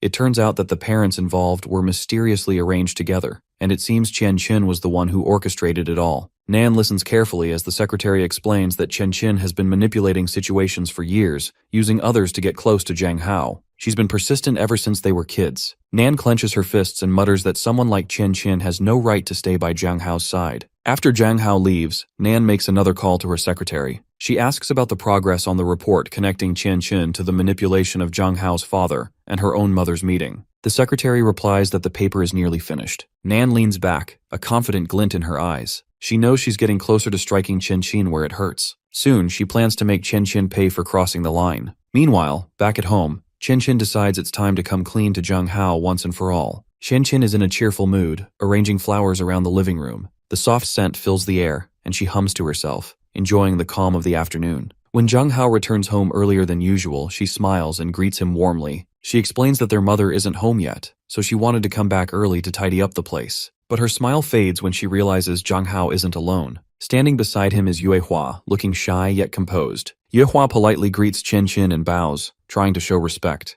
Zhang Hao immediately tells her not to do that again, saying it's a little embarrassing and too formal between classmates. Qianqin forces a small laugh but feels her stomach twist. She wasn't expecting guests, especially not Yue Hua. Trying to stay composed, she asks Zhang Hao why he didn't tell her he was bringing someone home. Zhang Hao apologizes, saying next time he'll let her know in advance. Then he quietly leans closer and reminds her that Yue Hua has social difficulties, that she usually spends all her time at home studying, and that he only brought her here to help her relax and see something new. Yue Hua quietly changes into indoor shoes and tells Zhang Hao she's ready. Qianqin watches the exchange carefully. She notices how naturally Yue Hua speaks to Zhang Hao and how comfortable they seem around each other. It feels too close, almost unsettling. She tells herself that they probably just trust each other, but something about it feels off. Zhang Hao then leads Yue Hua toward his room so they can talk, and Qianqin forces a smile, saying she'll prepare food for everyone. As she turns toward the kitchen, her expression hardens. She tries to convince herself it's fine, but deep down, she feels an unfamiliar sting of jealousy. Zhang Hao asks Yue Hua what she wants to do, but Yue Hua is too distracted by the fact that she's sitting in his room. She can't stop talking about it, and her excitement fills the air. Zhang Hao feels embarrassed watching how thrilled she is over something so simple. He tries to calm her down and says that if she really wants to, she can learn a few things about how he keeps his room organized. That suggestion makes Yue Hua light up even more. Curious, she goes straight to his drawer to see what kind of organization he's talking about. But before Zhang Hao can stop her, she pulls out a very cartoonish pair of boxers and holds them up, asking what they are. Right at that moment, Qianqin walks into the room. The timing couldn't be worse. Qianqin's expression freezes, and she clearly doesn't like what she sees. Zhang Hao instantly starts begging her not to misunderstand the situation, but the tension is already thick. They all sit down together in awkward silence. Qianqin breaks it by saying that the facts are plain as day. The girl walked into their house and immediately started touching Zhang Hao's clothes, especially the private ones. Zhang Hao tries again to explain that Yue Hua isn't being inappropriate. She just lacks common sense about personal space. Qianqin studies Yue Hua for a moment, and slowly she starts to believe him. The girl really doesn't seem to have any hidden intentions. She's too naive, too open, and too clueless to be scheming. Still, Qianqin doesn't like how close they've become. She decides that it's time for Zhang Hao to spend less time with her. Trying to play nice, Qianqin invites Yue Hua to her own room, saying that she can show her a few more things about proper organization. Yue Hua smiles, thinking Qianqin is being friendly, but Zhang Hao doesn't like this at all. The idea of Qianqin, who might have her own confusing feelings, hanging out alone with his female friend feels wrong. He steps in and insists that Yue Hua shouldn't bother Qianqin,